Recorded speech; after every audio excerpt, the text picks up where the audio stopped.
We are live. Good morning, everyone, and welcome to the May 17th work session of the East Hampton Town Board. Carol, would you please read the roll call? Councilwoman Burke Gonzalez. Present. Councilman Lees. Present. Councilwoman Overby. Here. Councilwoman Rogers. Present. Supervisor Van Scoya. Present. Please join me in saying the Pledge of Allegiance. I pledge allegiance To the flag of the United States of America and to the republic for which it stands, one nation, under God, indivisible, with liberty and justice for all. Oh, sorry. I haven't seen this many people at Town Hall in 2 years. So welcome all. We're happy to see you. We have an extremely full agenda today. We will be starting off with a discussion of bids with Jeannie Carrozza, All Hands on Housing Initiative, where each of the town board members have all been working to resolve the problem of housing within our community. We'll have David Lees presenting with his working group, the 395 Pantigo Place project. Councilwoman Sylvia Overby, the long-term affordable housing goals and strategies. Councilwoman Kathy Burke Gonzalez, East Hampton Housing Authority and Route 114 project. Councilwoman Kate Rogers, the inventory of town-owned properties, future uses, and I will be presenting along with the Director of Planning, the proposed Community Housing Fund implementation plan. We'll have a presentation from Change Hampton about the town hall entrance pollinator pathways. We'll have Samantha Klein from Natural Resources presenting the Coastal Assessment and Resiliency Plan. And then we'll have discussion of the Administrative Bureau tickets and code changes with John Jelnicki, followed by liaison reports and resolutions. We'll start the meeting with public comment. We do have a sign-up sheet if you'd like to sign up. If you haven't signed up, we can also take by show of hands after we've gone through the list. So Jen, I'll just sign your name one. Jen.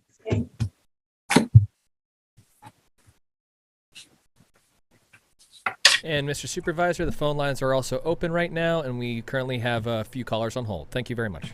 Okay, before we get started, I would like to announce that yesterday in State Supreme Court, Judge Baisley issued a temporary restraining order preventing the town from moving forward with our plan to temporarily close the airport and open a new private use airport. The town is fully complying with the court's temporary restraining order regarding the planned deactivation of HTO, which was scheduled for tomorrow. We've notified the FAA of the court's order, and the town is coordinating with the FAA. The town will consider all available legal options, remedies, and alternatives regarding the airport. As we have done throughout the process, we'll keep the public informed as things develop. Without any further ado, I want to go right to the public comment portion. And first on the list, Mary Wallace. Come right to, yes, please.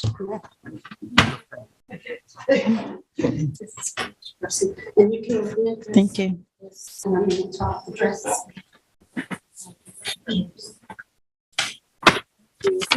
Good morning. Thank you.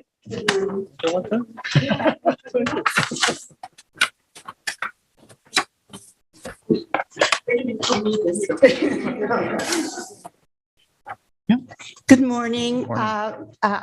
First of all, I want to, my name is Mary Wallace. I live at 10 Dolphin Drive. And I want to begin by thanking you all for your fine service to the community. And I am here to address some inklings of a revival of parking on Dolphin Drive. And that's why you have a lot more people today. And we just could rally a couple. First of all, our community was used to be called Montauk by the Sea. Now we're going to give it a new name. But anyway, we are at the narrowest point of Long Island. We have the bay and we have the ocean. And I don't know what the dimensions are, but believe me, they're very, very small. Anyway, I live on Dolphin Drive. Dolphin Drive is adjacent to the primary dune. The primary dune is located If you could just please stay at the podium where the speaker The is. camera will pick you up there. Thank you. And just address your comments to the board. That's good. I'm the first person I'm beginning to. Understand. We're happy Okay. to have you here. Everybody follow me, okay? Anyway, we are adjacent. Dolphin Drive is adjacent to the primary dune. This is the only thing that stands between us and the ocean and being underwater. And in fact, our primary dune, down a mile down the road where there wasn't one like this, the water from the ocean from Sandy actually breached and reached Route 27. This is all we have for our safety. So you must understand that raising the issue of parking, which would cut into the dune and drive foot traffic across the dune, and you can see in the second picture, you can see footsteps. We see people rolling on the dune. We see people walking.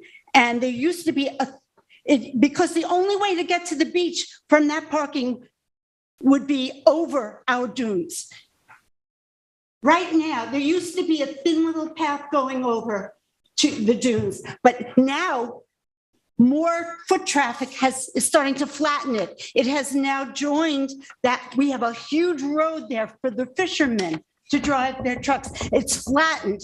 So the water coming across actually reached Dolphin Drive the last hurricane. So we're very concerned about this the lives and people of our community, our homes, let alone the fact that getting more traffic into a 3-street community, 3 streets where the children play in the streets because there's no backyards, where there'll be a noise pollution, all kinds of pollution of the area. This came up 8 years ago and was addressed at the idea of parking, which sounds simple. It sounds like nothing, but it's not nothing. It is dangerous to a community. It is seriously dangerous to this community. Fire trucks going through, cars going in and out of Dolphin Drive, where there has been so many statistics of the increase in accidents right there. Now, we looked 8 years ago, this town was wonderful. It analyzed every little piece of the issue, and they killed the idea because they recognized with the global warming and the increase in hurricanes, there's a serious danger to our community. A car and the town has said, we are going to focus on the primary dunes and we're going to work on keeping them because that's what's going to save the east end of Long Island. In the Star, there was just this horrible dire predictions of what's going to happen. You cannot bring up the issue of cutting into the dune and having people trample the dune and flatten it, which is happening. And frankly, we need more protection of our primary dune. And I would beseech you all to think about how can we protect the dune over there? It is not a little issue. This is life and death. Mary, appreciate your comments. And we'll be talking about coastal assessment and resiliency planning in the town. I heard there's an expert coming, maybe today, I don't know. Well, we'll have a presentation. The town has been working on this project for a number of years, and certainly you're right. We don't want to be cutting into primary dunes, but we appreciate your comments. And again, I'll just, I forgot to reiterate, we ask that you please keep your comments today to 3 minutes or less. We have a lot of people here to speak, and we have at least 3 hours worth of presentations. One last thing, I just want to thank you, and I want to thank you for focusing on our primary dunes and saving our lives and our property. Thank you. Thank you, Mary. Jonathan Wallace. That's going to be a hard act to follow, Jonathan. Well, I'm not going to try. I've been told I'm very different than my wife. I want to issue a disclaimer for starters that when I appeared on this issue some years ago, I was more or less a spokesperson for my neighborhood. This time around, when you see me, I'll be speaking for myself. They're my allies. I love those people. But if I get a little bit sarcastic at any time, I want you to hold me responsible and not the rest of these lovely people. Mr. Leese, you may not know some of the history. You weren't on the board when this all began. This is actually the third time the idea of parking on Dolphin Drive has come up. The first time around, Teresa Quigley had a vision, and unlike Thoreau or Emerson, her vision was not of nature, of God, of beauty, of privacy. Her vision was of a 200-car parking lot. When Larry Cantwell and three of you won an election and took over the town board, you also looked at what became South Florida, and you had a vision. And you didn't put parking on it. You adopted it into the East Hampton Town Nature Preserve system, which was a very beautiful and laudable decision on your part. Fast forward 5 years, and the idea of putting parking on Dolphin to drive people across the same primary dune we're talking about suddenly blew up again.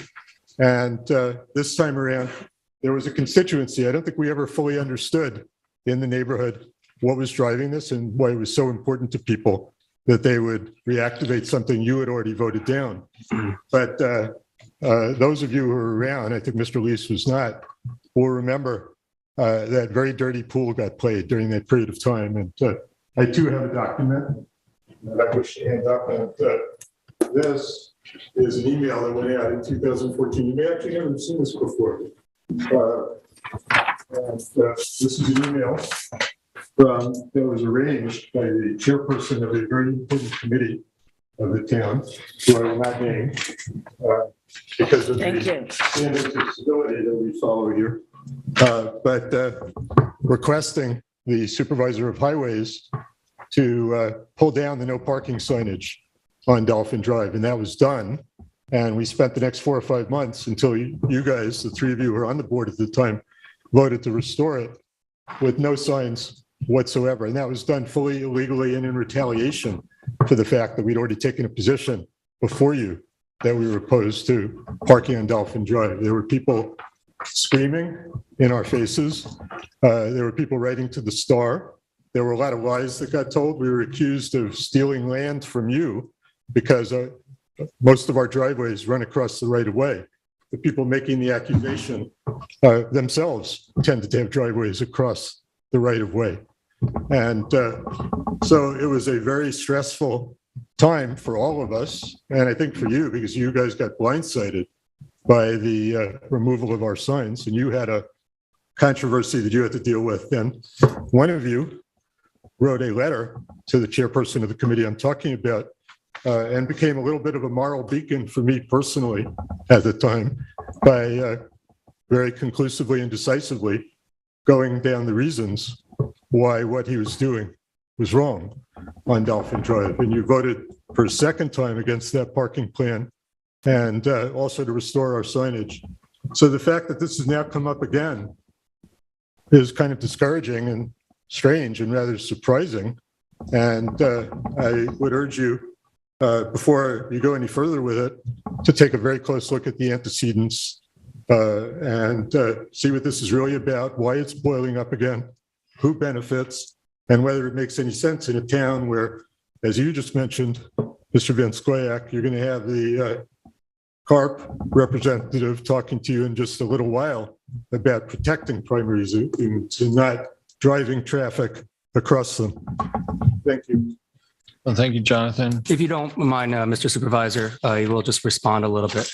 There is no plan right now. I think the people who would benefit from potentially putting 5 parking spots, which is very reasonable, at Dolphin Drive in the right of way, outside the CHA line, way outside the primary dune, would be people that were looking for public safety to get off of Route 27 and looking for public beach access. At some point, you have to say YIMBY, and that may, yes, my backyard, to public access to the lovely beaches. So the board hasn't seen anything. This is something that I am an advocate for. So if you have to, we'll talk. We could sit down. They haven't seen any plan at all. This is something I brought up last week. This is all new to them. This is my initiative, and I feel free to talk to me anytime about this in a very logical way. But I do believe public safety is the ultimate goal here, and public access to our beaches in a very reasonable way. We have next on the list signing up Pam Goodwin.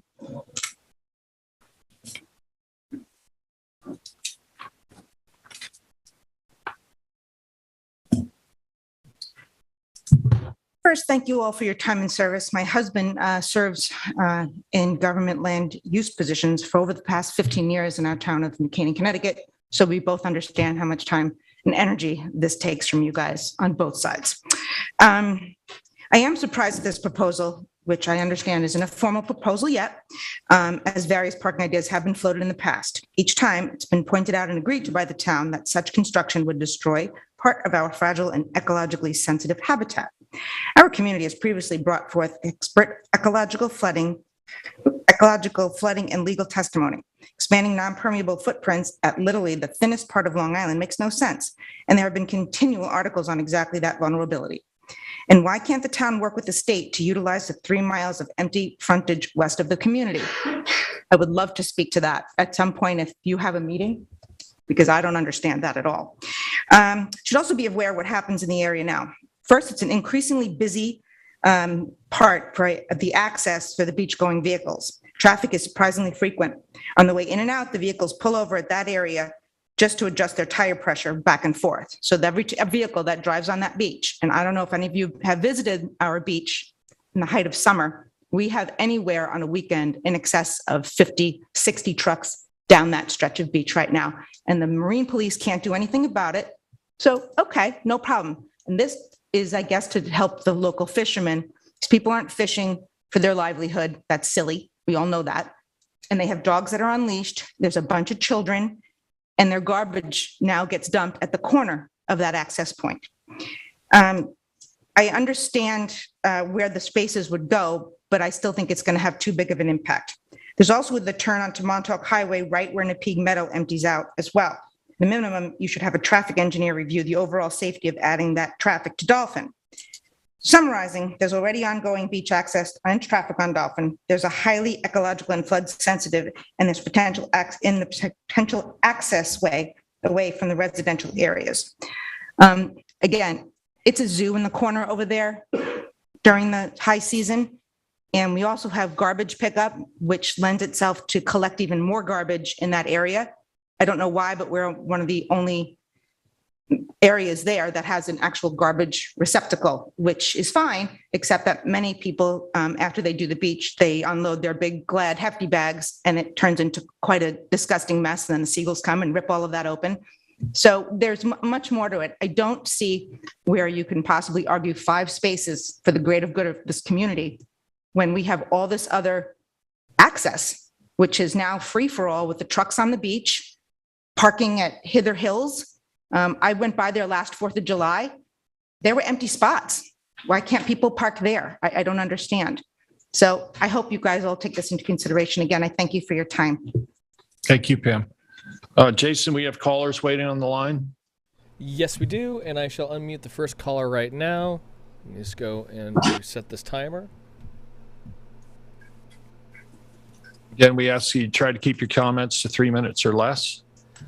Okay, caller ending 0676. You're on the air. Can you hear us? Yeah, hi. This is Jennifer Gimo. I live on 22 Dolphin Drive. I'm just calling in about the just to echo exactly what Mr. and Mrs. Wallace both just spoke to you about, and the woman who just spoke. I obviously also am against this proposed parking spaces, which will obviously directly affect my house because I'm on Dolphin Drive. I agree that this is disruptive to the protected dunes. The traffic there already with the trucks is crazy right now. There's kids walking around. There's a lot of garbage down there.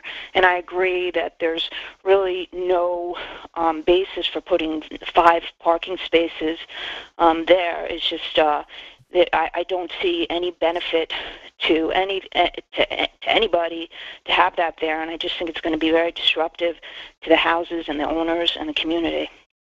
Thank you for your time. Thank you for calling, Jennifer. Jason, Okay, can we go to the next caller, please? Absolutely. Hello, caller ending 2866. You're on the air. Can you hear me?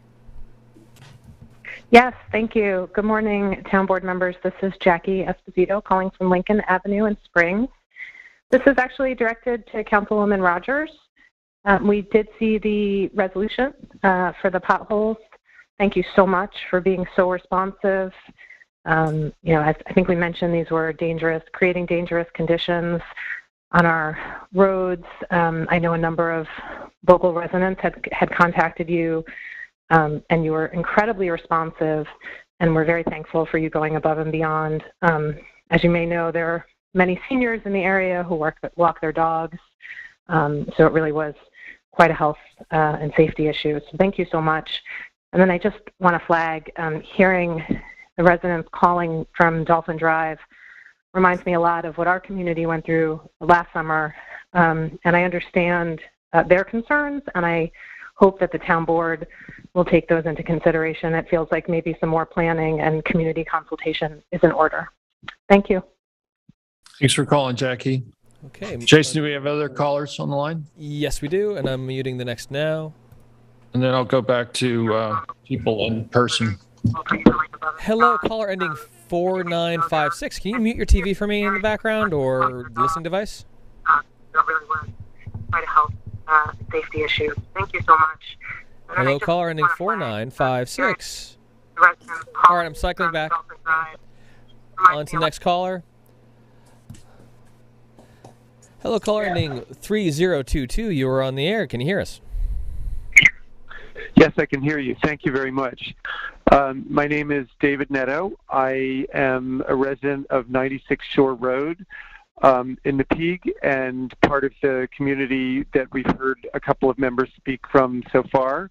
I've lived there for 16 years, and obviously my interest as a homeowner is that the parking not happen, but the way that I want to address it to you with respect to your role as custodians of nature is to say that, you know, living in Napeague, as long as I have, I've gotten to know it as the thinnest part of Long Island, the thinnest part of Long Island, and therefore the most vulnerable to erosion in the event of a bad storm.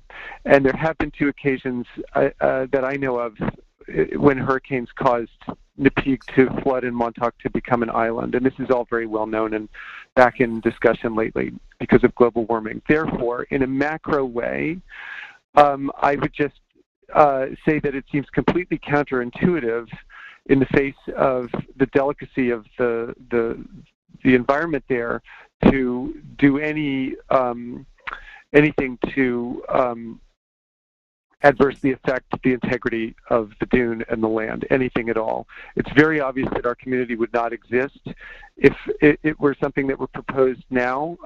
This is an artifact from a different time and a different outlook about construction's impact out there on nature, and that I would advocate, you know, as a person who loves the place, and the natural environment, that we put a full stop on any further paving development, parking lots, and any kind of land scarring on one of the most beautiful but also fragile parts of Long Island. Thank you so much. Thank you, David. I'm going to go back to the in-person list. Johanna Elver. Hope I said that right.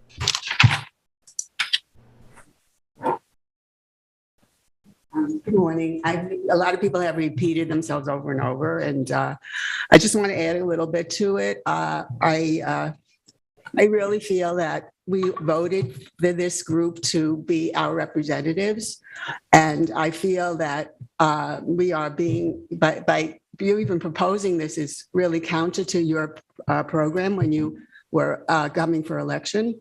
And one of the things that I'm really shocked and I wonder about is that when people make these proposals, have they actually gone to the site to see what's happening there? Because Dolphin Drive is a tiny little street. And to get to the beach, it's not you get on Dolphin Drive, you park and you walk on the beach. It's not a direct access. You have to, if you have to go over a dune, it takes at least 10, 15, it took me over 100 steps to go. You have to go around and then over and up. It's not just, you know, access. You think I park and I get out and I go onto the beach. It's not. Or if you want to walk on the road, it's about a quarter of a mile. Now, in terms of, you have to go there to see what you're proposing because it doesn't make sense.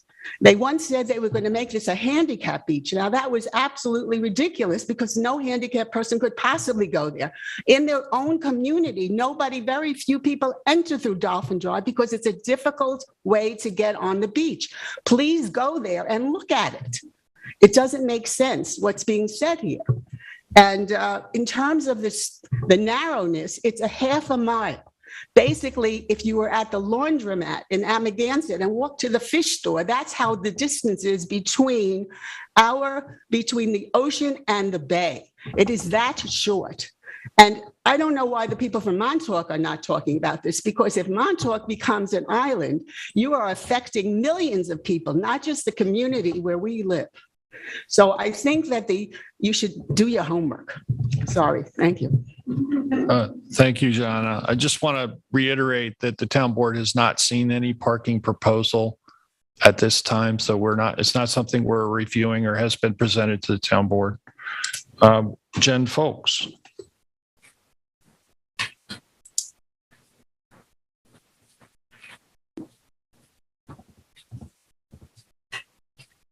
Hi, everybody. I'm Jennifer Folks. I'm the Executive Director of the Montauk Chamber of Commerce, and I am not here to talk about Dolphin Drive today.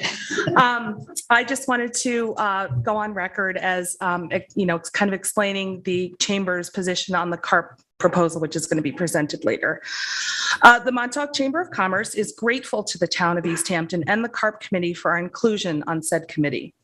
We recognize that proper planning and implementation of any potential CARP plan is the key to the longevity of the town and its constituents. And we're so grateful to be able to represent our members as this plan is crafted. I have terrible allergies today. At this time, the Chamber is unable to vote yes to recommend that the town implement the CARP plan as written. Specifically, recommending the managed retreat concept for downtown Montauk is what ultimately is causing us to vote no at this time.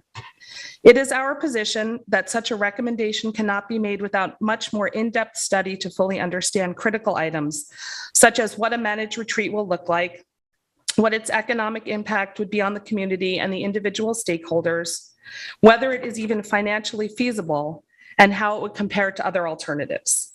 Despite our no vote, the Chamber recognizes that the CARP plan will likely be adopted by the town, and we look forward to continuing our participation on the committee to ensure that our members and other stakeholders have a thorough understanding of the committee's work and a real voice in the decision-making process of this extremely important issue.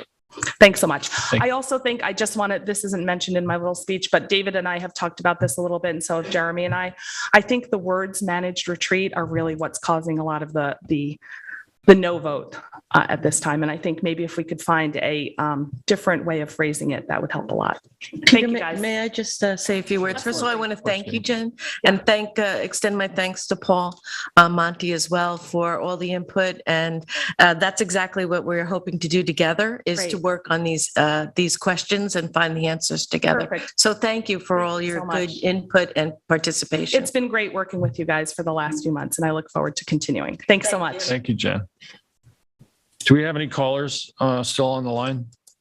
Jason? Yes, we do. I will unmute the caller right now. And let me get this ready. Okay. Hello, caller ending 0188. You are on the air. Can you hear me? Thank you. Yes, I can hear you. Good morning. My name is David Ling at 92 Osprey Road since 2002. I'd like to thank the board for all your care and attention, especially to our public safety. I want to speak a bit about macro and micro site conditions of the proposed location for additional parking at Dolphin. I appreciate the need for beach access. Our beaches and the ocean are meaningful experiences and a relationship for all of us to enjoy. At the same time, that relationship brings on responsibilities. We need to be responsible about where we place access so that it works not just for the short term, but also for the long term. Napeague, named that by the original inhabitants as the land overflowed by the seas, is exactly that. And at least twice, Montauk was an island, once during the Ice Age, once in the Great Hurricane of 1938, and more recently, nearly severed during Sandy. Surrounded by water, this delicate stretch of land between the Atlantic ocean and the bay is vulnerable to being cut off a third time by steady erosion through traffic over the dunes and heavy storm action. The question is, can we benefit from enjoying the ocean without endangering the single road that connects Montauk with the rest of the island? Can we benefit from enjoying the beaches without weakening the dune system? The Nappy stretch, and particularly where the proposed parking is being located, is topographically a low point between Montauk and Amagansett. It is also the narrowest stretch of land, as has been said, between the Atlantic and the Bay. It is the weakest link. Water and gravity conspire to seek the lowest and weakest point to break through. Placing beach access and accelerating the erosion exacerbates this problem. Who will pay for reconnecting Montauk with the rest of the island in the case of a breach? If the stretch floods, who will pay for the extraordinary emergency measures that will be needed to evacuate injured families and the inevitable damages during a severe storm? Who will pay if lives are lost due to the flooding and the stranded families needing care? Who will pay for armoring the coastline to repair the erosion, let alone a breach? Is the price in taxes and lives worth it? Are there other locations for beach access that could be accessed or maximized that don't involve the risk of severing Montauk? That's the macro view. A little to the micro view, and that is of traffic safety. The intersection of Dolphin, Napeague Meadow Road, and the highway has been the scene of multiple accidents.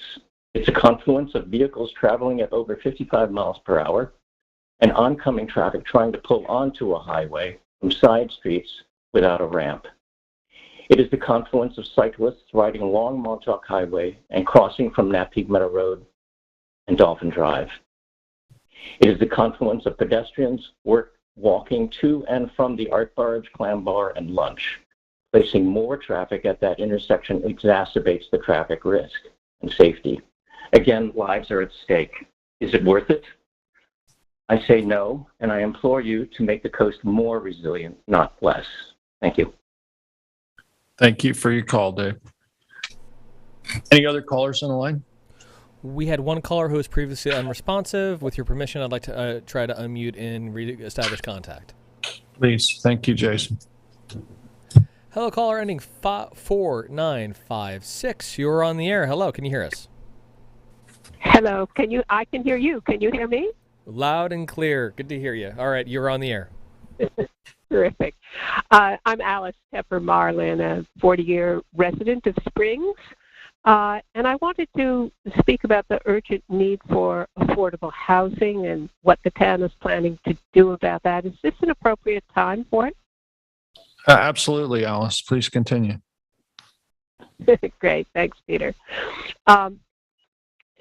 One, I wanted to say how delighted I am that Kate Rogers is chairing the committee because she is a dynamo, and I'm very much looking forward to the important final wording of the referendum that it will be very important for us to vote upon in the fall to be able to make significant funds available without increasing our taxes, and also for the innovative ideas about co-financing. But I wanted also to see what might be done about something much shorter term. Those two initiatives are extremely important, but they will take some time to implement. And I'm thinking of some very simple things. Let me just explain one of them, and that is that there is a provision for individual homeowners to be able to make a portion of their home available for affordable housing.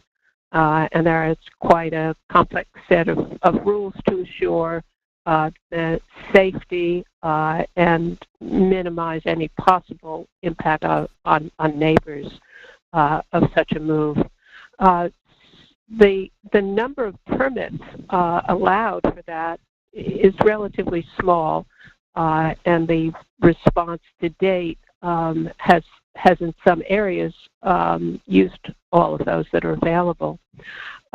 So I'm wondering whether it might be appropriate to increase the number now that there's been a few years' experience, after a thorough review of the experience to date, to see if any of the rules should be changed, either to make those units more attractive and practical for people who would be living in them, and particularly to make the process easier for people who would like to make some changes in their homes in order to help with the affordable housing provision, and also to earn some income for them.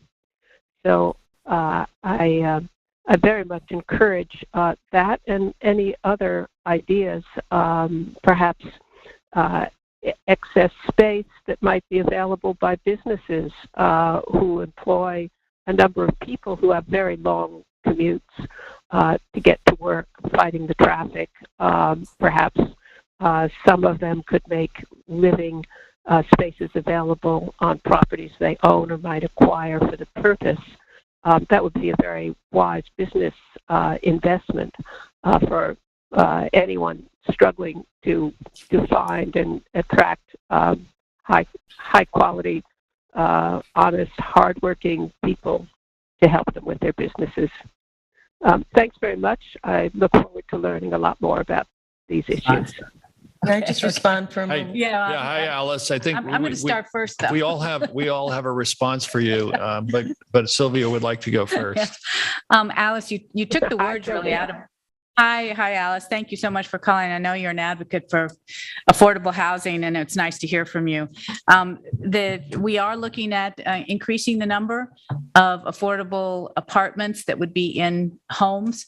Right now, we have 31 out of 100 that are being used for that purpose, and 20 of them are in East Hampton, so they've reached their limit. And we are going to ask that we increase that. I don't know the exact number. I think Tom Rule today is going to present something in his presentation that's going to ask for 30 within East Hampton town itself. So Springs, Amagansett, and Sag Harbor will all have not reached their limit yet of 20. So anyway, that's something that we're going to be looking at right away and something that we can do right away. And I appreciate that. Also, just want to remind you talking about apartments and commercial businesses. That's something that if you have a commercial business, you want to add an affordable apartment, you go right to the top of the stack at the planning department. So you are expedited. We want to make it easy for you to be able to house your employees. So thank you very much. And we're working on just those things. Thanks. May I just, Alice? I apologize.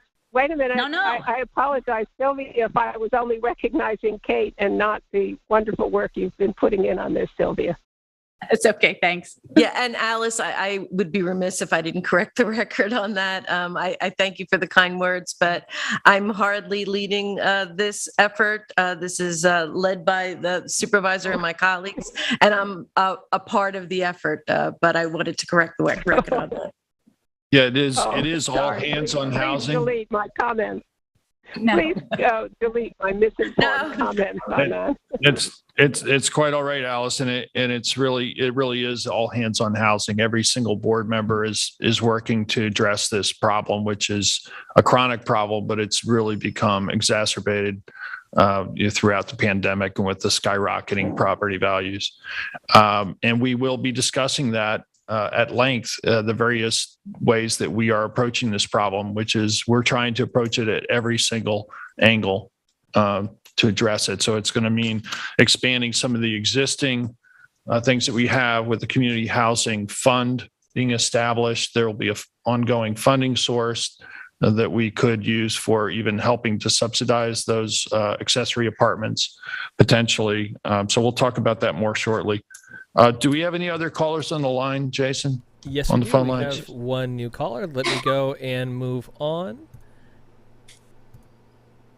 Hello, caller ending 1833. You're on the air. Yes. Hello? Yeah, could you mute your TV in the background?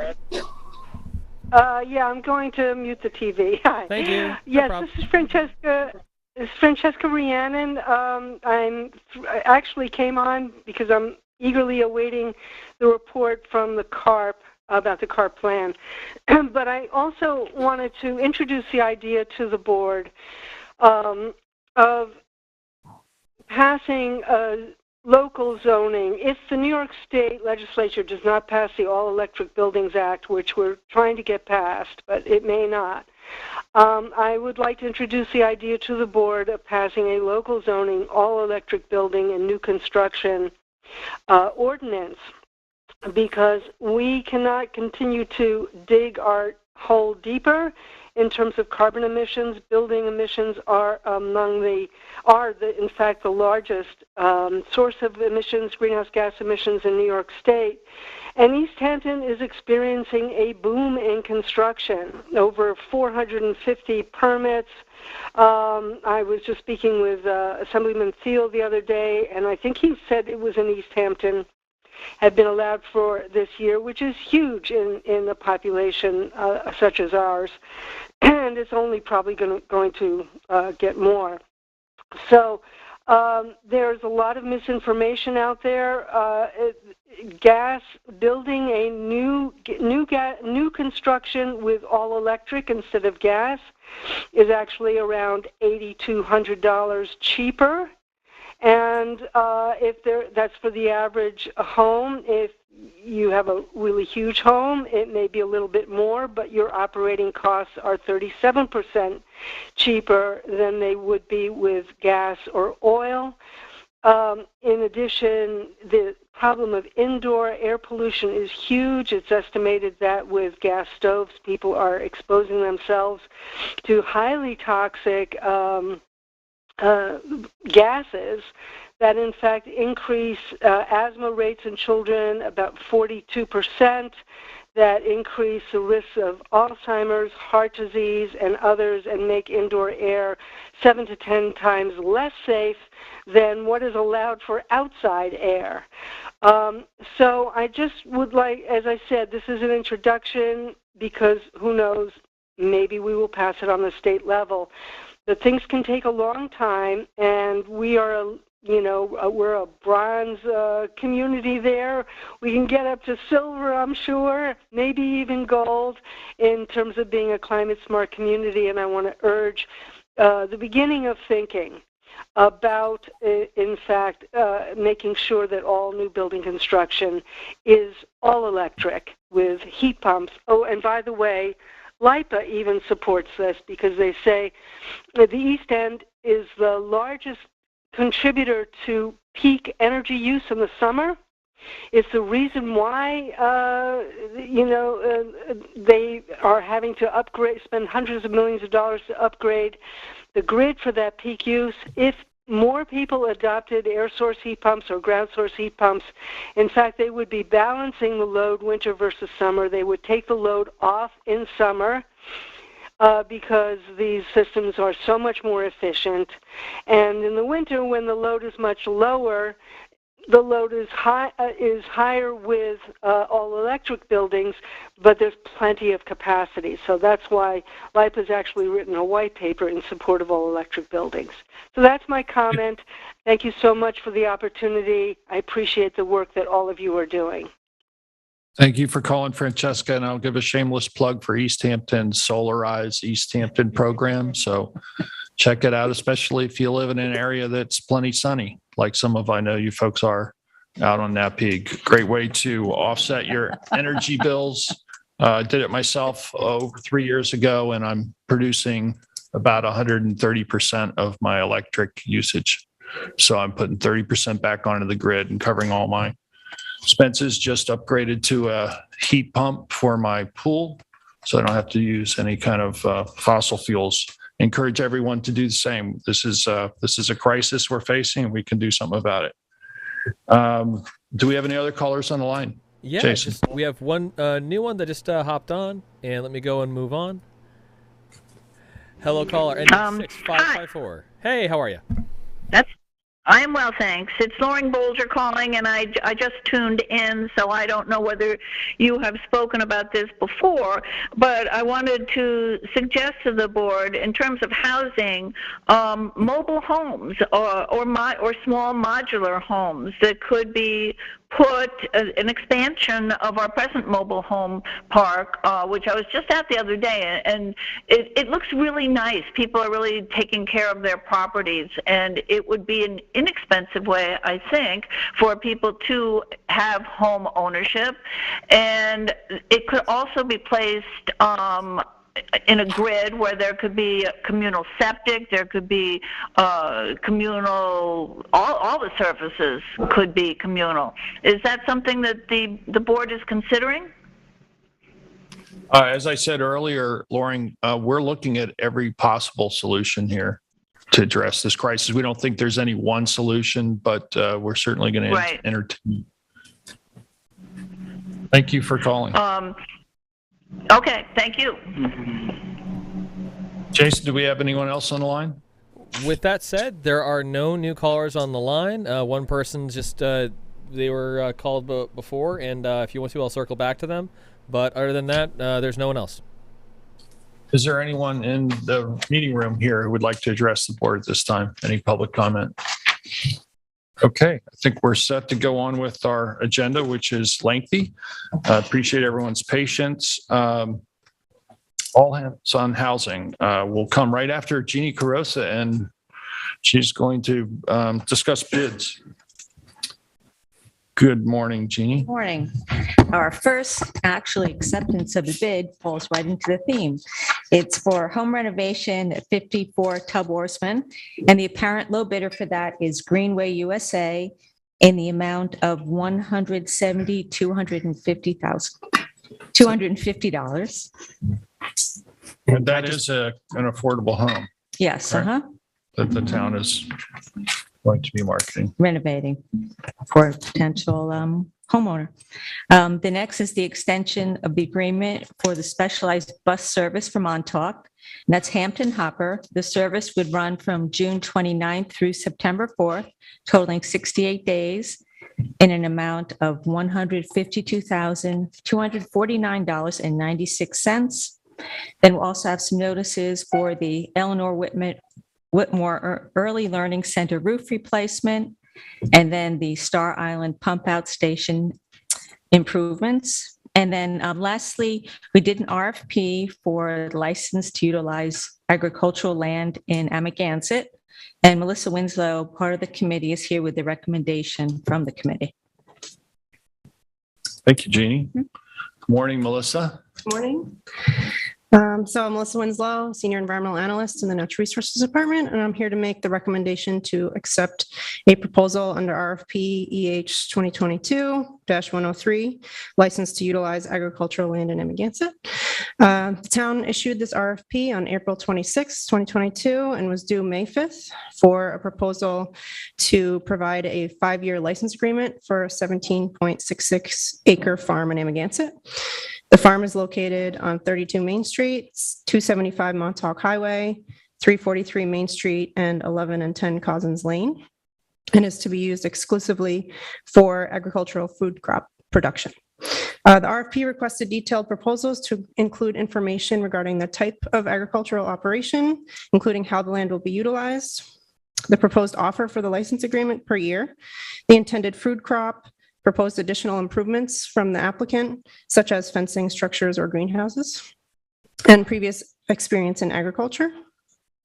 As a CPF property, it's owned by the general public, and therefore this RFP put a special emphasis on the proposer's interest and ability to invite public participation on the farm. This could include some educational opportunities to learn about the farm and farming. So the selection committee was composed of land acquisition, natural resources, and purchasing staff who reviewed the 2 proposals that we received. The license offers were $200 per acre and $260 per acre per year, which would be consistent with average lease rates for agricultural properties. Both proposals from local farmers met the minimum requirements of the RFP, provided competitive lease rate proposals, and have significant experience in agricultural operations. They also use sustainable farming practices. The selection committee unanimously agreed that the partnership of Amber Waves Farm and Balsam Farms was the most thorough, robust, and complete proposal. Amber Waves and Balsam Farms utilize the property for mixed vegetable row crops and small grain. It also includes proposed installation of deer fencing and an agricultural well at a cost of $120,000 to the applicant. This proposal included substantial education and outreach programs for the public, which the other proposal was lacking. They included proposal for tours of local school groups, chefs, farmers, and others interested in visiting the farm. They also offer classes and workshops for children and adults, as well as self-guided exploration and U-pick opportunities on their fields.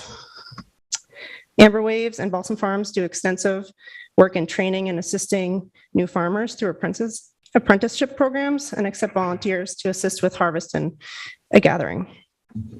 They also work proactively with local organizations who address food insecurity, such as food pantries.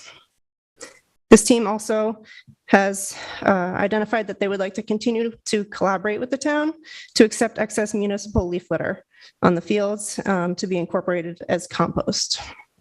So the selection committee is recommending the board accept the proposal from Amber Waves and Balsam Farms for the 17.66 acre farm in Amagansett for $200 per acre per year for a period of 5 years with options for renewal.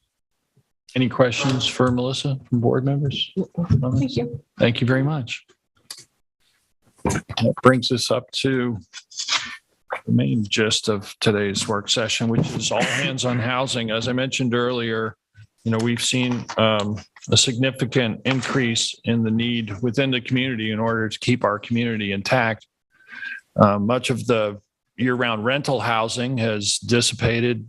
Homes have been bought up, turned into Airbnb properties, and there are very few options now for people to remain within the community. It's affecting all aspects of our community, from our municipality's ability to hire and retain staff, to local businesses, the hospital attracting nurses, et cetera. So we know that this is something we need to address in a meaningful way. And we're fortunate enough to have a number of partners to help us with this, from the members of the various committees that we've set up to address this, to our East Hampton Housing Authority. And we have Housing Authority members here with us today: Katie Casey, Kevin Warren, Arthur Goldman, Marion Zucker, and Amato Ortiz. We also have from Sag Harbor Community Housing Trust with us today, Ed Reale. And without any further ado, I'd like to move forward with the housing presentations. First up is 395 Pantigo Road, working group update and strategies. This is a property which the town had sought to purchase, and it took us more than 2 years to finally acquire it. And it's been at least a year since we closed on that property. And so this is our first blush at looking as a town board at this project. So David, you yes, liaison to this. Yeah, thank you very much. And I thank everyone for being here and having a very open mind to housing, open mind to government in their backyard. This is a very exciting project right now, specifically for myself. I know members of the board here feel the same. It's probably one of the funnest things I've participated in town hall right now, to get this action of a homeownership affordable housing project going right now. As we'll get into the slideshow in just a little bit, it wasn't easy to capture the property, but it's been very easy to work with the group to get us here right now for many reasons then too. There's a lot of passion behind this right now, and I think there's going to be a lot of happy families very shortly. As a father of 4 young children here, this right now is a major focus of mine right now, and I'm very excited to present it to the town board, and also to the community then too. The 395 Pantigo Road Affordable Housing Project, I want to thank you to it. We're going to go over a couple of things in our project analysis today. We'll give you a little background, some of the location, the benefits, the actions to date, which included code changes, conceptual designs then that have been worked on with the planning department. We want to focus also on how we can use prior history of our affordable housing projects to make sure this one maintains availability and recapturability, as you just heard. and also what our next steps are going to be. We're not going to make all the decisions today. This is a first blush to get to the town board, and we'll discuss more as we grapple with affordable housing and hear from others then too. But I want to make sure everyone understands where we are on our updated process right now. Nick, if we can go to the next one. Thank you, sir. Okay, so a little bit of the background on the project right now. Town focused on 395 Pantigo Road, which is right around the corner. It's on the major thoroughfare on the way to Amagansett and Montauk. As it was a high caliber location for a potential affordable housing project. It's approximately 12 acres in size. It's within the East Hampton School District. It's on, as I mentioned, a public transportation corridor. And actually there's potential trails connectivity there then too.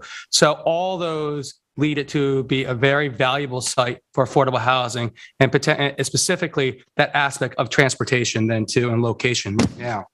The parcel was purchased by resolution in 2019, contained one pre-existing non-conforming structure that was dilapidated in nature on it. The town took title in 2022, and it was used with municipal funding, municipal bonding for the portion to be used for affordable housing. The other portion was held and used CPF funding for open space and passive recreation then too. Next, please. This is the location, if anyone's been by there right now, on the way to Amagansett. It's across from the intersection of Hampton Road, just past Suffolk County National Bank, if it's called that anymore. It's not. It's people. People's United. Okay, thank you. Apologize. It is this month. Anyway. Yeah, yes. So People's United Bank on the way toward, I'll go with it, the old Gristedes maybe, or Cook Hall and Hyde if we want. Continue, and across the street from where my parents initially lived when they came to the town of East Hampton, that was in the old Gertz building then too, which is actually the only other affordable housing piece of property in that area then too. As you can see, it's a long property. It's approximately 300 feet wide, a little bit greater than that at length. It goes back deep. I'm forgetting it was almost 1,200 feet. Next, please. The benefits of affordable housing is multiple dimension. We're going to hear this throughout, echoed out through today. Affordable housing, to me personally, speaking of my personal opinion, is just not for youth, just not for seniors, a little bit for everyone. It's also just not for apartments or home ownerships. There's options out there. And I think what we have to do is make sure that our affordable housing criteria and then also our inventory is diversified. Right now, the goals for 395 Pantigo is to develop homes for ownership rather than rentals. We want this to expand our stock of permanent affordable housing. We're going to try to build on past successes and learn from past, I don't want to say failures, but past challenges on there. I think is the right word to use.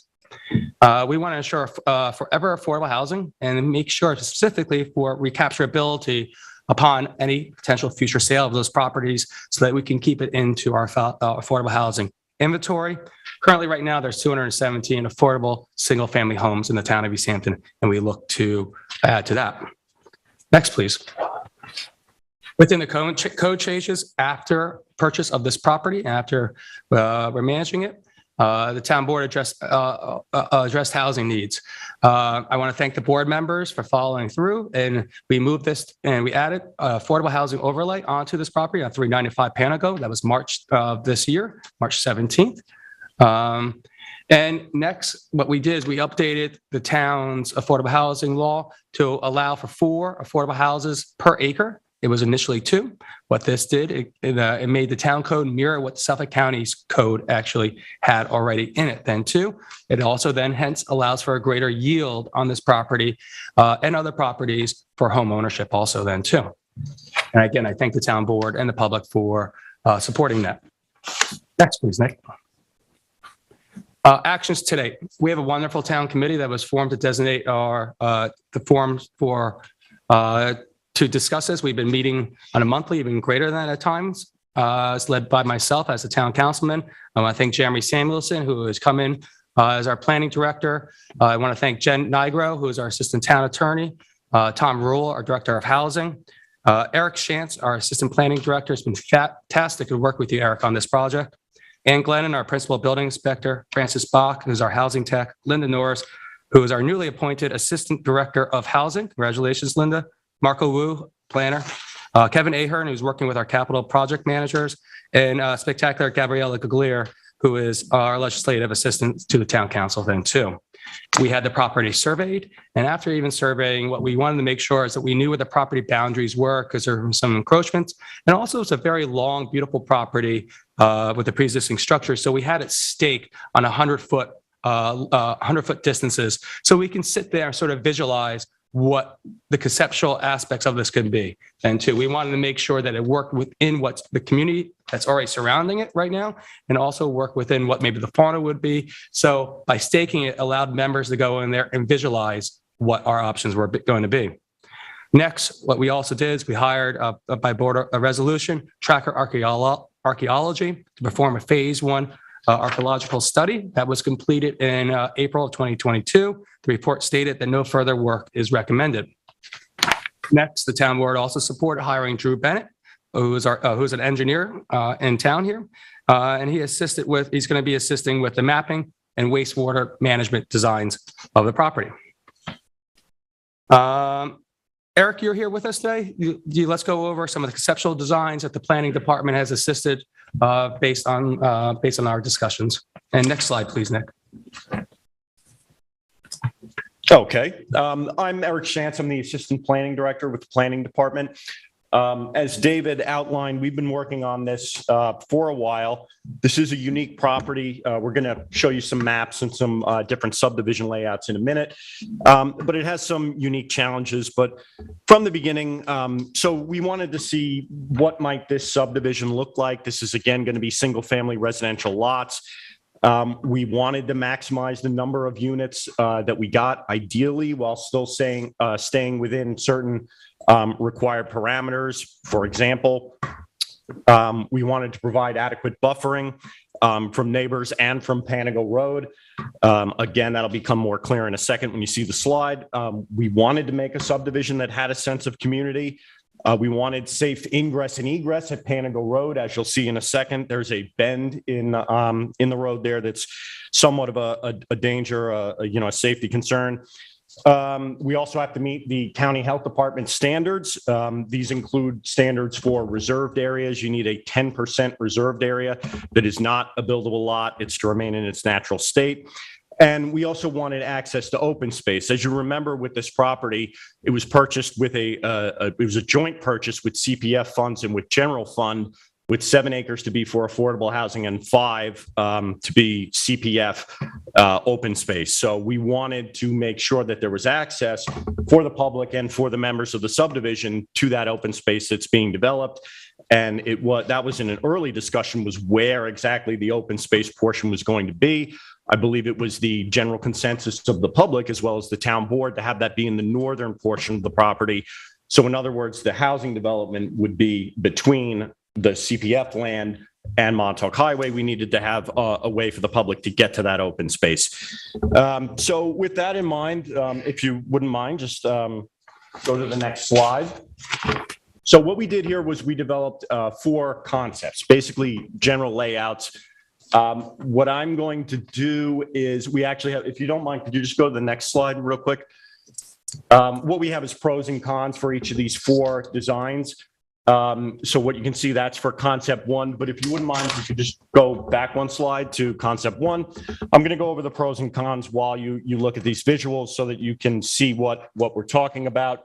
You have 2 maps here. As you can see, the one on the left is a wider map of the general area. All that coloration that you see here, and maybe if this thing will cooperate with me, or sometimes it works. Yeah, touch it on the bottom left. Yeah, you got it. So this right here in red, hopefully comes up over there as well. Yep. Yep. To the north. Yep. To the north is what's called the EEB Farm subdivision. It's a 4-lot residential subdivision. You can see generally in gray there are the 4 residential lots. In light green is an agricultural reserved area along the northern portion along the train tracks. And then it also has another, you can see this dark, if you can see where I'm circling now, that portion of that subdivision is its reserved area that has an artificial pond. erasing that, hopefully. Then there's also a currently vacant property that was approved for a residential subdivision to the east. That is also a 4-lot subdivision known as Pantigo Hill. Again, the colors here are kept consistent. You can see there's a large green reserved area to the north, as well as one buffering Pantigo Road. So I just wanted to give you that. And can you just explain what the blue is on that subdivision? I will as well. Yep. Thank you very much. Yeah, and this is the right time to do that. That blue shading you see is much like a reserved area, but that is actually a scenic easement. That's a 75-foot wide scenic easement on the east and west ends of those lots that was put in as part of that subdivision. That is a key point to keep in mind here, because as you can see at the center of the picture on the left, which is the larger, larger scale picture, that is the property that we're talking about. 395 is at the center of this picture. What you can see there are the lots drawn. If you now focus to the map on the right, that's a close-up of concept 1. And David is correctly pointing out that these blue hash marks are reserved areas because what you can see is lots 7 and 6 of that concept buffer that reserved area. So they're provided with a pre-existing buffer that wasn't necessary in this property. But what I want to do now, that's a general overview of the area, the surrounding conditions. Let's focus on concept 1. We'll go through 2, 3, and 4, and I'll just give you some of the general pros and cons. So for a lot of these concepts, you're going to see, if you look at this presentation here or online, you'll see that a lot of the pros are similar. For concept 1, again, in the north, we maintain a 5-acre open space or public recreation area. There's a little bit of a difference in the color coding between the maps. It's shown just to show you on the wide out map on the left that it's currently all woods. We left that transparent, but this big area to the north here, now, if you look on the right, that would be the CPF portion. That's going to be consistent with all the concepts. Additionally, we wanted to provide a 100-foot vegetated buffer from Montauk Highway. You'll see that this in some form is consistent with all of them. We also provided a buffer along here. This actually also constitutes part of the 5 acres for the CPF, but we also left a 100-foot wide buffer.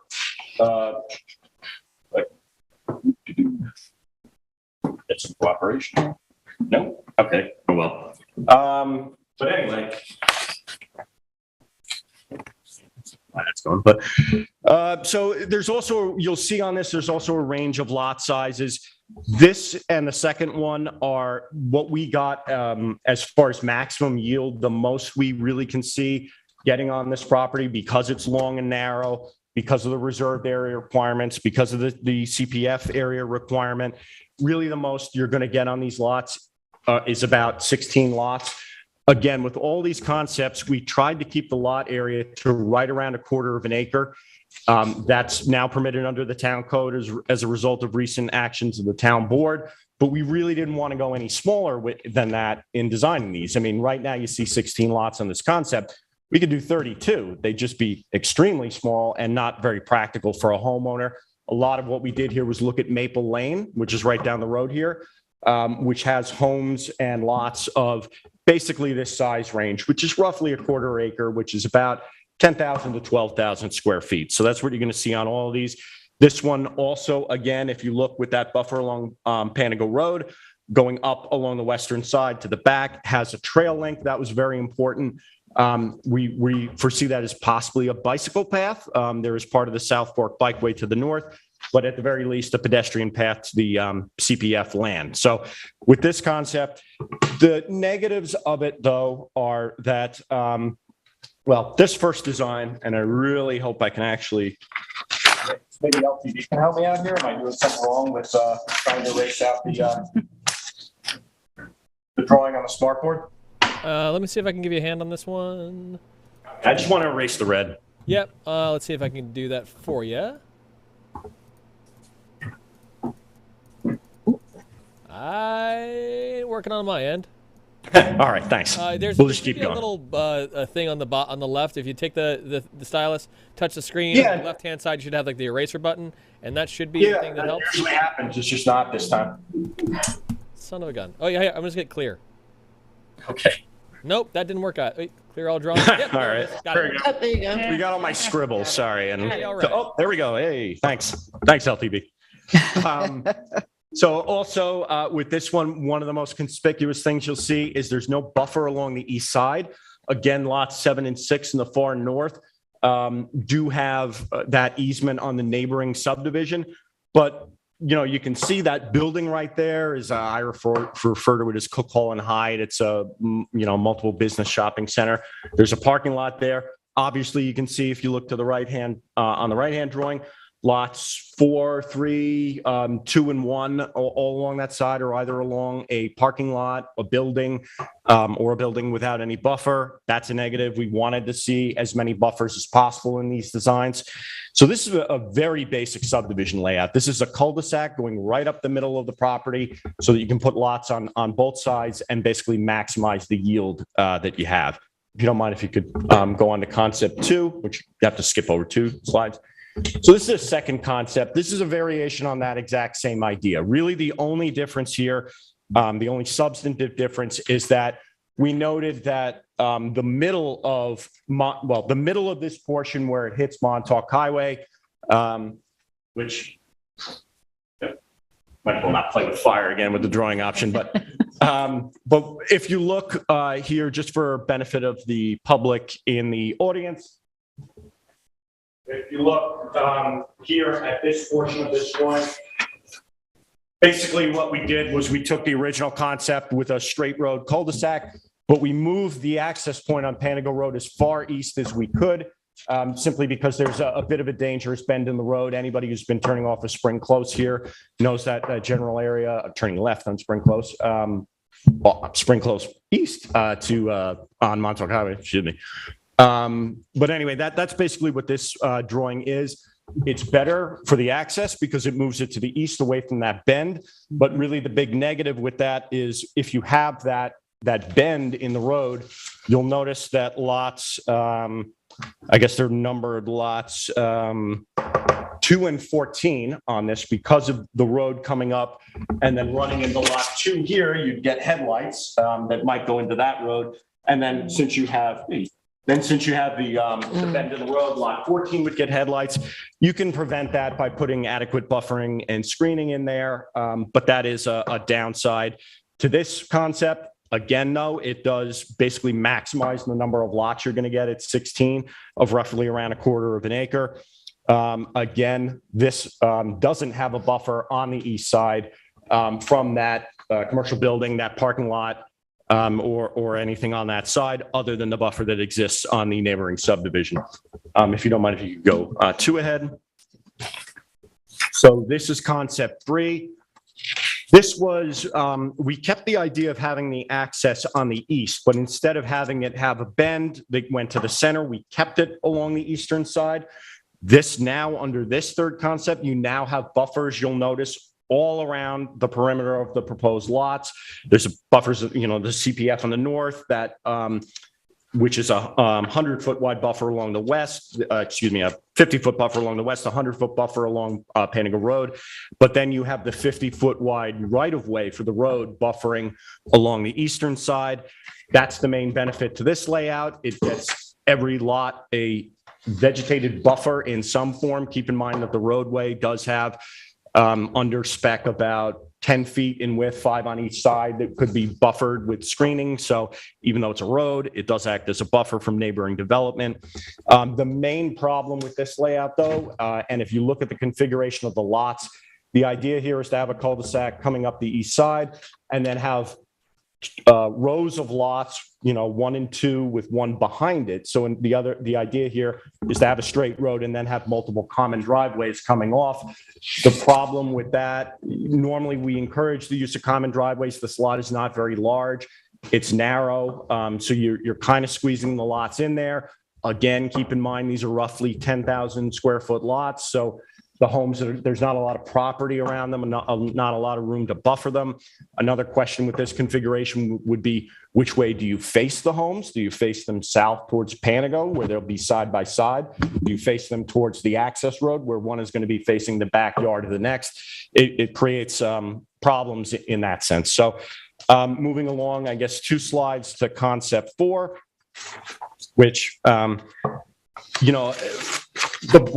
ultimately the board and through public input, they're going to have to make decisions on what layout, if any of these, they find the most desirable. The planning department finds this the most desirable, mainly for the reason that it has buffers along each side. And then what you'll see is this has the bend in the road to get the access point as far east as possible to get away from the bend in Pantigo Road. So the access is at the east. It then has the bend that comes into the center to a cul-de-sac, which you need for a certain number of lots. You need to have a road improved to roadway spec. But what we did was leave that cul-de-sac, basically make it as large as it has to be. And then from its northern, the cul-de-sac road, from the northern terminus where the cul-de-sac is, you have multiple common driveways coming up to serve those northern lots. That reduces the amount of asphalt, gives it a more rural feel.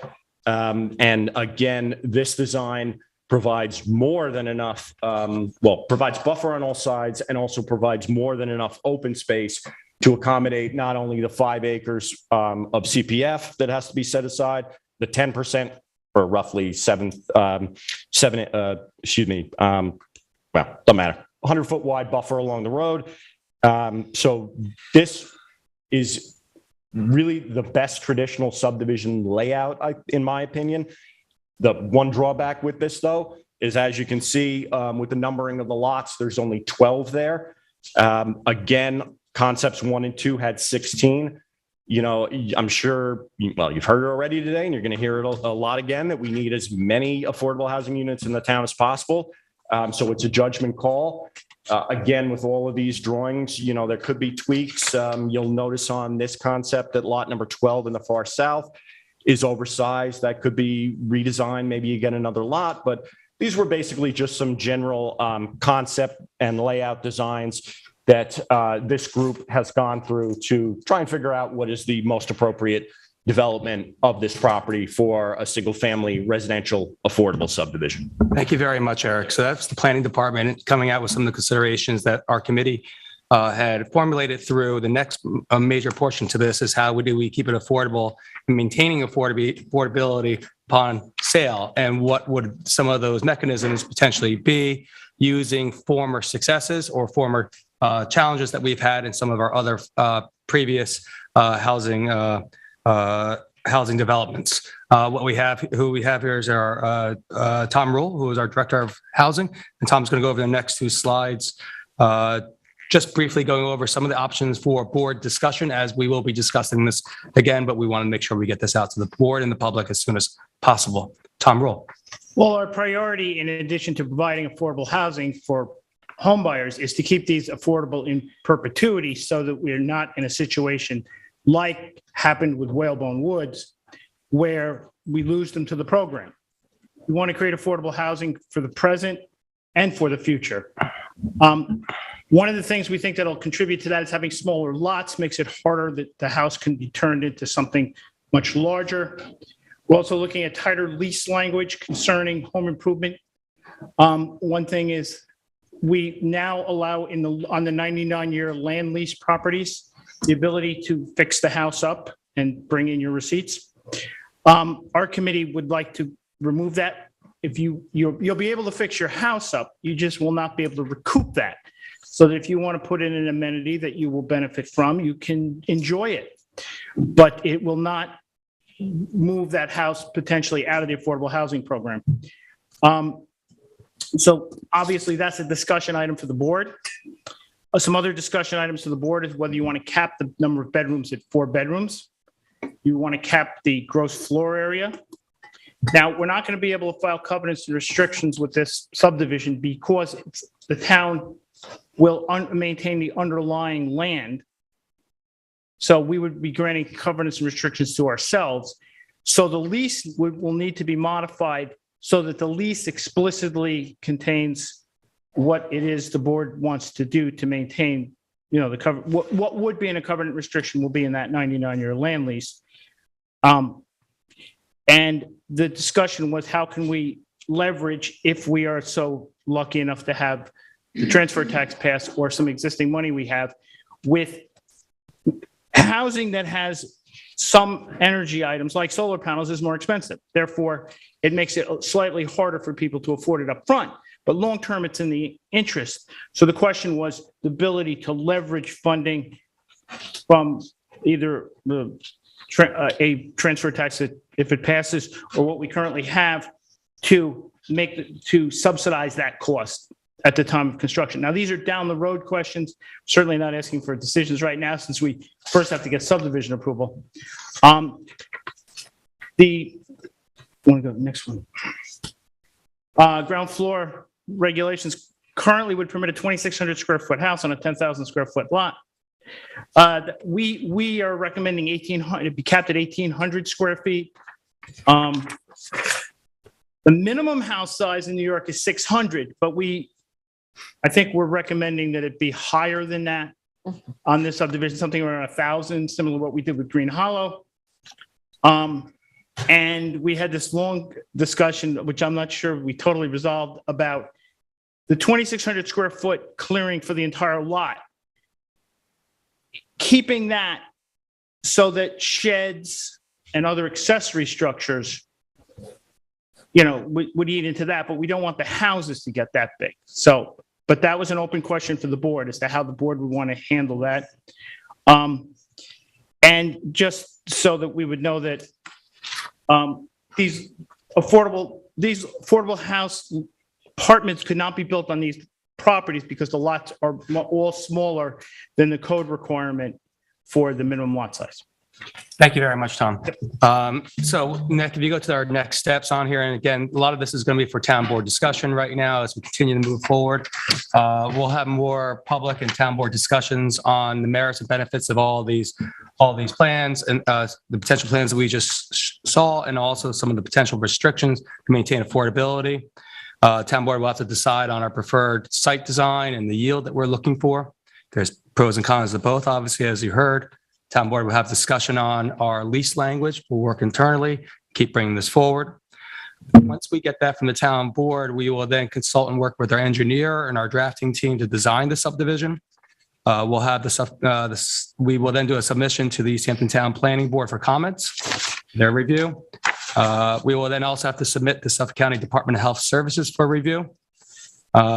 We will then have to have a town board discussion on potential decision on building vernaculars and approved contractors. One that's not on here, we will have to then get our funding source set for infrastructure installations. And then comes the installation of site infrastructure per all agency approvals. That's the aspects the town board will be discussing prior to any placement of any potential individuals there.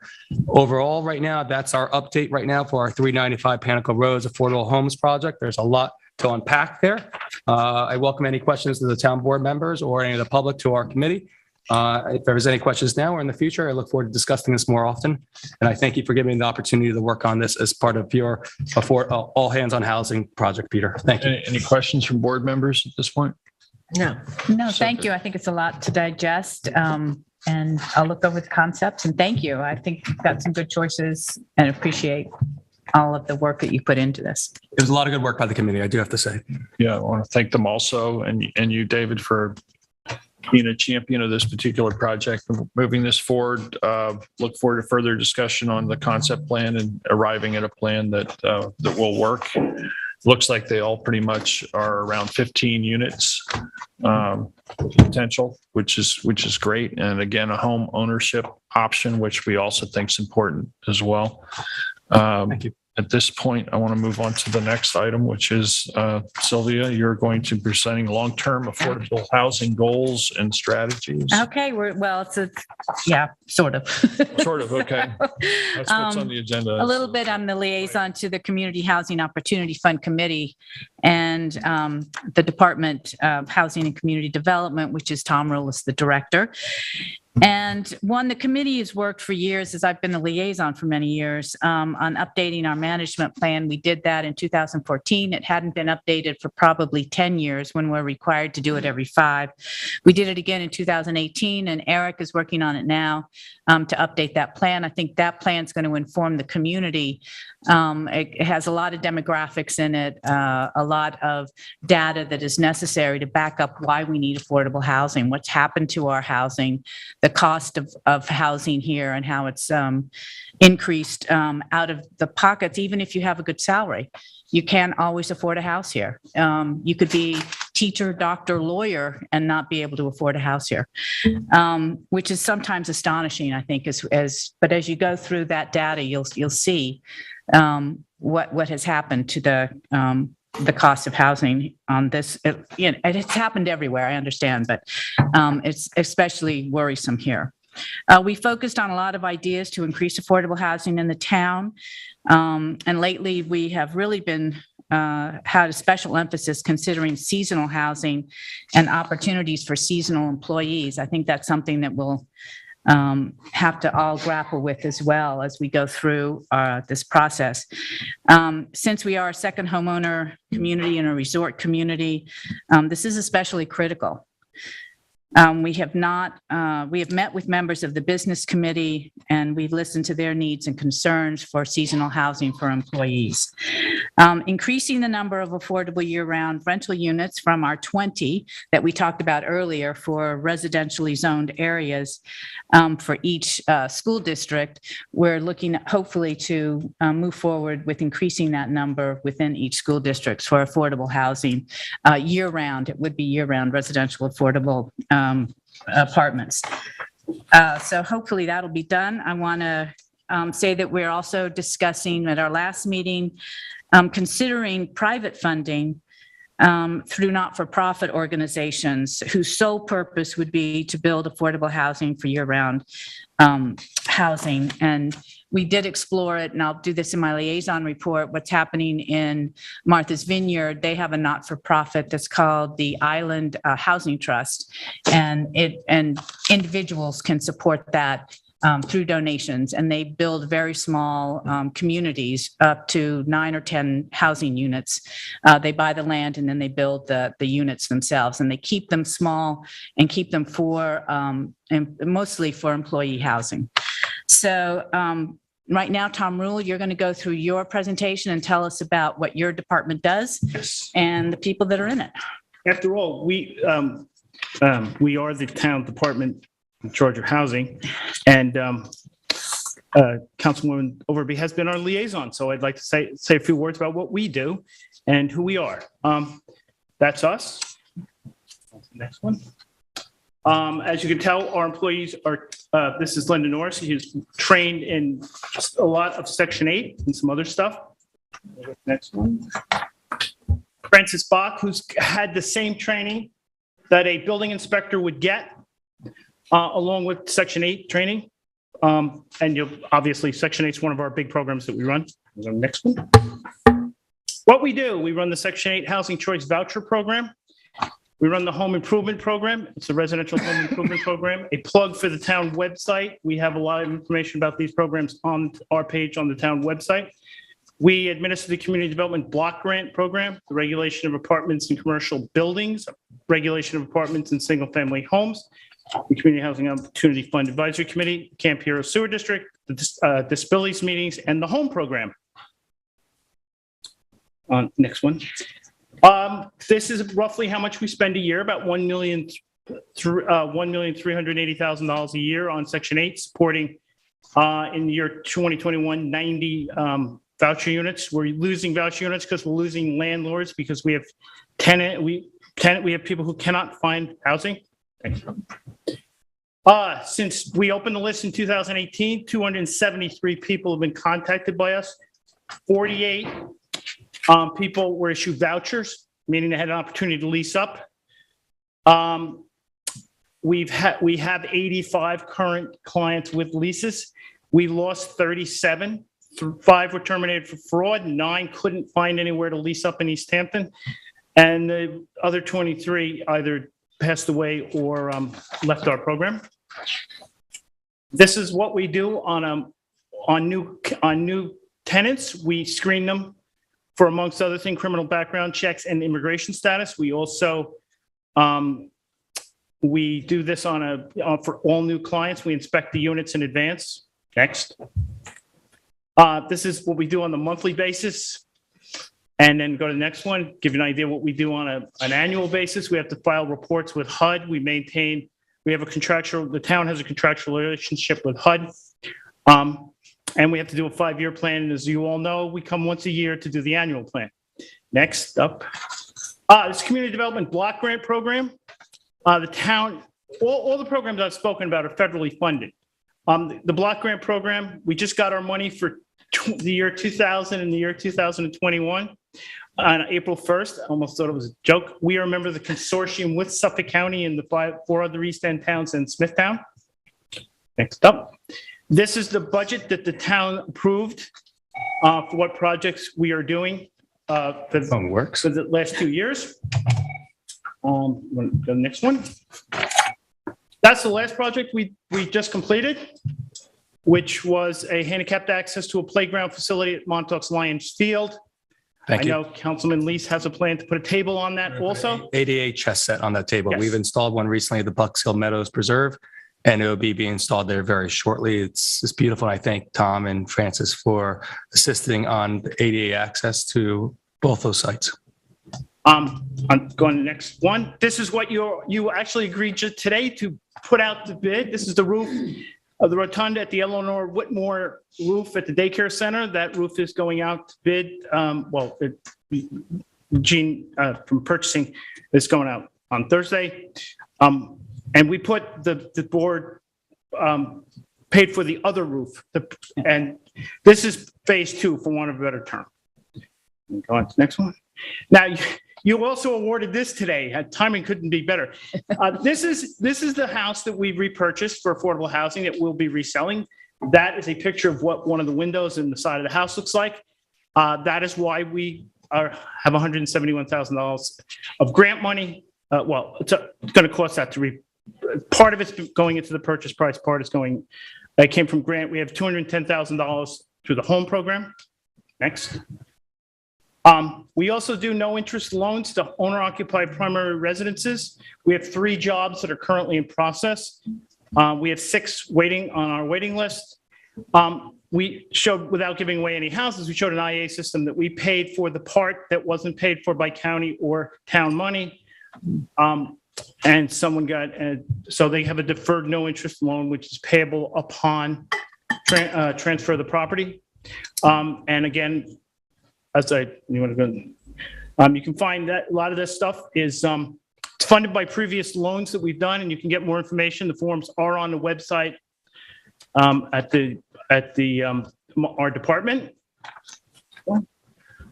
These are the accessory apartments, which have already been mentioned a couple of times, but I'll mention that we're asking for 30. The cap be raised to 30 for East Hampton because between the ones that are permitted and the ones in process, they've hit the cap. We have 31 in single-family homes. We have 13 in commercial structures. And that probably is something that we will be looking at the CHOP in the future about making that program even more accessible for people. And also to remind people that apartments are permitted in limited business overlays, thanks to the board changing the rules. And in a commercial structure, the owner or his employees can live in that apartment, and we expedite applications. Well, the planning board expedites applications, and the town has entered into that intermunicipal agreement with the Village of East Hampton and we're hopefully going to get 3 apartments in the village eventually. With that, and the town is committed to transfer development rights to that project. So that's, the town working with the village to try to create housing where we do not have zoning authority. And that's under construction currently right now. The 2 are. Well, it's 2 applications should yield 3 units. All goes the way according to plan. And town has acquired 4 houses, and 3 in Whalebone and 1 in Kingstown Heights. These are the rebuys, the Whalebone lots that we're buying back. Whalebone houses we're buying back. As the board knows, we've identified buyers for all of them. We rehabbed one of them with that grant money. We're rehabbing the other one as soon as the bid comes back in. And they're in various stages of closure. We've been meeting with my office and I, Linda and I have been meeting with banks to get them interested in our next projects because, you need lenders. And so we're trying to, lay the groundwork for that. And finally, as you all know, but special thanks to Mato Ortiz, who helped design this. We've finally finished the Manor House project. And it's fully occupied. Fully occupied. Every unit's sold. It's given over to the homeowners. It was a bit of a long ordeal, but ultimately, everyone there is happy, I believe. And with that, I close. So this presentation's online. I know Tom was asked to make it no more than 10 minutes, and I said, don't read every word if you don't have to. And so there's a lot of information on there that he couldn't read to you, but you should probably be aware of. So please go to online, and thank you, Tom, very much. Thank you. Thank you, Tom. It brings up Councilwoman Kathy Burr-Gonzalez and the East Hampton Housing Authority. We're pleased to have Housing Authority members and director here with us today, as I mentioned earlier. And you'll be discussing Housing Authority and Route 114. Yeah, so we're going to start with Katie Casey, the Executive Director of the East Hampton Housing Authority. I was given that liaison assignment in January, and I thought learning the airport had a lot of acronyms. There's a steep learning curve with all of this, but I've got great teachers. And you had mentioned earlier the members that are here today. We were also joined by Joe O'Connell. He came in without us. He was sitting in the back before, so he's here now. Yes, Joe and Marion were a tag team today. Thank you for inviting the Housing Authority to present today. This is a huge undertaking. The town board coming at affordable housing from all different angles in a concerted effort. It's a very intelligent way to come at it. So I appreciate the opportunity. I'm Katie Casey from the East Hampton Housing Authority. The Housing Authority is I'll try to refer to my slides here, keep me on track. And I'm going to ditto what Sylvia said. I'm going to go through the middle very quickly. Just know that the information is there and it'll be on our website, town website. We'll make sure it's available. The Housing Authority has 4 properties currently, plus 1 in development. Avalon is the oldest. Accabonac at the moment is the largest. Springs Fireplace is what's referred to as workforce housing.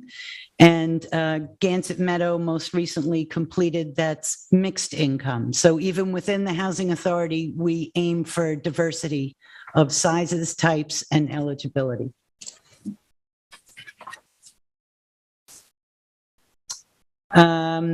We have 5 board members here today.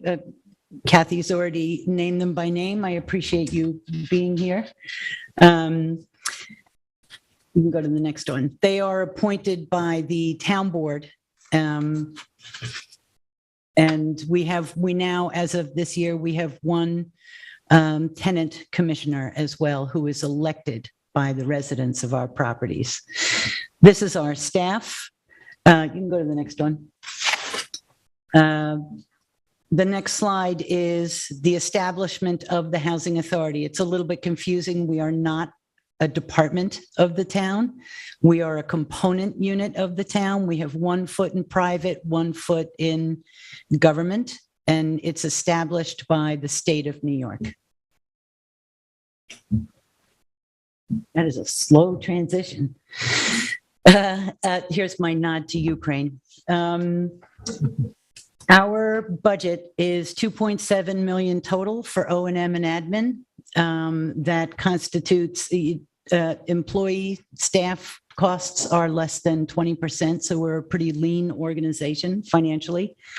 And we do not make a profit. We are not a nonprofit. We are not for profit. There's a difference. More numbers, we can go right through this. This is unaudited financials for this year. We expect them to be finalized very soon. It gives you an idea of our budget. This one also, you can go on to the next one. That was long-term liabilities, our debt. We have to buy things too. We also have mortgages and taxes to pay. I put this in here because I wanted to try to parse out a little bit which agency in East Hampton does what. The Office of Housing and Community Development, you just learned all about what they do. The Housing Authority, we develop and manage. There are other agencies in town. There's Windmill Village, Windmill 2, St. Michael's, Whalebone, and Sag Harbor. All of these agencies operate in the town of East Hampton and have various different housing opportunities. I encourage the public to seek each out and get the information from that specific agency. We put out a brochure in 2019. That has all of this information that separates out the different agencies and who's responsible for what. This is about to be updated. You can go to the next one. Currently, there are 303 publicly or owned by a nonprofit. This, of course, does not include the accessory dwellings or affordably rented properties in the purely private sector. 17 are in Montauk, 77 are in Amagansett, and 209 are in East Hampton North.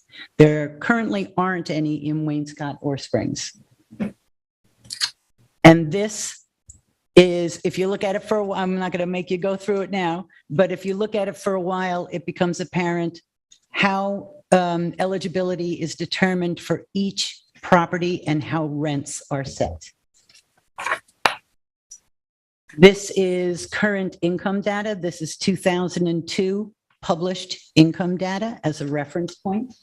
Can you just highlight what those numbers are and what that means in terms of income? Yep, happy to. 100% of area median income in black font. The numbers 1 through 8 represent household members, the size, how many people are in each household. And then the white font on the bottom is their percentiles. Different property, the previous slide refers to 30% AMI, 80% AMI. It's all gobbledygook. It's a lot of acronyms and it's dense. But so the point is that you're going to establish what eligibility is for someone in that particular category based on the median. Yes. And that for East Hampton is $101,800 for a single person. For an individual. And it's very telling that we still have such an affordable housing issue. You know, it's really urgent. And somebody making over $100,000 is considered in the middle. Mm. So that speaks to the market, right? Yes. Absolutely. So this is broken down a little more. It's pulled out a little more. This information is available from the HUD website. We are generally calculated together with Nassau. Nassau Suffolk is the statistical block that HUD uses. Go ahead to count. Thank you. So now flipping to rents. This year, 2022, studio, a fair market rent. This is not what people actually get on the open market. This is a fair market rent for a studio or an efficiency is $1,372. And if anybody's looking for a 1-bedroom in East Hampton, you'll know that $1,372 is a bedroom with a shared bath and a shared kitchen in East Hampton. So you can break it down by hamlet. Montauk currently is the most expensive hamlet for rentals, and Amagansett is the least expensive hamlet for rentals at the moment. Across laterally, it's unit size, efficiency through 4-bedroom.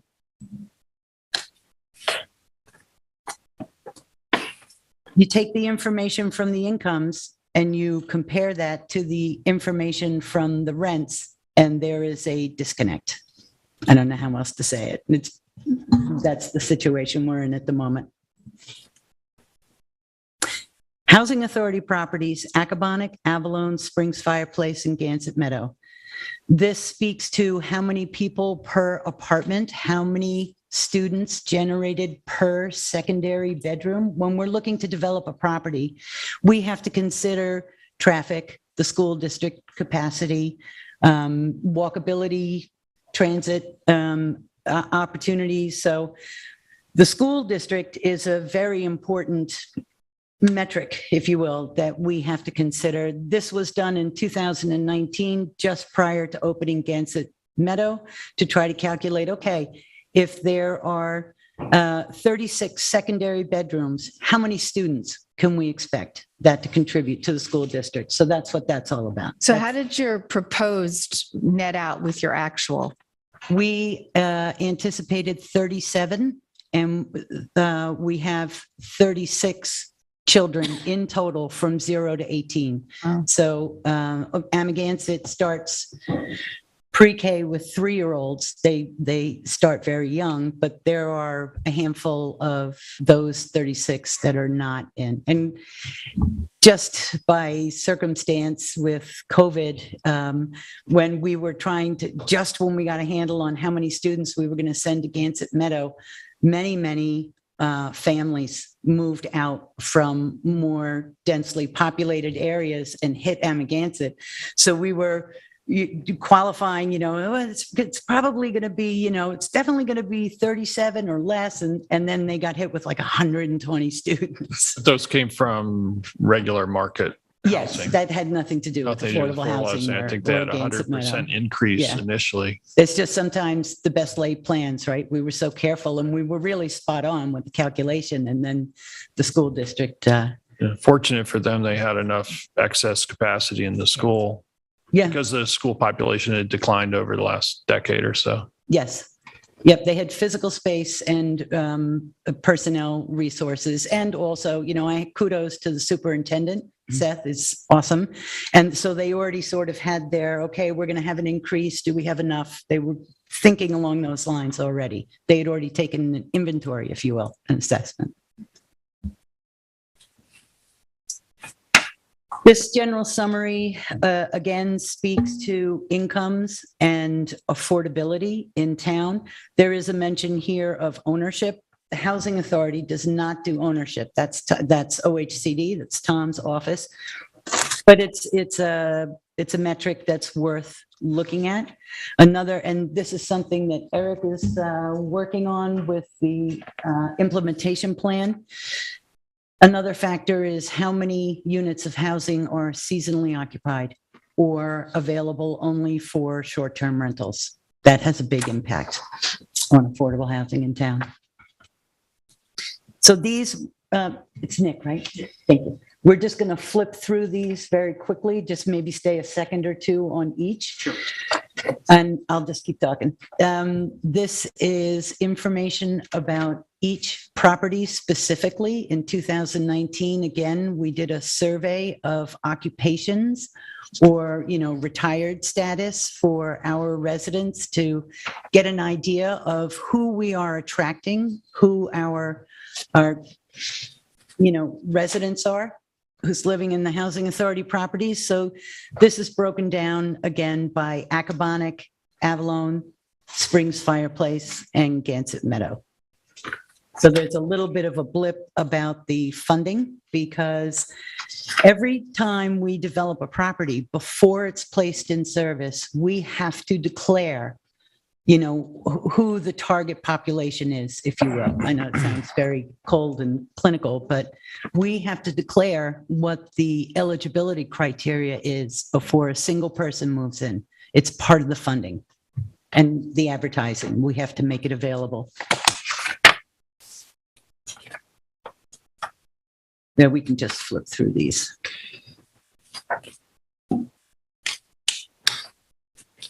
I'm going to stop here for 1 second because this is the most recent. This is as of late 21, early 22.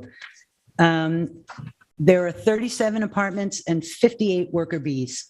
And of those 58 worker bees, 15 are in food and bev, 7 work in the trades, 6 work at a school, 6 work for the town, 5 work in a medical facility, 5 are in retail, 5 in hospitality, 4 are private staff in homes, 3 are self-employed, and then 2 don't quite fit into a specific category. There are 5 retired or disabled persons. 2 households were homeless at intake. And when we first started, there were 33 children ages 0 through 18. So that list contains a number of people who are essential workers within the community. Well, yeah, I would say like 80% of them. Right. So I think My best guess. that's the point I want to emphasize here is that 80% of our essential community. Yeah. And that's why housing is such a crisis and so important that restaurants can't stay open as many days a week right now because they can't find the staff. It trickles down. It goes through the entire community. It's really unraveling the fabric of our local community. I really can't say it enough. The whole community benefits from affordable housing, not just the people who live there, not just your mother who lives at Windmill, not just your adult child who is at Springs Fireplace, who's trying to, build a career out here. So every person in this community benefits, unless you never get a coffee, you never go to a restaurant, you never buy an article of clothing But then you're not involved in the community, and you can't have a community without community members. Yeah, well, it's not possible, and everybody in the community benefits from affordable housing because the support services are there. Yeah, this list is really the capstone of all of our efforts. It really defines who is in need of housing out here in a very clear way. So the list is definitive for me. It's real, it's we can talk about structures and everything else, but this is really what we're talking about. That is who they are. That is really who they are. Hardworking people, and we're happy to help them. We're happy to house them. So we can. I love the stores where they were. Keep going. Gansett Meadow. So 3 Mile Harbor. I'm going to go a little bit more slowly here. So the Housing Authority is partnering again with Georgia Green Ventures. We partnered with them on Gansett Meadow. The plan for 290 and 286 3 Mile Harbor Road is 50 units of rental housing for low, moderate income, 30% through 60% AMI. If you want to know what that means, it's in there someplace. Those will be 1, 2, and 3 bedroom apartments. Our current analysis determined that what we need most are 2 bedroom apartments. Each project, we take a look and try to be as current and speak to the current need as much as we can. This project is 5 buildings. There will be common area, common meeting space, and we're only using about half of the property. We are doing as much as we can for energy and water conservation. In fact, it was recently announced that here's the Suffolk County tax map down here. These are paper roads. They don't actually exist. This is the Bistrian sand operation. And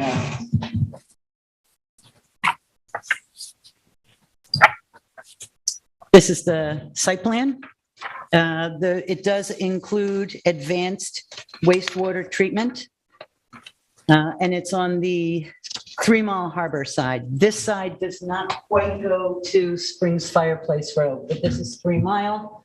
This is Bistrian, and this is Springs Fireplace.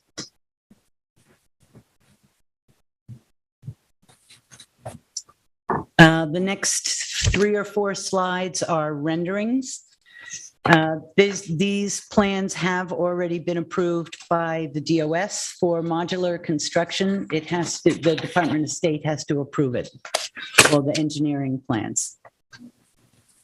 And because of the energy and water conservation measures, it was recently announced that the project is receiving a Smart Growth Award from Vision Long Island and the Main Street Alliance. So that's happening on June 10th.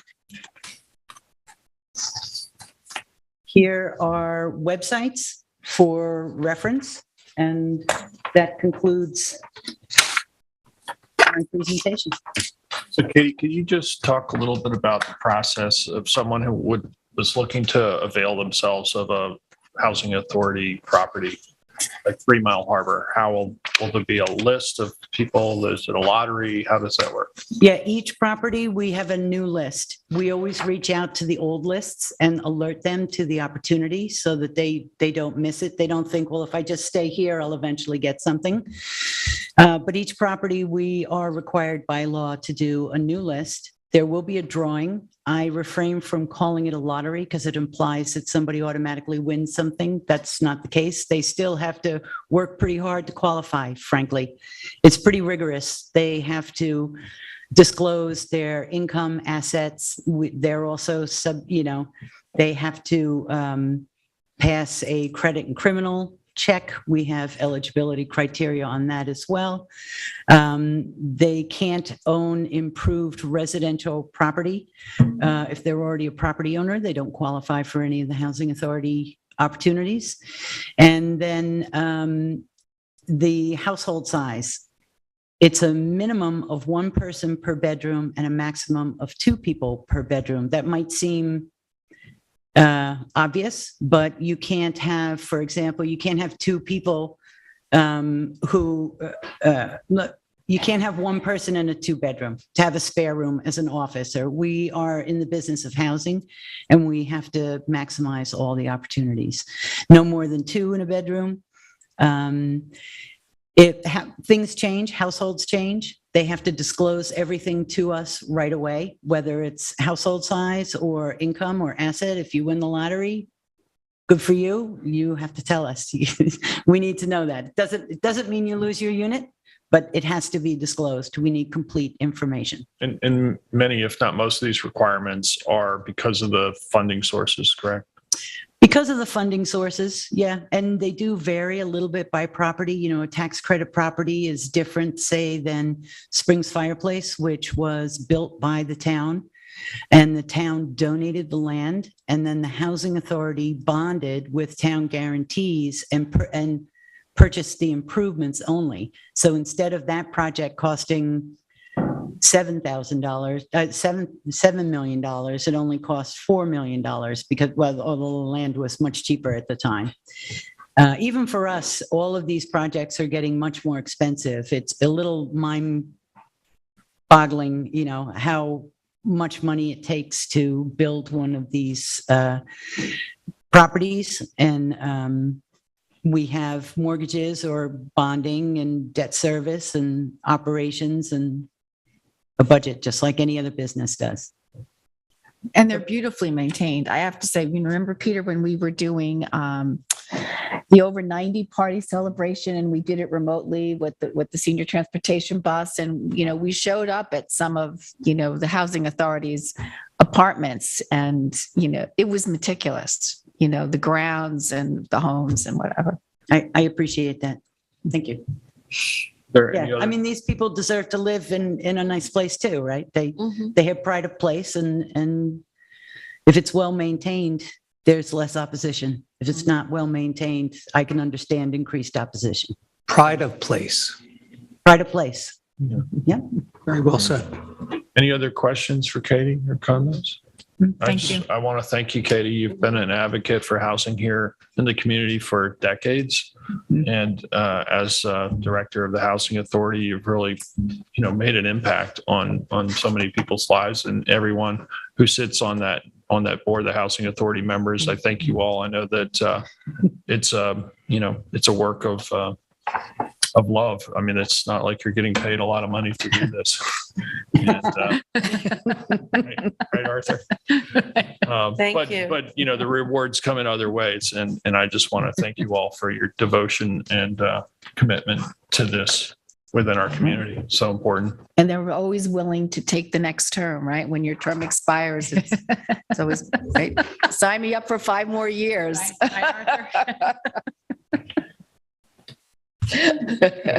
Thank you. Thank you all.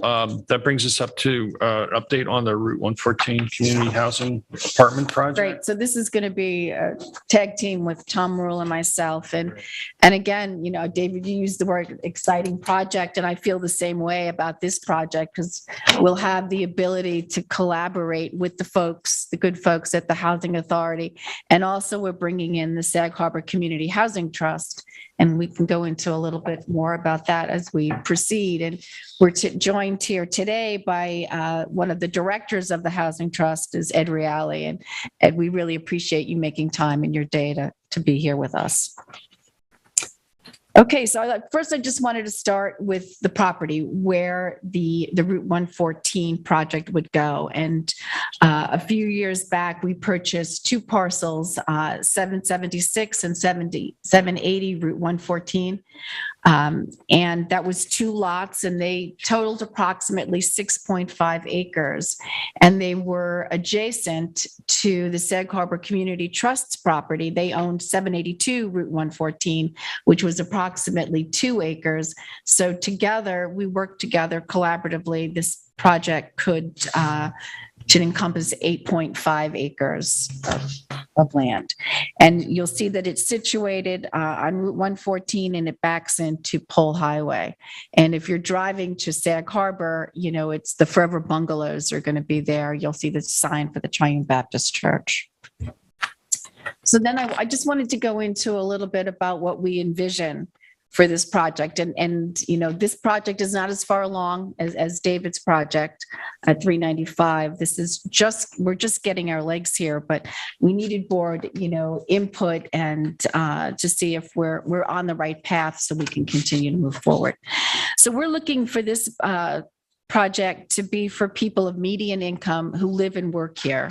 They'd be rental apartment units, primarily 1 bedroom, although that will be subject to final design. We're looking for them to be built of modular construction. We finance it by the town of East Hampton, and then it would be operated by the East Hampton Housing Authority. The way they operate the 4 other projects and then the 3 Mile Harbor project that's coming online. And it would be a true collaboration between the town, the East Hampton Housing Authority, and the Sag Harbor Community Housing Trust, and which is an exciting opportunity. And when we get to who would be on our working group, there's a lot of brain power and a lot of experience among all of the players, which will hopefully bring this project in a very timely fashion. So I wanted to turn it over to Tom if you want to pick up from here. Well, in the sense of who will build the project, and this is modeled after the successful Springs Fireplace Road Apartments model. The town will build it. It will secure all the approvals and a contract. You'll get a contractor to the town's purchasing policies. But once built, it will be operated by the rental arm of the town, which is the Housing Authority. Similar to what happened with the Springs Fireplace Road Apartments. The town and the Sag Harbor Trust will contribute the land. This is the proposal. The town will finance the construction and sell it to the Housing Authority with a purchase price so that they have an affordable budget and can run and maintain it. Because ultimately they're going to have to survive on what their budget can support the operations. And the town will, as it has done in the past, guarantee their bonds so that they get a better rate with full faith and credit. It's going to need public water. It is going to need full sewage treatment. And 60 is the maximum permitted on the site. We're going to aim for as much as possible, but the number will fall somewhere between 50 and 60 units.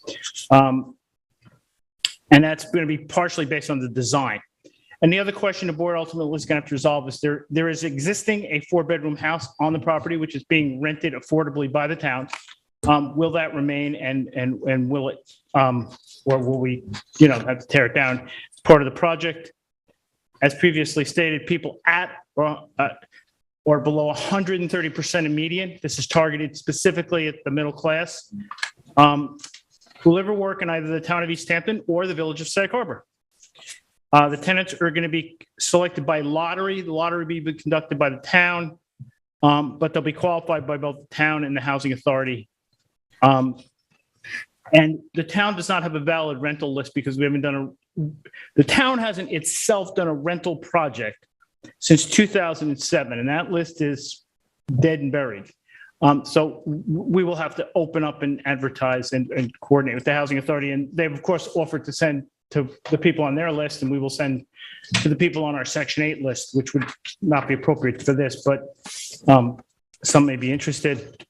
And the working group from the town is me, Francis Bach, Jeremy Samuelson, the planning director, Eric Shantz, the assistant planning director, several Christofich and Kevin Ahern from the Public Works Department, Jennifer Nigro, who did such a great job on the other stuff that we've now enlisted her to do all the affordable housing.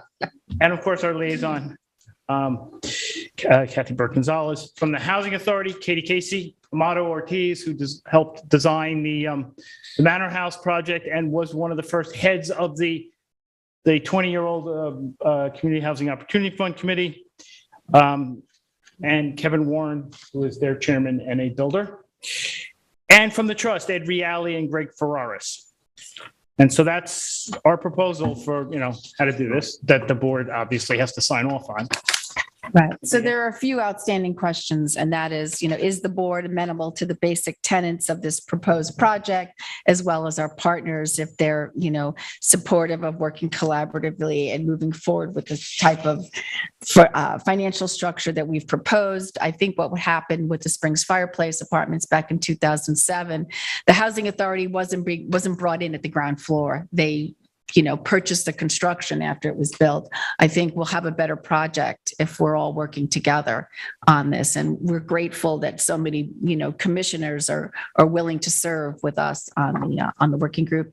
And then we'll bring in, the Sag Harbor Community Housing Trust, Ed Reale and Greg. So, because they've already had some experience on that property, they developed a project there, but unfortunately couldn't get the funding for the 9 cottages. So there's a lot of, expertise in the room, and, if the board is supportive of this, and I would imagine we'll probably come back to a work session in June where we can, download all of the information that we've been given today, because it's been quite a bit. And then we'll get the group together and start making some recommendations on how we move forward. Right. There's a lot more detail to go into as we move forward.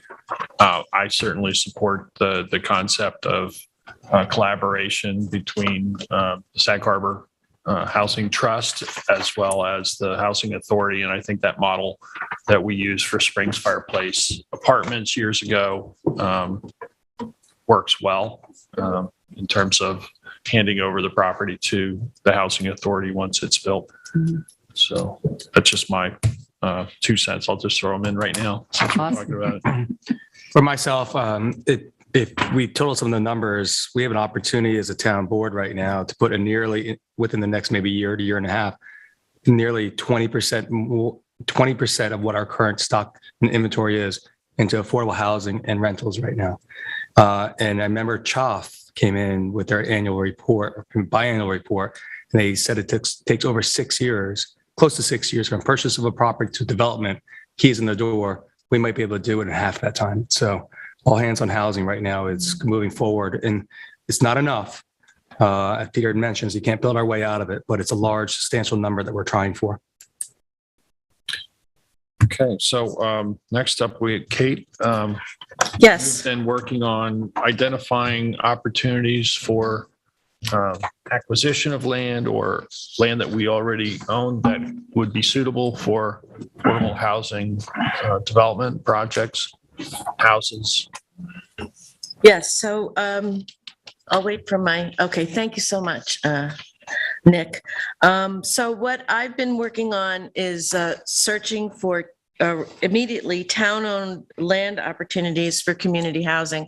And certainly after listening to Tom and Katie today, the word community, I hope, replaces the word affordable housing, because this is housing that we need to keep our community a community. And you can see all the essential workers that depend on community housing.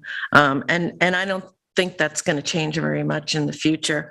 So my part of this has been searching for town-owned land opportunities for community housing. First, I want to thank Tom Rule for guidance right from the get-go when I was first elected, and Barnaby Friedman, Scott Wilson, and of course David Lease, who's been really helpful and helping me look for properties. This is a task to ensure that all town-owned properties that have been purchased over the decades have been looked at to see if there's opportunities for community housing.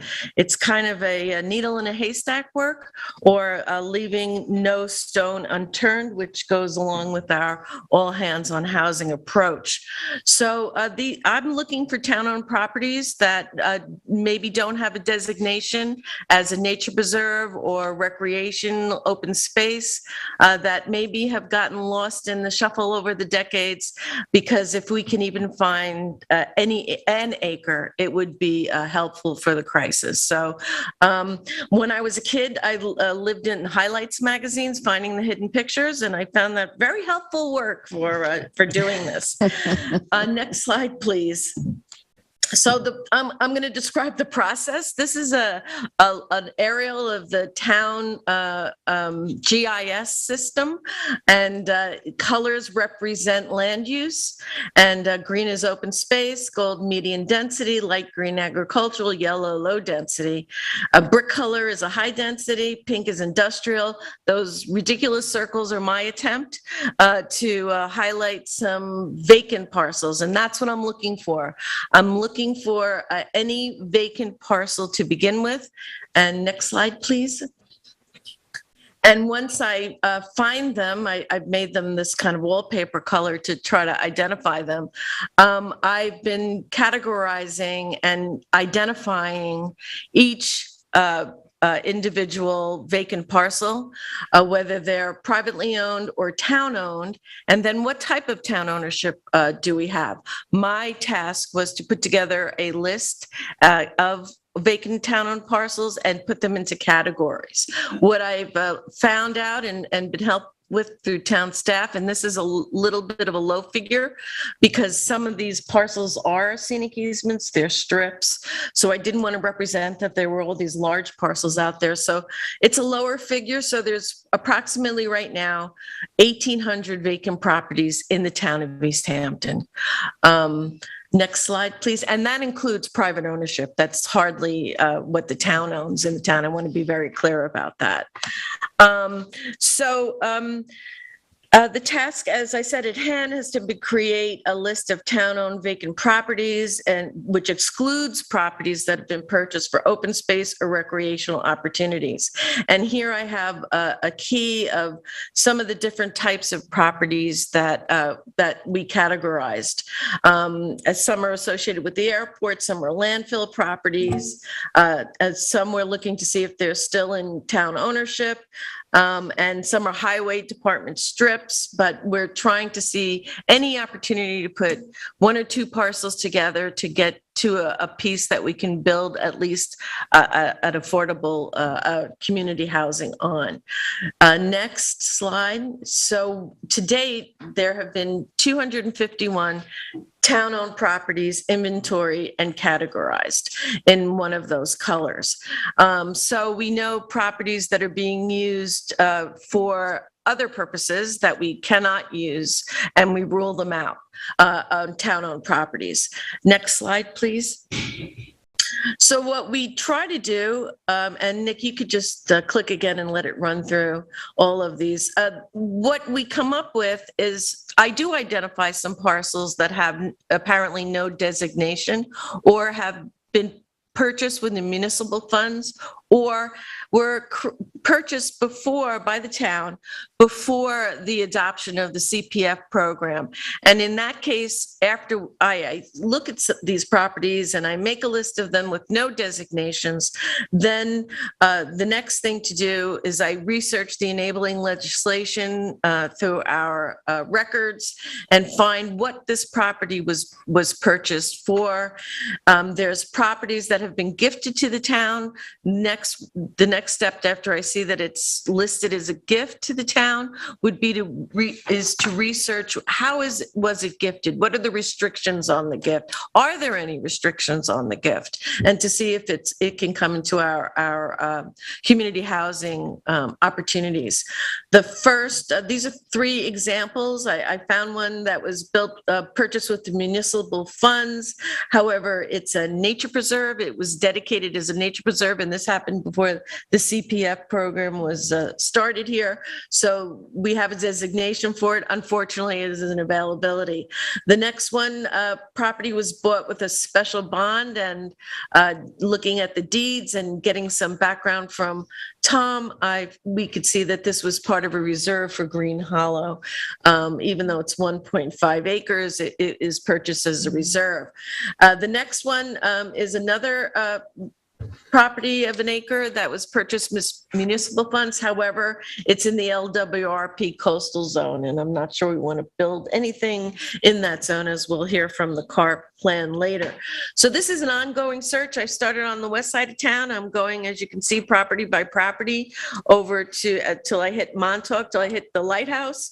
And it is kind of picking out little pieces, and no, it's not a solution. But if we have properties out there that we could put 1 unit on, I think it's worth it. So I'm happy to ongoing with this search. Some other things have come out of it. I had a community member come to my office this week, make an appointment, and they own 2 acres in an acre zoning and would like to subdivide and then have the town purchase that acre for affordable housing opportunities. So I invite members of the public, if they're so inclined, to please stop in. As I said, this part that I'm on is a no stone unturned approach. We have to look at every opportunity, has been made clear today. The properties that are in private hands, I think we'll talk about that in the next presentation, how those opportunities might come to us if we're so inclined in the future to look that way. But as of from now, and this is my last slide, I've identified, next slide, Nick, thanks. Right now, I've identified 8 town-owned vacant properties of 1 acre or more that have been identified for potential for community housing search. The next level then is to ask the town attorney to initiate a Suffolk County title search to see where we are. And that's my update to the moment. Thank you, Kate. And we appreciate the inventory and going through all the many parcels. As it's been said earlier, there's no one approach here that's going to solve this problem. And we really aren't going to be able to build our way out of this problem, I don't think. And but this is one aspect, some new structures, and then trying to capture existing structures as well for affordable housing, and emphasizing apartments above businesses and accessory apartments and detached cottages on single family home sites as well. So there's really a broad approach here. We do have to have diversity within our housing. And you can see from that slide earlier from the Housing Authority, who benefits and who these folks are that are taking advantage of the housing. And it's us, basically. It's our community. Any questions for Kate? The only thing that occurred to me, we're going to be looking to relocate the new senior center to Abraham's Path, which will open up the current space for the center, which is roughly 2 acres with about a ½ acre recreational, basketball courts thing right in the middle. And I know right next door, the windmill is looking to expand both potentially horizontally as well as vertically. Yeah, well, and it's contiguous to Windmill and also to the Springs Fireplace Apartment. So it's a Yeah, and I had great opportunity. another constituent come in, and this is something I need to talk to David about. Asking about the CDCH building, and if that's a possibility. And they would even do a private partnership on developing that building as well. So a lot of opportunities, and I think we need to, as you said, no stone left unturned, and all hands on housing. Anything else on this before we move forward? Okay, so the next topic is the proposed Community Housing Fund implementation plan. The Community Housing Fund legislation, which was signed into law late last year by the governor after several attempts, finally passed. This was a law that enables local municipalities in the 5 East End towns, much like the Community Preservation Fund, to establish a transfer tax of 0.5% in order to create a fund for housing specifically. And this legislation we've discussed at our previous work session, and I believe the board was comfortable to move forward with scheduling a public hearing for the actual enabling legislation. The other component of the state law is that the town would need to develop a housing plan for how this money would be spent, the processes by which that is done. So I formed a committee to work on this. We had the Assistant Town Attorney, Jen Nigro, draft the legislation, Tom Roll from the Housing Community Development, Jeremy Samuelson, our Planning Director, Eric Shantz, who's Assistant Planning Director, myself, along with community members, Katie Casey from the Housing Authority, Richard Whalen, who's an attorney in land use, Jackie Lowy, who's a real estate agent and school board member, and Jonathan Yellen, who's chair of the committee. We have discussed the plan and what it needs to entail, and I have Jeremy Samuelson here to present. Good afternoon, members of the board. A pleasure to be with you here today. Thank you for the opportunity to comment on this. As I was sitting listening to my colleagues talk about all of the amazing work that's happening on community housing, I had a thought that, there's a lot of pieces that have to get brought together here, and you've heard about many of those pieces here today. You obviously need community support. You need leadership. You need locations where you can actually solve some of these problems. You need code that allows you to actually do the actions that you're proposing. And then, of course, very importantly, you need the funding mechanisms that will allow all of these pieces to finally come together. So I think it's appropriate that this presentation comes at the tail end of this conversation, because I think this allows us to look forward.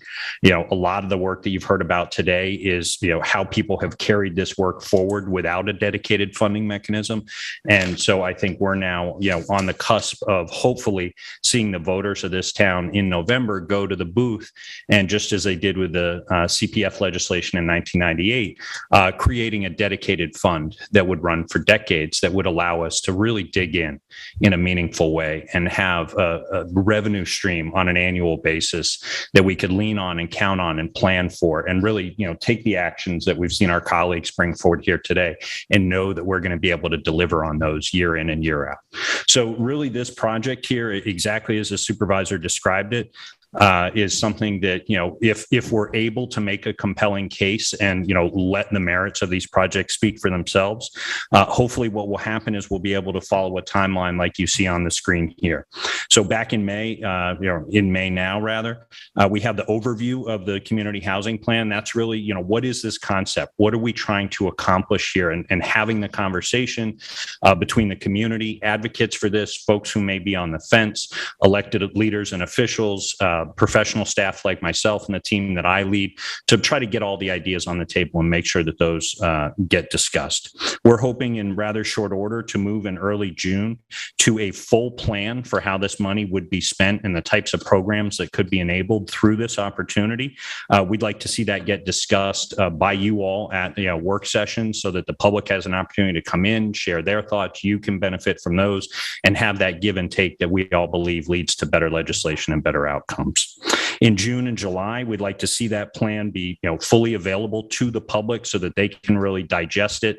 As they're sitting on the beach, I like to think that other people are nerds about this stuff too, and maybe this is the kind of thing they want to read and really dig into. Get out the highlighter, ask probing questions, come back, attend work sessions, email all of you, email the team in the planning department, and get that information out there and see if there are additional ideas that haven't yet been contemplated. We really want to create the space for that give and take. So that's what we're noting up there when we say June, July, plan available, public comments welcome. We then need to move in rather short order to the public hearing process, as you all know, in order for this to actually be able to be possible and meet all of the timelines that are spelled out for the law and all of the various hurdles that we have to get ourselves over. We have to have a public hearing that has to be done in a timely basis. We found that July is the right spot in the calendar for us to do that so that we can continue to meet all of the filing deadlines for the specific language and all the pieces of paper that have to be shared between the town and the state to make sure that if the voters vote yes on November 8th to support this 0.5% transfer fund, then what we will see is a piece of legislation that can then hit the ground and start running as of January 1. Bless you, of the following year. So 2023, if these pieces line up as we've seen it there, then we'll actually be able to see a 0.5% of revenue from the transfer of real estate in the town of East Hampton accrue directly to this fund. And that's a meaningful number. So, there are different projections that are out there for how much would that be? What would we do with it? We know that over the last couple of years, we've seen a huge influx of people and a real, kind of surge in the real estate market. I'm very leery of trying to nail down, what can we anticipate in terms of definite revenue. That's not my job. I'll leave that to other people who have different qualifications. What we can do is say, well, if revenue comes in and we think it's going to be on a conservative side, somewhere, kind of pre-COVID numbers, base it off of that, somewhere around roughly $6 million a year at this point, I think is a fair and conservative number. How would we spend that money? And that's the conversation we're here to have with you today. What are the ideas that are out there now? What ideas are missing from those conversations, and how quickly can we get a plan put together that reflects those ideas so that you all can hear from the public and move towards this public hearing process. So very important to all of this are who benefits and who pays and who does not pay. Right. So again, very similar to CPF, Community Preservation Fund. That's the existing 2% real estate transfer tax. This would actually has a couple of small differences from that I want to point out to you. So if you look at the left-hand side of the page here, benefits and payments, who benefits? I would argue that all town residents will actually benefit from this, per the conversation that we've had here today. But important for this conversation today, all town residents would be eligible, for this program if you meet other guidelines. I just want to make the case that, being a town resident or working in town. So you could live elsewhere, but if you work here full time, then you would similarly be eligible for this program. Beneficiaries of this program or potential beneficiaries of this program, businesses looking to create affordable housing are a huge constituency here. We're constantly hearing from that part of our community as they articulate their need for housing and community housing.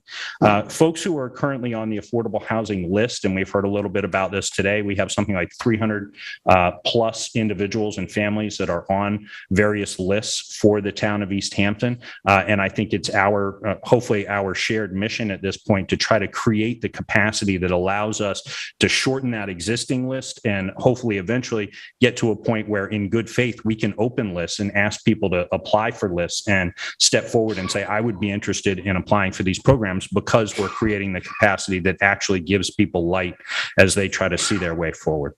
So first-time home buyers, this is incredibly important here.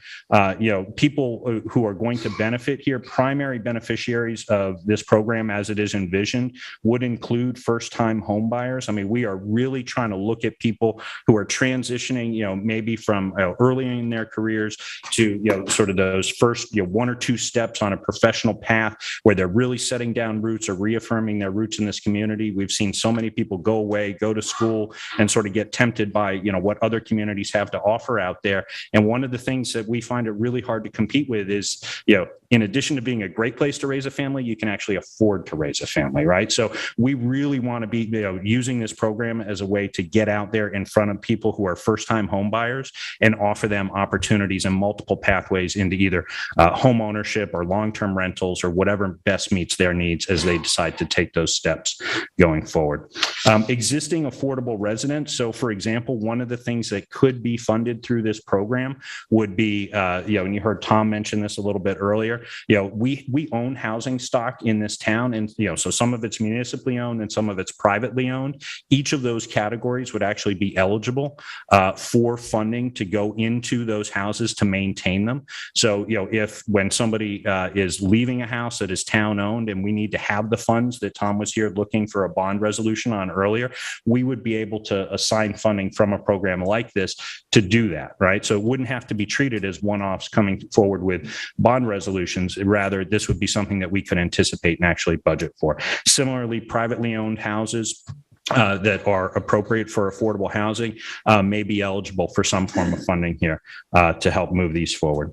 So in addition, you could see all the way down the list there. Very importantly, I want to point out, we'll talk a little bit more about this in a moment as we look at a graph. Home buyers under $1 million.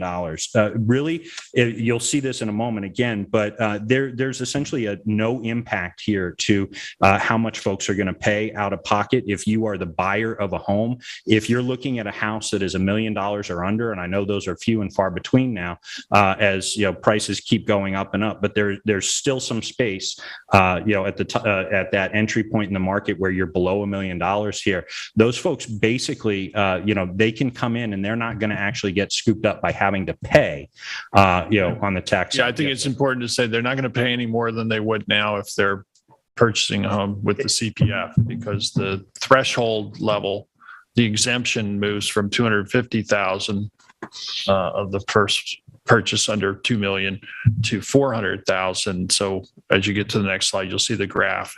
It's price is $1 million and less. There's no increase in the amount of transfer tax that someone would pay. Exactly. So going to the right side of the page here, who actually does, get scooped up by this? Purchasers who that would pay the 0.5%, so that 0.5%. Somebody comes to the table, and again, this will be clear in the graph here, but the buyer, the purchaser of a home is the one that pays. If you have lived in your home for decades and decades, you've lived in your home for 2 years, you own it. You're already, in under the wire here. It's somebody coming in and making a new purchase, right? And as the supervisor just pointed out, and we'll see on the graph here in a second, basically this is going to apply over $1 million. Now that's a slight simplification. We'll help explain that here in a second, but it is the buyer. And I think we really have to, constantly be coming back to this. If you are selling a home, if you are taking that next step in your life, you're downsizing, you're moving into, a different living arrangement, you're moving in with family, you're making different decisions, and you are selling your home, this is not a burden that will fall to you. This is something that, folks who are coming in over a certain dollar amount are going to be paying as the buyer of that house. I just can't underline that enough as we have these conversations. Very important to note, the first $400K or the first $400,000 of a purchase here are exempt up to $2 million. And again, this will make a little more sense when we look at the graph. Those of you who are followers of town government will note that the first $250,000 of a purchase, a home buy in the town currently, is exempt from the Community Preservation Fund tax. One of the nice things about this piece of legislation is that for all of these affected funds, that number comes up from $250,000 and will now settle at $400,000. So I think going back again to the late 90s when the Community Preservation fund was adopted and passed into law, nobody expected that real estate prices would rise as quickly as we did. And so we thought $250,000, that's a ton of money. We'll go ahead and peg it there. There was the median house price in 1999. Right, exactly. Just shows you where we are now, where for East Hampton, it's about $1 million. Exactly. And so that the benefits of that $250,000 exemption over time largely diminished in terms of the impact to people's wallets. And so it was deemed necessary that that number be brought up from $250,000 to $400,000. So again, the first $450,000 will be exempt up to a $2 million purchase. And what that really means is, if you're buying a house that's north of $2 million, God bless you, they're going to make you go ahead and pay the tax on the full amount. So, so exactly as you see there, over $2 million fully taxable. Who does not pay the tax? First-time home buyers, right? So one of the key messages that I really hope folks take away from this today is the proposal that's on the table, that it was handed to all the towns on the East End that have the opportunity to elect this as legislation.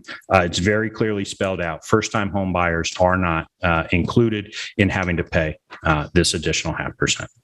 So, possible uses for this money, I've touched on this a little bit already, but if you look at it there, so some of these are a little bit sort of inside baseball language, so I'll unpack them a little bit. Down payment assistance is exactly what it sounds like. We have the opportunity to help people who are having trouble getting to either that 20% or a meaningful number. If they're a veteran and, they still need to make a down payment, then this is a way that we can actually help them come up with that first money that helps them get over the hurdle. Even a lot of times what we see is, people who qualify can't come up with the down payment in addition to that. And this is one of the tools that will help people do that. The town, moving to the second bullet, would have the opportunity to use this fund for land acquisition. So exactly what, Councilmember Rogers was talking about. If we identify a parcel that is appropriate, isn't yet in town ownership, and we want to go ahead and make that leap, this fund would be appropriate for that use.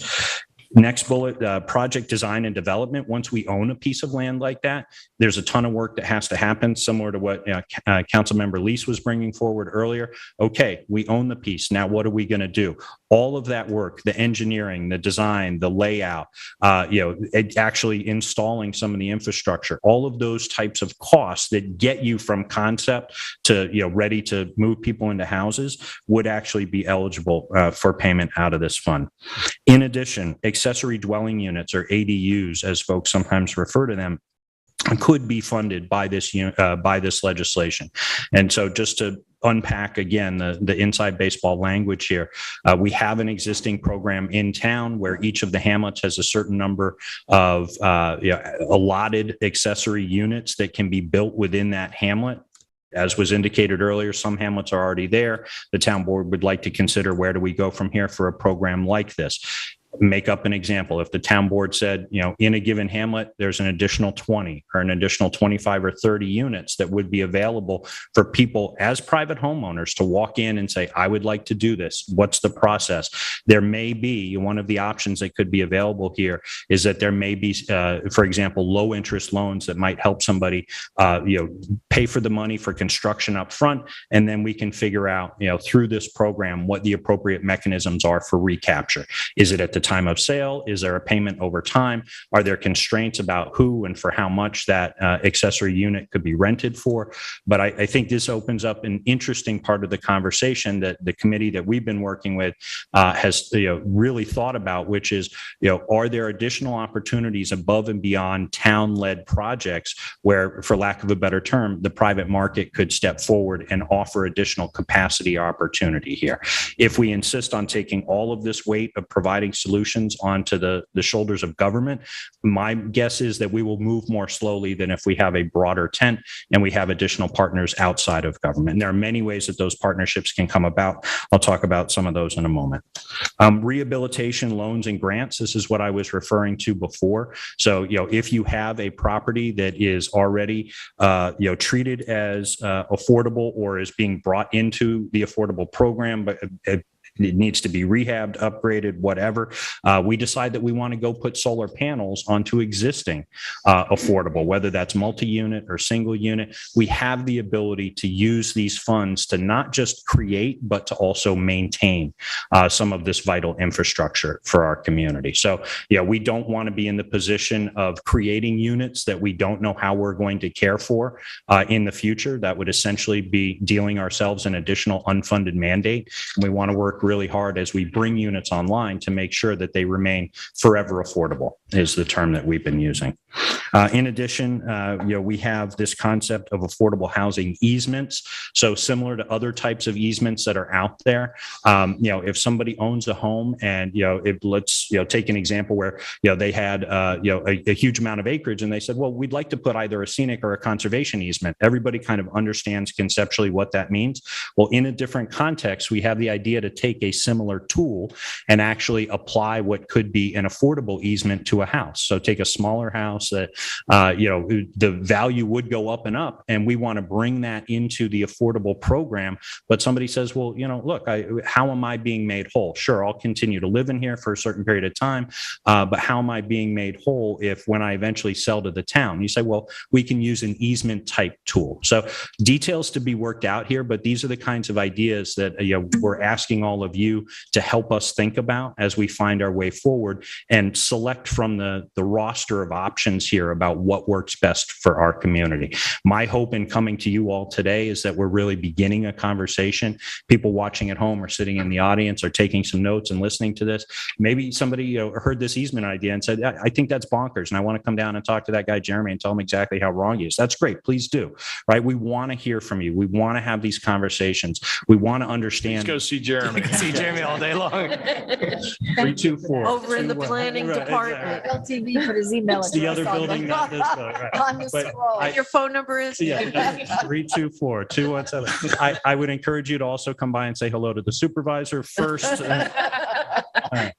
All right. So in addition, very importantly here, Tom's department does an excellent job of providing not just the bricks and mortar resources to people, but also a lot of counseling. And I know, Katie and her team do the same, really helping people understand what options are out there. How do I navigate what can be a complicated process? And so one of the additional items that could be funded out of this program is housing counseling, right? So, a lot of times people just need a guide, and that of course requires time, which requires staff. And so we need to be able to make sure that we're providing that critical resource to people.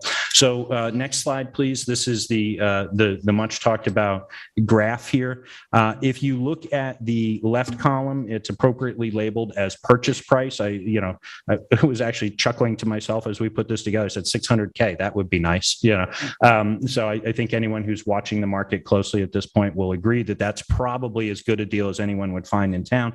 But just drag your finger down the page and you'll see the various proposed purchase prices here. For vacant land, is this included also? The first 100,000 is excluded, exempted on vacant land. Right.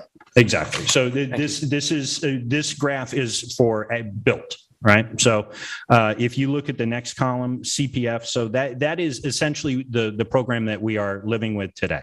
So, pick a house price in the left column, drag your finger across by one, and you could look at what the tax is that somebody would be paying under the existing community preservation fund.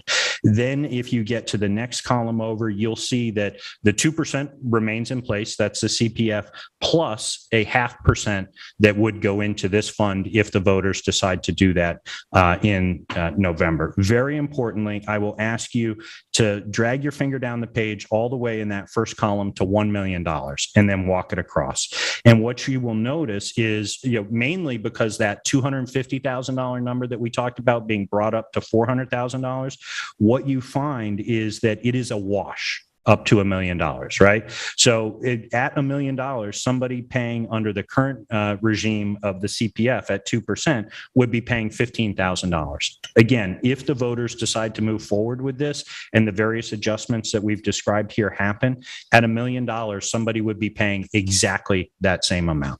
And anything less than that, you're actually saving a couple of bucks because the exemptions come up. So if somebody is fortunate enough to find a house at $950, $875, $725, something in this community, and this measure goes forward, you're actually going to fare better than you would under the current CPF. Where that begins to change is north of $1 million. And you can see that, the math is pretty easy here, right? So you can see that, when you jump to $1.1 million, there's an extra $500. So every $100,000 here, yields an extra $500 in tax that would be paid. So, if you just move your way through some numbers, kind of the middle of the market at this point, I hate to say this out loud, but it's true, having just bought a house in this town. I can tell you that, if you're looking at somewhere between, 1.3 and $1.7 million, there's a swing of a couple of $1,000s that would hit a buyer at a 1.5 or a 1.7 million dollar home purchase price. So at $1.7 million, you're going from $29,000 to $32,500. So that's real money. All right. It's $3,500 out of, somebody's pocket. But ideally what's happening is that buyer is amortizing that over the life of a 30-year mortgage. Right. So hopefully what happens in addition is the good that gets created on the back end of this. Again, a very conservative estimate, we think, of about $6 million. And I'll just underline the very conservative part of that characterization. I think we could likely see far beyond that. If you go all the way to the bottom of the page, we know that there are routinely sales in this town that happen for, between $5 and $10 million, if not more than that. Any $10 million purchase would actually, under the current program of CPF, yield $195,000. In this case, it would actually bring in all the way up to $250,000. The delta between those two numbers, the $55,000, would go straight into the affordable program. All right, so the process. How would something like this be administered? Very importantly, people want to know and be assured that there are checks and balances.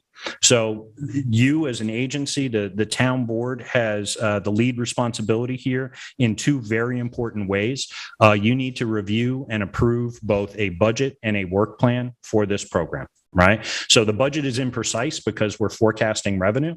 Right. So that's sort of broad strokes. We like these things. We're going to fund them heavily. We're not as convinced that these will be meaningful tools. We're going to fund them less. Those are decisions that would happen, based on a work plan that gets laid in front of you, is subject to public hearing, where you would hear from the public. People would have a chance to give their input, and then a decision and a plan would be adopted. In addition to that, you would have responsibility ultimately for administering the budget here. That's the big picture. And I just want to spell that out because we can almost set that aside as kind of the conceptual framework within which this program will operate. On the other side, you have sort of the more operational aspect of it. Somebody has an idea to do a project. Somebody wants to buy a specific thing. Somebody wants to propose a particular development, a multi-unit partnership with a private development company. Okay, that's great. An individual who wants to put an accessory unit on their house. Fantastic. Whichever way they want to find a way into this program and help us solve this problem, deal with this crisis of needing to bring on community housing, you'll see at the bottom of the page, there's a series of checks and balances here. So a specific project, again, it could be proposed by the town, it could be an individual coming forward, could be a private entity, corporation, it could be a public-private partnership. They would have to make their proposal to the appropriate town department, and that could mean a couple of different things. They might start with my agency. They might start with Tom's agency. They're going to find themselves involved in a review process, a proposal and review process. I think it's important to mention here that the law requires the establishment of a community housing fund committee, much like the water quality and technical advisory committee does for the review of projects for water quality funds out of CPF. That committee has to be between 7 and 15 people, and it has to be composed of members with various backgrounds. That requires that there'll be real estate person, banker, that there be housing advocates, and so on and so forth. So you are assured that there'll be a very diverse and well-balanced committee that will review expenditures for eligibility and whether or not they conform to the town's housing plan. Much like, again, the water quality technical advisory, they make that recommendation to the town board, and the town board would then take those into consideration and then, vote whether or not to fund that project. As well as the committee, there are certain aspects that I think would be appropriate to be made as administrative processes.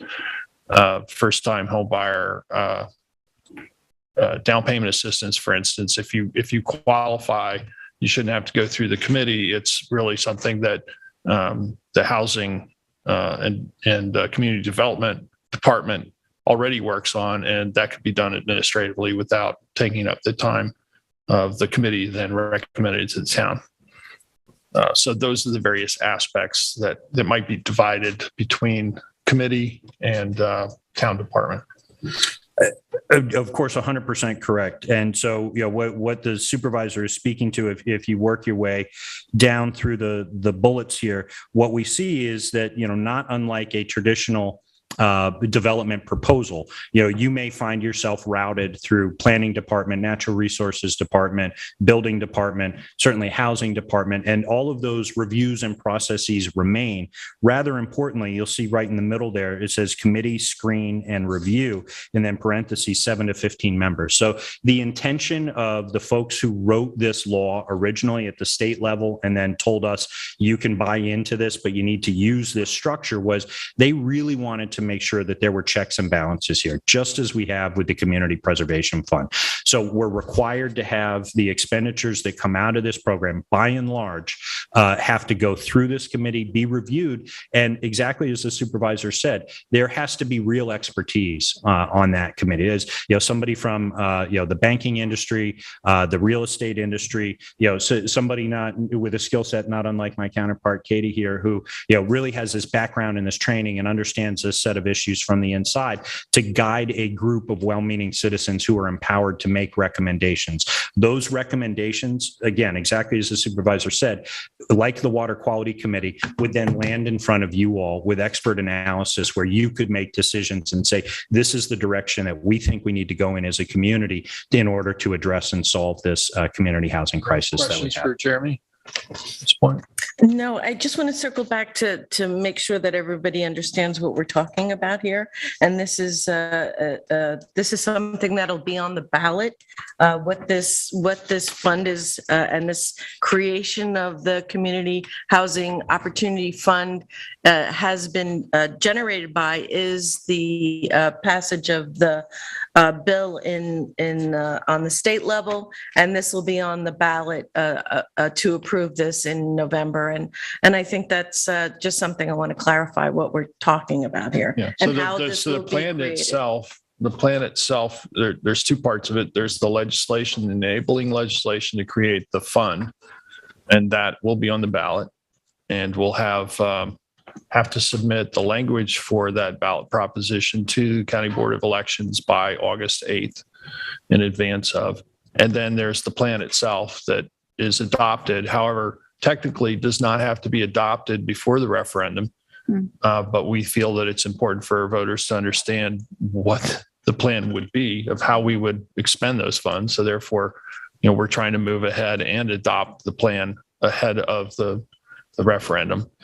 What the law says is that you have to have the plan established prior to collecting funds for the from the referendum. So we wouldn't be able to actually collect any funds until 60 days after the referendum passes, which really at that point is basically January 2023. But people will ask, how's the money going to be spent, and how are you going to manage that? And so having that plan out to talk about, as well as the enabling legislation, is important, I think, to gain support for the enabling legislation. So that's what we're working on. We'll have this basic outline will be fleshed out in more detail. Coming work session, probably the next one, we'll have more to add to that.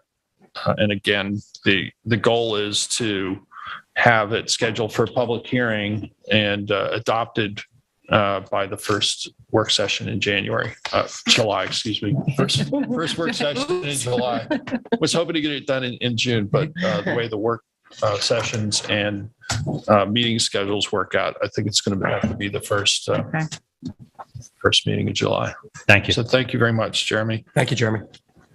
So that concludes our discussions in the work session on alternates on housing, bringing everyone up to date on that. We have 3 more items left on the agenda today. Town Hall entrance pollinator pathways, change East Hampton. We have the CARP, Coastal Assessment and Resiliency Planning, and Administrative Bureau tickets code changes. So we have with us today folks from Change Hampton who are interested in presenting a proposal to create at the entrance of Town Hall a pollinator garden. We currently have a pollinator garden on the south side of the building. I'm fortunate enough to have it right outside of my office, so I get to watch that bloom and change throughout the season. And the town had also discussed with Edwina Bengal and others about developing pollinator gardens here and reducing the size of our mowed lawn. So we are planning, and in fact, just received our wildflower, Northeast wildflower deer-resistant mix just last week. So we expect that will get planted out in the meadow around Nureyev and Fontaine, the Bill King sculpture. The importance of reducing mowed lawns, I'm sure we'll hear about. And pleased to have you with us. And if you please introduce yourself. Okay, I'm Gail Pellet, and we have a whole bunch of our team here, Change Hampton, Nancy Erber, Lynn Green, Gloria Fazzi, and Paul Munoz, and Stefan Van Dam, and myself. And while Stefan's getting set up here, I just want to thank you for inviting us to present, and especially Kate Rogers for being a helper and liaison with the board. And also to having sat here through almost 3 hours of what you do as a working committee. The first thing I was going to ask is, do you take a bathroom break? Or what do you do? I mean, depends. I mean, do you need to get up and stretch or something? Because we want to thank you for all you do for our community. And that has to do with the time you spend, the hours you put in, the thought you give to it. And sitting here today, I mean, listening to the complexity of the issues and the voices that come and present, and also the diligence of your work. So once again, thank you for what you do. I know that it was really helpful to sit through a conversation about the housing challenge, the community affordable housing challenge. We all watched that and feel strongly about it in our community. The subject we're about to present is even tougher in some ways because it has to do with our very survival as a species.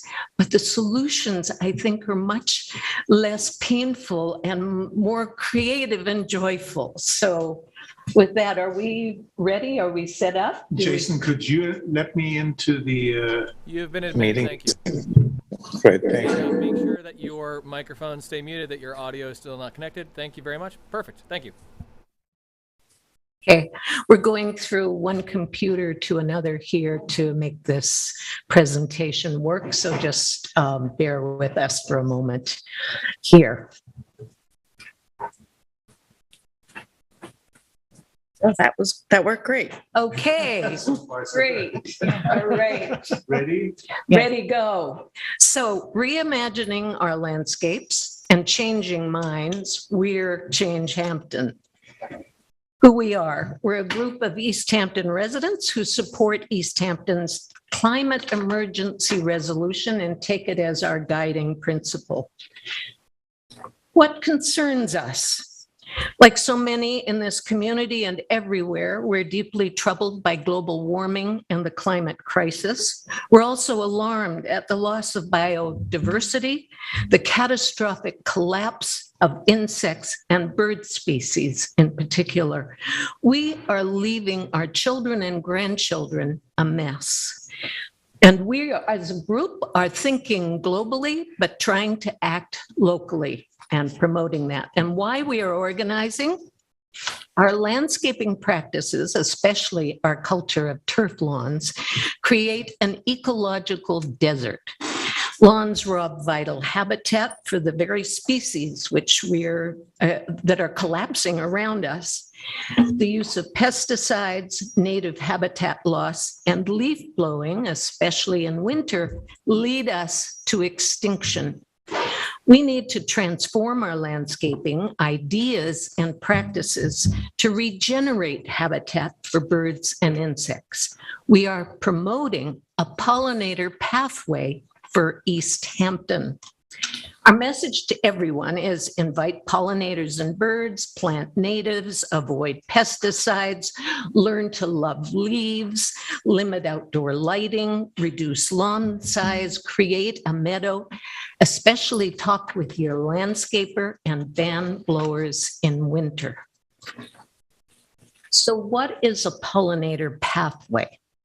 It's a corridor linking fragmented, ruined habitat and restoring it into a chain of pollinator-friendly gardens and meadows, promoting species resilience.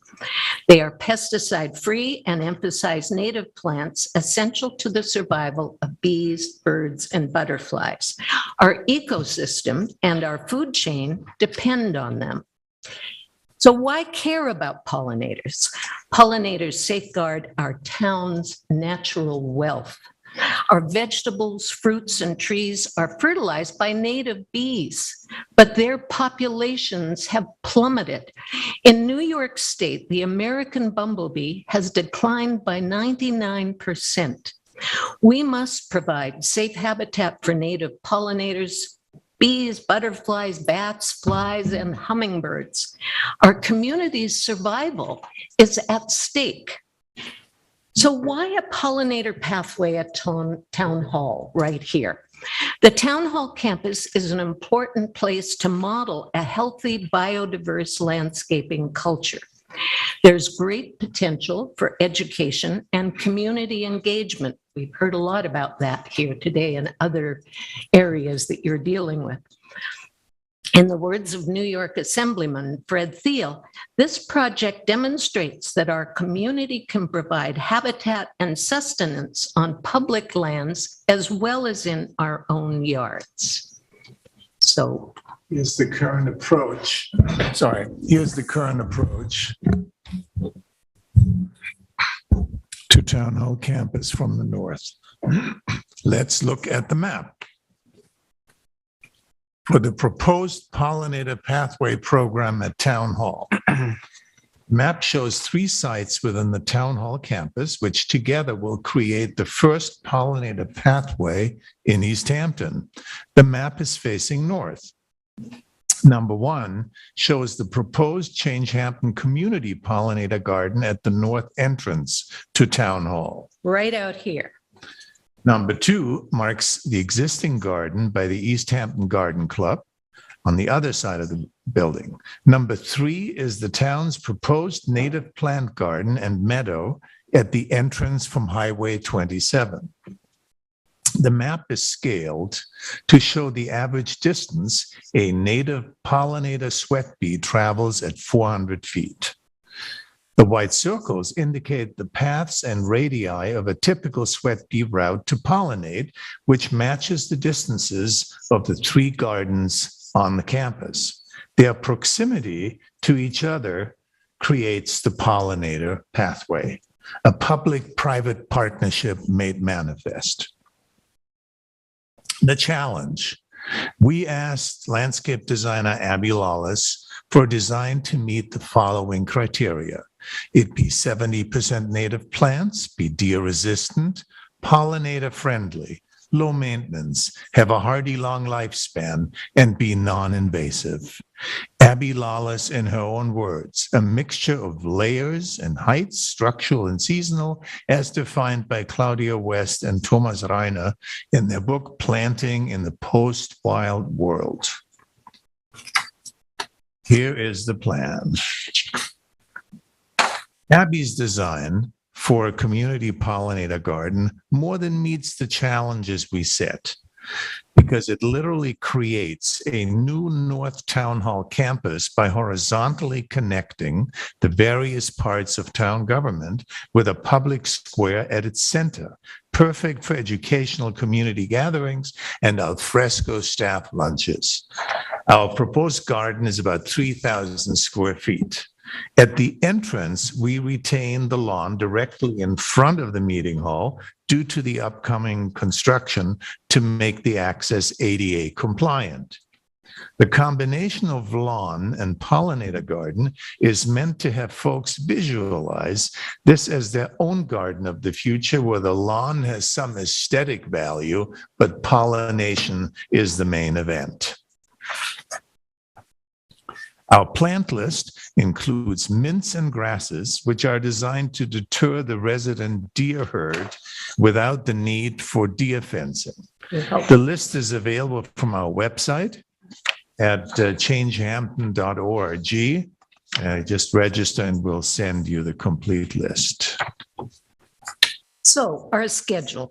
This is a 2-year schedule that we're proposing beginning in late July of this year, 2022, and continuing through the fall of 2024. To articulate the garden, out here, suppress weeds, plant, weed some more, plant some more, do spring cleanups, and maintain until November of 2024, when East Hampton Town takes over the maintenance. Funding.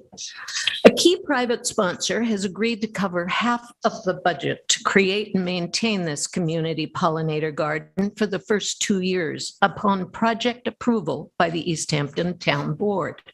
We have several offers of pro bono work as well as in-kind donations and offers for discounted rates on plants, materials, and services. A second sponsor has offered to help cover this program cost up to 2/3 based on town board approval. And with that approval by the board, we expect our fundraising ability to increase significantly. We also look forward to working with the town's grant writing experts to raise additional funds. Community engagement and education. Change Hampton will coordinate volunteers from the community, from schools, from environmental and horticultural organizations, from faith communities and individuals. East Hampton and Ross school students are eager to be involved in creating the landscape of the future. Edwina Van Gaal has offered training workshops for property owners. Paul Munoz will do training sessions for local landscapers and town maintenance staff. Change Hampton will organize educational and publicity events at the garden. You saw that our design includes a public space, and we welcome town and school partnerships to develop toolkits and user guides. As we said before, this project offers great educational and community building opportunities. What we're asking for. First, the permission to design, install, and maintain a pollinator meadow garden in front of Town Hall for a term of 2 years, starting in the summer of 2022, to include a year-round ban on leaf blowing at Town Hall pollinator gardens. Secondly, as part of this public-private partnership, Change Hampton will install walkways, benches, and a sprinkler system for which the town of East Hampton will cover the water usage. 3, Change Hampton will hold workshops, as we said, on best practices of pollinator gardens for landscapers and for East Hampton's town maintenance staff. After the second year, by November 2024, the town's maintenance department will take over that maintenance following training by experts. However, Change Hampton would like to have the option to extend for another term. Finally, we also ask for a commitment from the town of East Hampton to be a leader in the pollinator pathway movement on Long Island. On the top of this map is Connecticut and Rhode Island. This is just parts of those states, and these are the pollinator pathway projects in that area. what an opportunity for East Hampton Town to become a leading partner in this larger project. Our team, I introduced the team before, but once again, Nancy Erber, Len Green, Gloria Frazzi, and Paul Munoz. We will continue to. You left yourself out. Yes. Oh, and Stefan Van Dam and yours truly, Gail Pellet. They already know. Okay, they need to move All on. right, They're yeah. looking bedraggled. All right. We will continue to organize for pollinator gardens on town. We take a break and freshen up. We'll continue to organize for pollinator gardens on town, on school, faith community, and individual properties to create an East Hampton pollinator pathway. And we hope that East Hampton Town will be a leading partner in this larger project. We are Change Hampton, and you can join us at www.changehampton.org. And finally, Paul Munoz we received many letters of support that we forwarded to the town clerk from individuals, from organizations of all kinds. But Paul is going to tell you a little bit about the school response. Good afternoon, town board members. I just wanted to highlight and thank the local groups like Surfrider and Group for the East End, and especially to our local youth. We received about 100 letters, and I just wanted to share a poster. I know the kids would really like this because this is something that's for them more than for us. Oh, let me see this. Oh, cute. I don't know if that's on camera. This is the key. It'll be John Marshall, right? And Paul, what schools did this come from? This is from East Hampton High School, and John Marshall, and East Hampton Middle School. So big thank you to them, and I can give these out at a later time or now.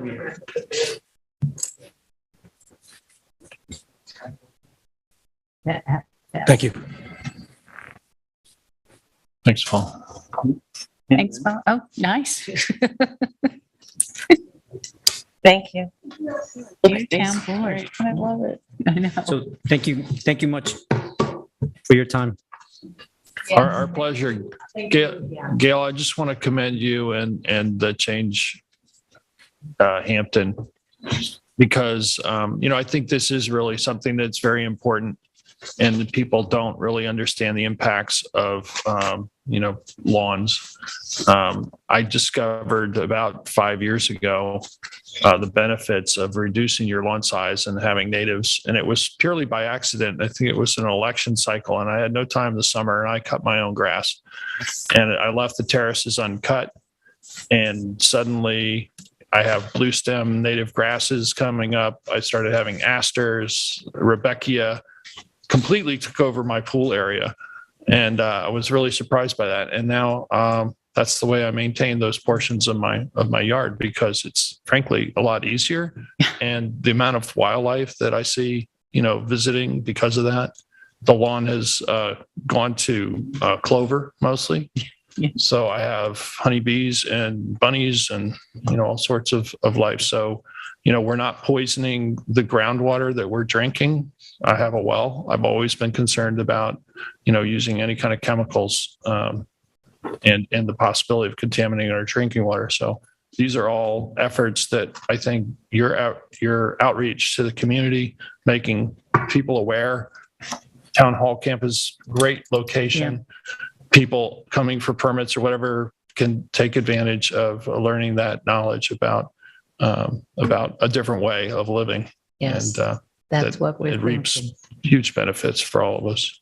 So music to our ears. Yeah. Yes. We appreciate your efforts and your willingness to make a commitment to this. We'll talk about it, but it's very exciting to have this. And again, I want to thank East Hampton Garden folks for planting and maintaining the garden outside of my window here at Town Hall. Yeah. That's been something that they established a number of years ago, and it's a joy to see, and people don't realize. And maybe because it's situated there, I'm probably the greatest beneficiary because it's not close enough to the Right. driveway, and a lot of folks would see it. But this would We allow. would hope to be able to show the links to Yeah. talk about what a pathway is. So and highlight that garden some more. Sure. Right. So thank you well, all. thank you. And I appreciate your patience. We've had an extremely long meeting today. Well, And this was very I know good you've for us waited to in the be part audience of for it. some Very time. helpful for So- all of us to Yes. hear all of this. So thank you again for all you do. Our pleasure. Thank you. And I just also want to thank Paul for bringing Change Hampton to the Energy and Sustainability Committee. Paul is the chair of the Energy and Sustainability, and thank you so much, Paul. Thank you. Great. Thank you all very much. Great. Next up, we have the long-awaited coastal assessment and resiliency plan. And we have Samantha Klein here along with Laura Tooman to present. This has been a number of years in the making. We started with an assessment of areas within the town that are hotspots and at most risk from coastal storms and sea level rise inundation. We started by computer modeling, I think it's 9 different reaches, and from there having the actual, scenarios of what's imperiled that leads to, well, okay, what are we going to do about it? So that's the plan part here. So we've done the assessment. The plan is in its final draft form, and we're looking forward to the presentation. So welcome, Sam and Laura. Thank you, guys. Yeah, thanks for having us. And Nick is going You to, didn't realize you had an assistant. Nick's doing a great job there at the computer He is, he today. really is. Thank you, Nick. We're happy to have him back. So Laura Tooman and I are here today to discuss the Coastal Assessment Resiliency Plan and to make a recommendation to the town board on behalf of our CARP committee to support and adopt the resilience plan. As a coastal community, the town of East Hampton is on the front lines of climate change, and the town recognizes its vulnerabilities to flooding, shoreline erosion, and sea level rise. The CARP is a major milestone in resilience planning for the town, and it is a tool to help guide us in decision-making on policies, projects, and procedures we should be further developing to reduce our vulnerability and adapt to our changing climate. Next slide, please. Thanks, Sam. And just Laura Tooman, president of CCUM, but also the co-chair of the CARP committee. So that's why I'm here joining Sam today. So when we were putting the plans together as a committee, and we'll talk a little bit more about the committee in a few moments, but we have to think about what does it mean to be a resilient community in the coast? What questions do we have to fulfill? So these are just some of the items that we thought it meant, how to be a coastal resilient community. It means that you can rebound quickly after a storm, small or big. We all know that even small nor'easters can have huge impacts here on our coastal environment. It also means maintaining a sustainable and economically viable community. We have a lot of critical business infrastructure in harm's way. So we want to ensure that we can allow that business community to continue to operate and support our town and our town's economy. We want to be able to maintain essential functions throughout the town, prevent or minimize storm-related damages, ensuring the community, the public is safe in storms, and also being able to protect our natural and recreational resources, making sure that our wetlands, our beaches can continue to thrive and protect us naturally, but also provide the countless benefits that our natural resources do provide for us. Some background on CARP. The town applied for and received a New York State Department of State grant.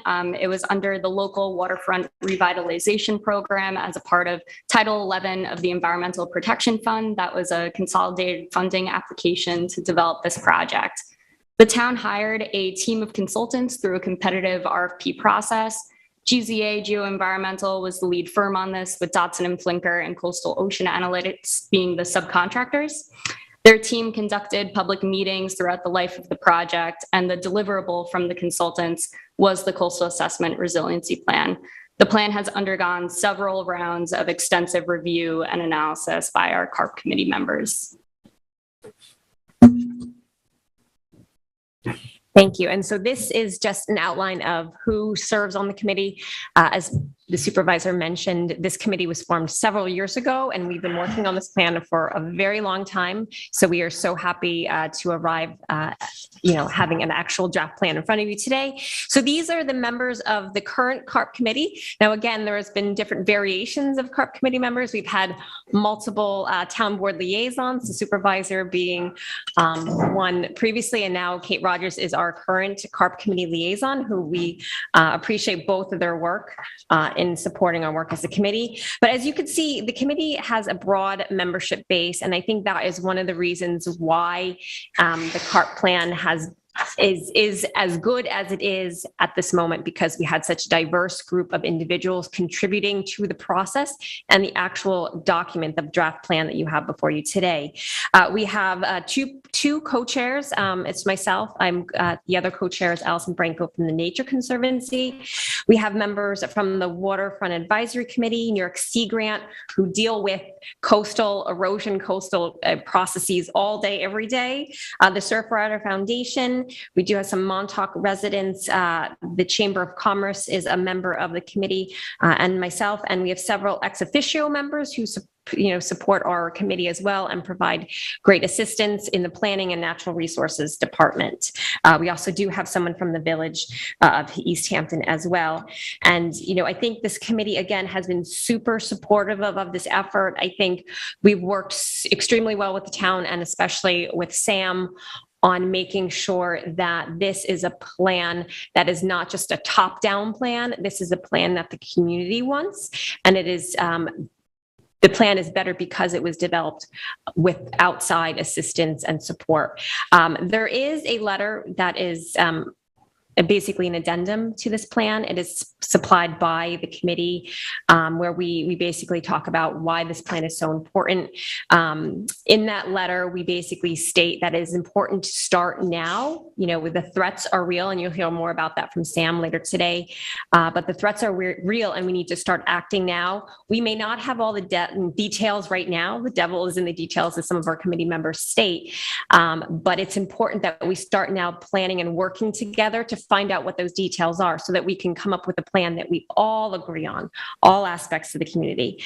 One thing that the committee thinks is very necessary is to involve the public. We need to continue to educate and involve them in the process.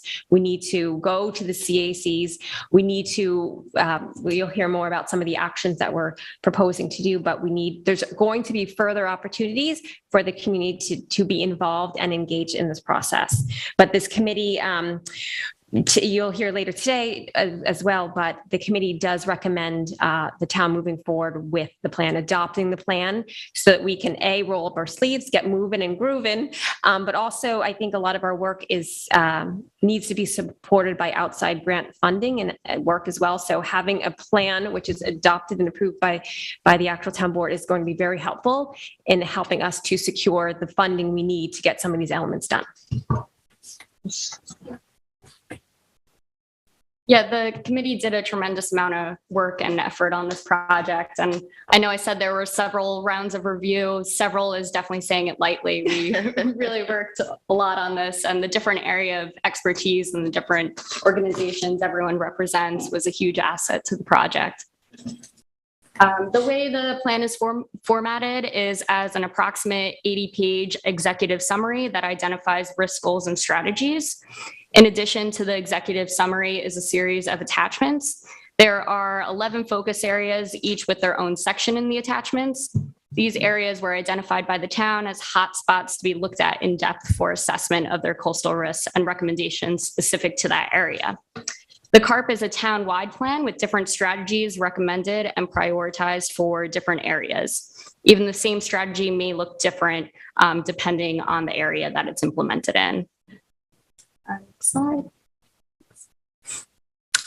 Some coastal risks identified in CARP include a direct impact on property damage or loss, disruptions to business operations, loss of natural or recreational resources, roadway flooding impacting the ability of emergency response services to complete missions due to site access issues, residents being impacted by roadway and railway flooding, and disruptions to our lifeline services, which are power, sanitary systems, and water. Strategies and measures we take should reduce these risks and positively impact the future sustainability and economic viability of our town, as well as the safety and quality of life for members of our community. This is a map showing the topography of East Hampton. We are a generally low-lying community surrounded by Bay's Ocean and the Sound. This makes us highly vulnerable to the impacts of storms, sea level rise, coastal flooding, and accelerated erosion.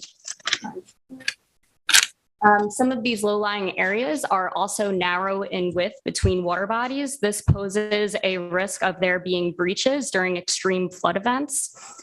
We see this occurring on the stretch with Napeak Harbor and the ocean, as well as downtown Montauk with Fort Pond in the ocean, the residential Ditch Plains community, and Girard Drive with Accabonac Harbor and Garner's Bay. Next slide. This is an image from CARP showing the permanent submergence of low-lying areas, leading East Hampton to physically transform into a series of islands. The CARP states that this can occur as early as 2070 with inaction. There are parallel approaches of climate change mitigation and climate change adaptation that the town can pursue to delay this outcome and to prepare for it. Reducing our greenhouse gas emissions and our reliance on fossil fuels can delay this, and implementing various resilience projects and policies can help our community adapt to these risks and future scenarios while continuing to be a sustainable and economically sound town. Although this information and this look at the future can be overwhelming, I think that the overall outlook of the resilience plan is proactive planning and action oriented. There are a lot of things we can do, and our team is eager to start working on the next phase from CARP after it's adopted. Next slide. After assessing our coastal risks and identifying goals, the CARP makes a series of recommendations. These recommendations include public education and community consensus building, planning initiatives, changes in regulations, emergency response preparation to storms, public work projects, identification of funding sources. Many or all of these are complex multi-year and multi-phase projects, so we are ready to start working on advancing these. I'm going to generally work down the list here and get into a little bit more detail. Public outreach and community consensus building will be incorporated into all the other resilience strategies. Community understanding and support with continuous involvement from stakeholders is necessary to successfully advance any of these recommendations through their feasibility and implementation phases. The CARP committee will be a huge asset in identifying the key groups for outreach and education, as well as forming goals and messaging to the community for various projects. In the short term, we are anticipating on CARP going to the different CECs and other groups, as Laura was discussing.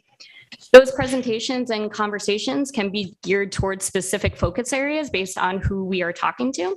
We want to provide information and discuss possibilities of resilience strategies, and we want to hear from the community about what they see as priorities and what they would be supportive of. Community consensus building will also be project-based. Representatives from organizations and individual stakeholders will be determined based on the project's needs and who is impacted by the project. We want to make sure that we have buy-in from residents and that those impacted by decisions are at the table and heard. Next slide. A recommendation in CARP is to review and modify building codes and zoning regulations with updated sea level rise projections. Currently, the town does have elevation requirements for high hazard areas in the 1% annual flood zone for substantial improvements and new development. CARP recommends incorporating sea level rise projections to determine a town-specific design flood elevation that would be higher than the base flood elevation for the expected life of the structure. CARP also recommends adding substantial damage as a regulatory threshold for implementing this and for increasing setbacks. Substantial damage would be met when the cost to repair the damage to a home is greater than 50% of the pre-storm market value of the home. That definition is already in our town code. We would just look to add it as a regulatory threshold. Market value or for the actual structure itself? I believe it's the home itself. Yeah. I mean, so with land, so not just the structure. You just get that back to me, no problem. Oh, okay. Yeah. Gotcha. See. We think that this can be done or led in-house, likely by the planning department, and we would also get outside help as well. Next slide. So this is a video that Councilwoman Rogers flagged for our CARP committee. It's showing a home in North Carolina that was on stilts, just to kind of say that although we can raise the structures in some cases when there's a lot of flooding, it might not be enough to make that a livable space. That would be in Rodanthe, North Carolina, which is Yeah, just south of I'm it. sure everyone's seen it recently. It was all, it was already raised to FEMA elevations. Here. They're just, that property is just south of actually Breakwater. That's in that area. I'm very familiar The poor with. person who purchased this house only purchased it 9 months ago. Oh, No, no than too poor, we probably. didn't have any attachment to it at that point. That's the good news. It's a houseboat now. But for me, an example of a house that's already been a first layer of being raised or FEMA level, but you know, we need to look, we need to look deeper than that. There are a few, so now going in the next step from this, there are different factors to consider when forming something like a managed retreat overlay zone. One is low topography resulting in frequent flooding or anticipated total submergence of roadways. If a home isn't accessible, this provides safety issues for the resident and for the ability of emergency response services to get to that home or that person. Also, an inability to supply power or water or sanitary systems being exposed also pose public safety and health concerns. High shoreline recession rates and direct exposure to sea level rise and storm surge are also factors that can lead to this recommendation.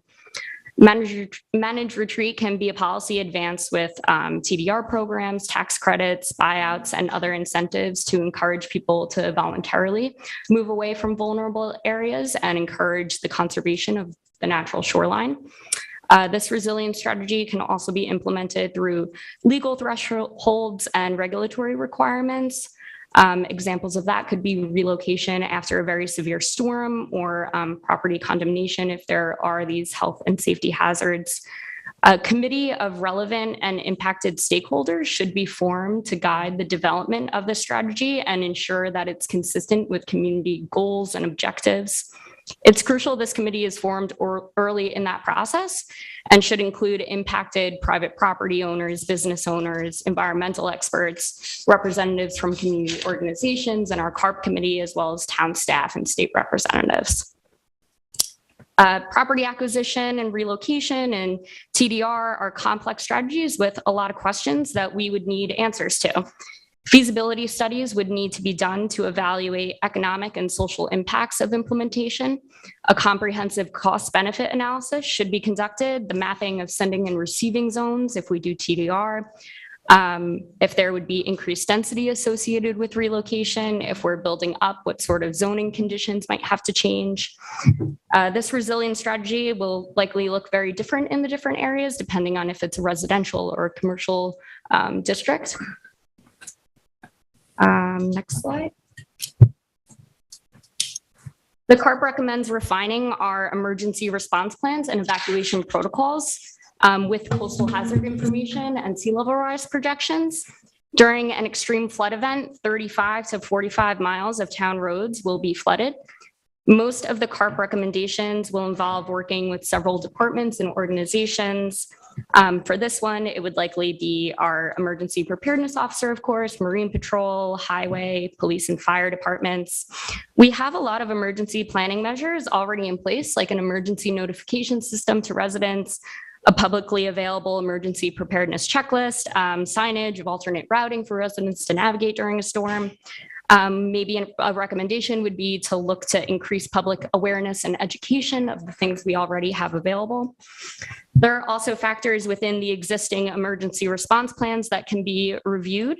One would be to evaluate the current inventory and identify additional needs for flood response equipment, such as high water vehicles or police boats, making sure we have enough equipment and that it's sited properly.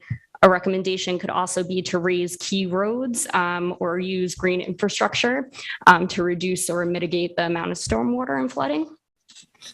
Next slide. Another recommendation is the pursuit of public works and physical projects. Natural and nature-based features or living shorelines use a variety of natural elements to prevent erosion and stabilize the shoreline to reduce inland flooding and absorb wave energy. They also create fish and wildlife habitat. The components of the living shoreline would alter based on what's the best fit for that water body and for that wind and wave energy environment. They would include some sort of plantings like marsh or dune grass and possibly oyster reefs or breakwaters. Beach nourishment is supported in CARP as a short-term measure. FIMP will be major in temporarily restoring downtown Montauk beaches in the short term, and it buys us some time that we really need, as a lot of these recommendations will take multiple phases to implement. Infrastructure updates in our power and community lifelines should also be pursued. Severe storms can lead to disruption in the functioning of critical lifelines, which raises public health and safety concerns. Resilience of lifeline facilities would include maintaining and restoring normal services to flooded areas before, during, and after a storm. It's a recommendation to further explore renewable energy infrastructure with battery storage and microgrids to have a local and stable power supply source. There's some overlaps of other projects we have in the works that can position us to well advance this in the next couple of years. The 100% renewable energy roadmap and the update of the LWRP would likely give more information and support resilience in energy infrastructure. Next slide. The CARP has a lot of recommendations, and when looking at next steps from CARP, the strategies that we are choosing to advance should be determined based on community consensus, funding, priority, the timeline to reach implementation, and how it lines up with other projects underway. Resilience and sustainability are broad categories, and different grant opportunities or agencies have different goals under these categories. With grant opportunities, we want to make sure that we are submitting the most competitive project we can to have the best chance of being awarded funding. So the timing and availability of these grants will also affect what we choose to move forward. Town staff and committee members will continue to monitor the relevant grant opportunities that come up and make applications based on the community's resilience priorities. Next slide. Right. So implementing the resilience strategies outlined in the CARP to achieve sustainable, adaptable, long-term coastal resilience will be a complex and continuous process. So we want our work to start immediately. The delivery of the CARP is an amazing milestone, and we are excited and eager to enter this next phase of resilience planning. The CARP, its detailed attachments, our committee letter, the project's vision statements, and copies of public workshop presentations are all available on the town's website on the CARP page. We'll continue to update and post more information to this page. We're happy to talk CARP with anyone interested and answer any questions. So I'd like to open the floor up for any questions for Laura or Sam? I know initially we discussed this when we were out of Montauk before, and I don't know if the plan has changed since then, as I haven't reviewed it again, but one of them was about the outreach component of it. The outreach component was, I think, number 8 at that time. I think the outreach component should go up to number 1 or be prioritized, so this doesn't get, deflected too early right now. And I think that's exactly what I've just heard, is that you're looking to outreach to the affected communities as soon as possible. To get them to understand what this is looking for. This is a policy right now, that this is a plan that will lead policy and potential changes, but not an actual actionable thing. Meaning, it's not telling us what to do. It's going to help us in our decisions so that we can decide what we want to do as a board. Am I correct on that? David, the community and the outreach component is so important. That's something that we feel very strongly that we need to expand and get started on right away.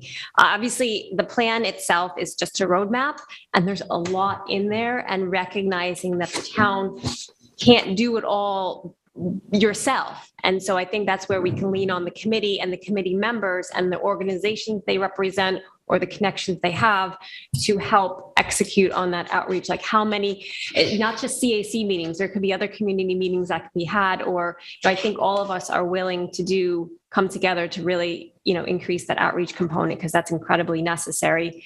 I think you're such an advocate of involving community and trying to build consensus from the beginning through to planning, to implementation, to execution. So I think it's a huge component of the plan that we need to make sure that we get a plan, schedule, and strategy set now and really move forward on it. Thank you. Any other questions or comments? Now, I just want to say, we're working on the Hamlet plan for Wainscott right now, and then the next one we're going to work on is going to be Montauk. And so this is going to fit into that plan that we saw, the conceptual plan of what it would look like if we moved some things back and how that would happen. So I think this fits into it, and I hope you're very much involved when we get to that point of working on that Hamlet plan for Montauk. I think you bring up a great point, because so much of, when I'm looking specific at some of our communities where there's a lot of attention right now, Montauk is one of them. We have the pending Hamlet plan. We have the CARP plan, which addresses several locations in Montauk. We have a downtown wastewater management plan coming up, and potentially some other beach erosion control district items that maybe we're fostering. So it's so important that all of us, all these different committees are talking to one another so that there's consistency throughout all of these plans. They need to be consistent and support one another and saying the same thing. Yeah. Thank you. Is there been a chance to look back at what the chamber's concerns are as far as some of the wordology, if we're using almost, to try to get the same result, but to not elicit a response of such a response from a person might not be as integrated or educated about this plan right off the bat? That's part of that outreach aspect, I guess, too. And yeah, David, part of that is to actually have the chamber on the committee, which we are really looking forward to. And as I said to Jen and Paul, to moving forward together. And that's the most important word. CARP is not an environmental plan. It's a plan to sustain the community, to sustain our businesses, to sustain our residences, and to keep us on always looking forward to that future plan for resiliency. And that can't be done without the community. It can't be done without the input of everyone in the community. Mm-hmm. Thank you. So, Can I just add to that? Thank you guys so much. Jen, can you just come up to the podium? And then Gloria, I think you waved your hand up. I'll have you come up in just a minute as well. I just want to thank everybody here for, including the chamber. And I think I just want to make the point that the chamber really feels that, yes, this isn't an environmental initiative. This is a sustainability issue, and everyone in Montauk is, invested in making sure that the community is able to stay there and prosper and thrive. Yeah. So thank you guys. Thank you. And Gloria, you wanted to just make a comment? Talk about a morning of big, hairy problems, solutions. If anyone wants to know the value of your town government, they should look to today's lineup of discussions, because this is our very survival that we are talking about here. People don't want to go there. They think, okay, we're driving a car, there's a cliff, I can veer off at the last moment. A lot of these issues are baked into what is going on right now. And you ladies, you are like looking down the road like, okay, we can't avoid the cliff. How can we just bend the curve slightly to avoid total disaster? And everyone, this has just been crazy, amazing. Thank you all. Thank you, Gloria. Thank you, Gloria. Gloria is also a member of Energy and Sustainability. Big picture. I could just, So- if there's any questions, we'll take them. But as representing, not only am I a member of this committee, but also just representing the organization that I represent today, CCOM, Concerned Citizens of Montauk. This is something, and Jeremy is in the room too. This is something that CCOM has been hoping and praying for since Hurricane Sandy hit. Montauk has sustained significant damage, and since that day, we worked hand in hand with the town advocating for a plan like this. And so it's been so nice to work directly with the town to get to this point, to have a plan here today. And Sam said that it's a huge accomplishment, but there's so much more work that needs to be done. And we really need to get started. So I think we look to the town for your support in allowing us to move forward with what we need to do. So Laura, you mentioned Hurricane Sandy, and I was a freshman council person when that struck. It was my first year being on the board, really. And I've really seen the awareness of what we're facing change within the community significantly over the last 10 years. And it has also accelerated, as has the sea level predictions.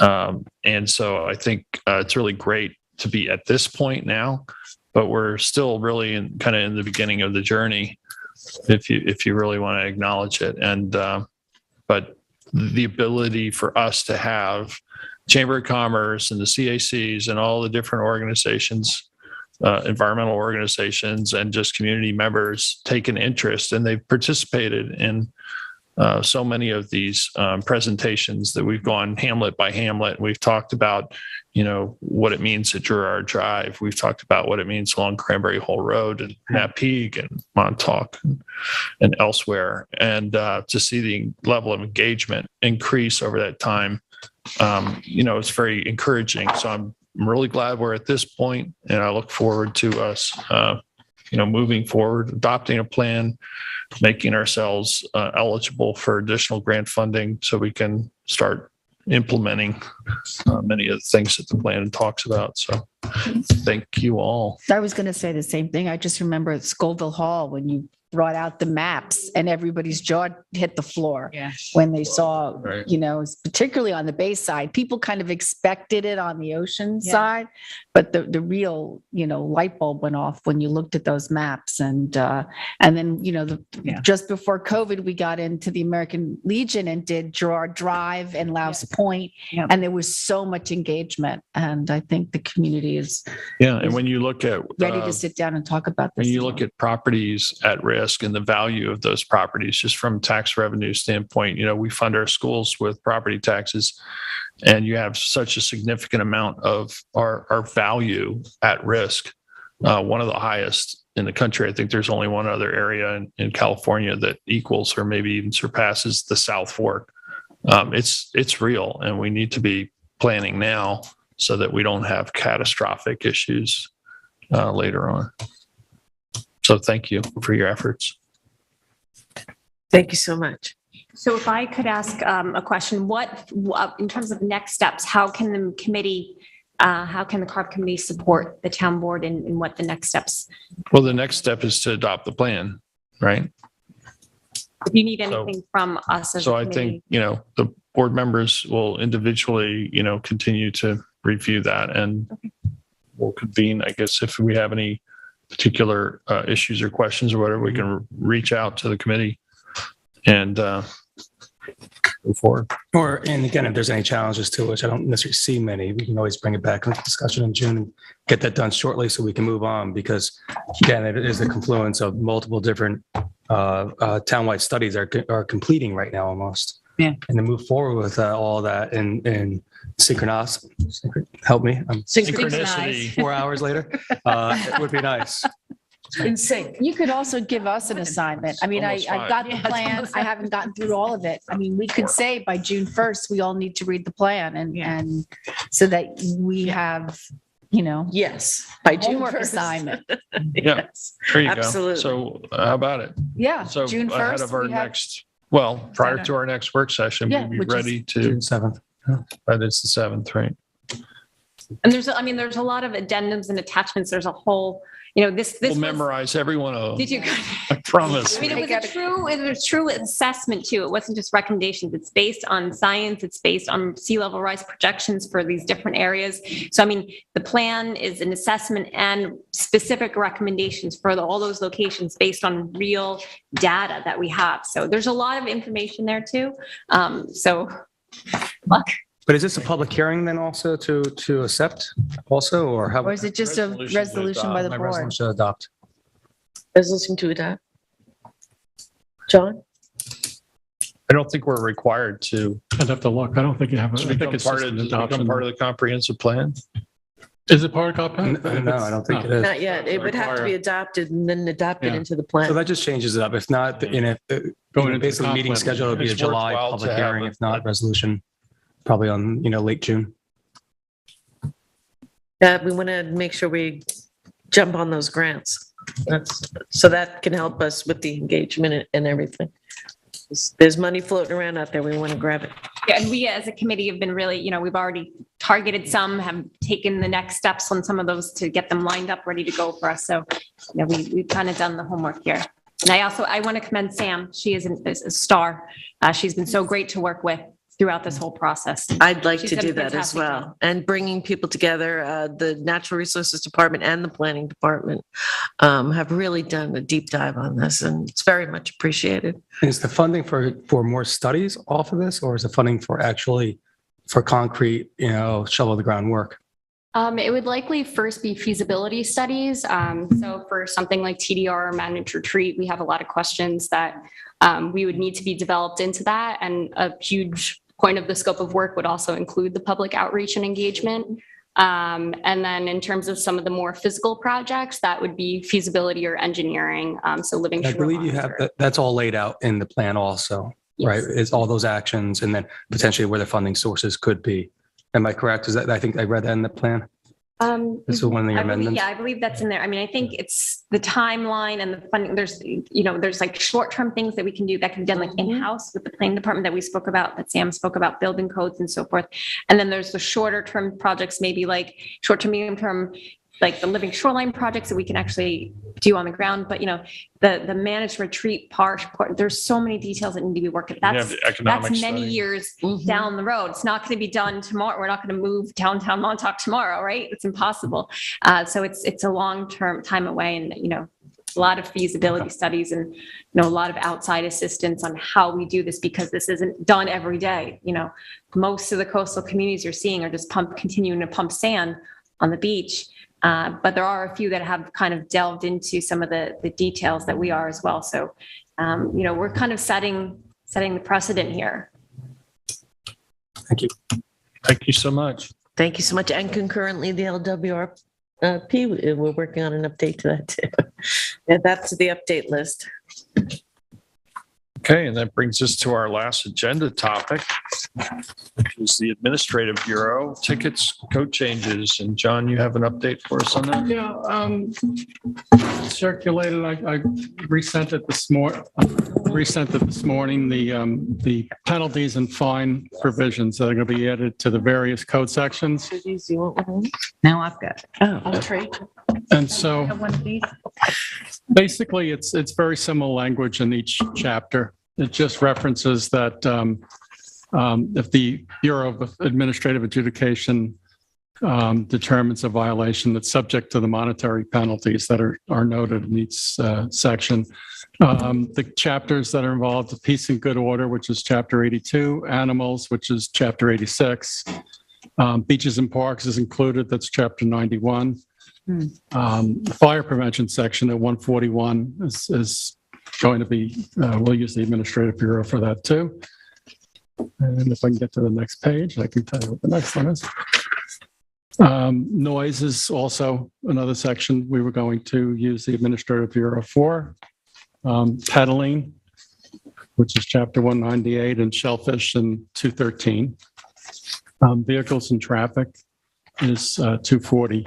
And that, I believe, may be the list section. Yes. So basically, it's just adding a paragraph in each of the penalty section, each chapter, to allow for the Adjudication Bureau to process the violations, which would be a system that allows people to send penalties in by way of mail. They can plead to the fine set forth in the ticket. The tickets we're still finalizing. We had David got some comments late yesterday. Somebody from PD today had called and wanted to bring over some comments on them. So they're very close, but they're not quite done yet. So as soon as they're ready, I'll circulate it to everybody. But I think we're very, very close at this point. So this is one public hearing. Yes. You're noticing it on Thursday to hear it on June 2nd? Mm-hmm. Great. Yeah. Any other questions or comments? No, I'm very happy to move forward. Thank you, John, for bringing it today. Thanks, John. Where we are. And that brings us up to liaison reports. Kathy, you have a liaison report? I have a incredibly brief liaison report. All I want to do is remind folks that we're holding the community engagement for the new senior center. There's a virtual session for 1 hour tomorrow night, Wednesday, May 18th from 6 to 7. If you go on the town website, you can register for the Zoom link. And then in person on Friday, May 20th, that's at the East Hampton Senior Center from 9 a.m. to 1 p.m. And then here in Town Hall on Saturday, May 21st.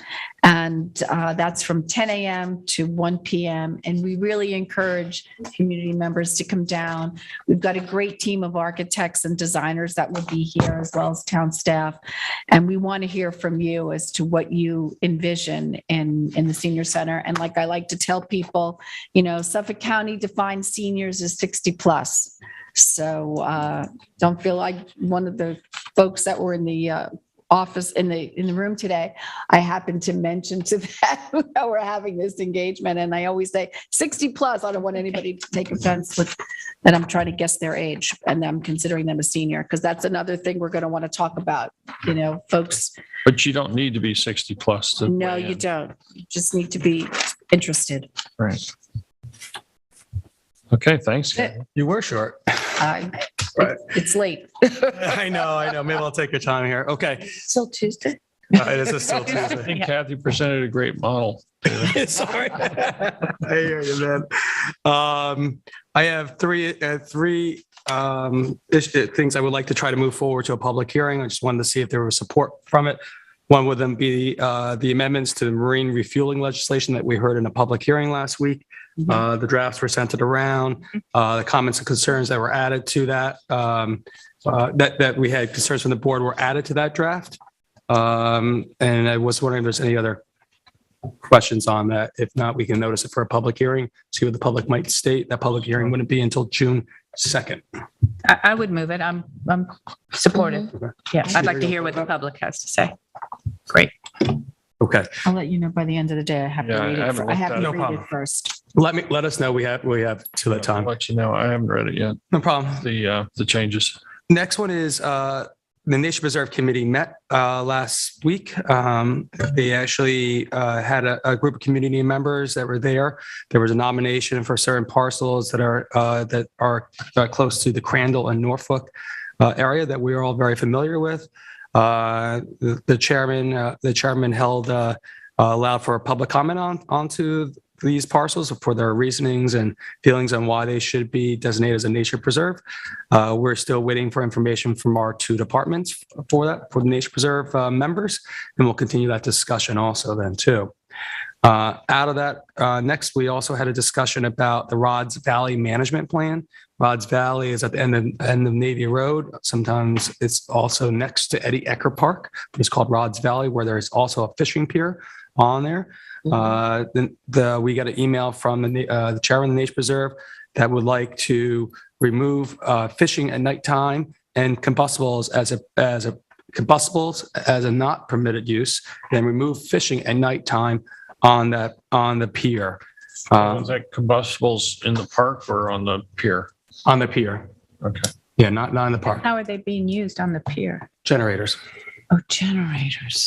Okay. Yeah, there's a generator use being on the pier right now. Okay. That might be headed off by not allowing fishing on the pier at nighttime. It's they're looking at it as a public safety issue also. Well, currently the town code doesn't allow for fishing at night on the pier. Yes, but we can take it with a scalpel in this area by doing it in the management plan, because I know there's the fishery. It's already That is correct. prohibited. So, I don't know if that's automatically part of the management plan, is because usually there's a provision in there that say must abide by all other town codes. The management plan allows for it. Okay. For Well, then fishing on the that pier? needs to be, Okay. that needs to be amended Okay, because it doesn't line up with the town code. Okay. I understand what you're saying now. Yes. Yeah, the fishing So it plan. currently allows for night fishing. That's We correct. either have to change the town code or the management plan. Yes, and the scalpel would be the management plan on it right now. I know there's some that might want to come back to the town code to allow for residential permits, but this is one that can be done in a scalpel and nice and easy. Yeah, fishing from dusk to dawn. Public hearing instead of scalpel. Or use it. Thank you very much. That too. So yes, so that would be, if you're okay with that, please look at the emails. Let me know. We can move that to a public hearing also. I'm good with that. For June Me 2nd. too. Thank you all. Also, the Nature Preserve Committee, there was we had a member of the community that came up with wanted the town to look at Chatsfield Hold again, because that is filling in with silt runoff and other conditions on there. But the majority of the time actually was all discussed and brought up from the Nature Preserve. So I drive by that every day, multiple times, and for at least 3 decades. And there have been changes made to the roadway. Mm-hmm. The way the topography is on 2 Holes of Water Road, that accounts for a significant portion, probably 70% of the watershed that replenishes that pond. Mm-hmm. And changes in the highway to prevent road runoff actually starving the pond from water. Mm-hmm. So I don't know if there's a way to, make sort of a buffering ponds, engineered wetland or something to sort of pre-filter that water and then allow it to ultimately end up in the pond. But if you drive by it, you'll see that it's starved. Correct. And a lot of the shoreline is exposed that would normally be covered with water. So they formed a subcommittee there to look at it, to potentially see if it would be a recommendation for a grant for engineering for this exact issue. Do you have engineered wetlands? Do you have a bioswale that takes the road runoff, stops the silts from going in? Do you even dredge it? What is it on top of clay, or is it from being filled up, or is there something else that's going there then too? Part of the problem is siltation, but also there's not enough water getting to it anymore because it's been diverted off the roadway the opposite direction. So those are all, that's what they're going to look at then to trying to fill it up. But again, the changes have been noticeable as you've seen it. So is it, they're going to be the recommendation, potentially go for engineering, then again, that's a phased approach to it. But it's come up numerous times. This is the first time that we had a community member that brought it in. Let me see here. Another one is in another email that I sent around was something that the town board went and we had a presentation, I believe almost back in February, maybe in January, for downtown Montauk parking, in which there's certain areas for sight lines that the chief of police would like to have for no parking. And then also areas that would be for 2-hour parking where there's no restrictions that would be better for businesses to make sure they have turnover. Part of that discussion initially at that time was to also do an area for paid parking. I'm going to postpone any movement on there because I can't procure the equipment that's needed for it right now. And PD is also looking at potential changes to some of their systems also. So I wouldn't want to put money in that might have to be changed, or also try to shoehorn something in right now that wouldn't be as we present it to the public.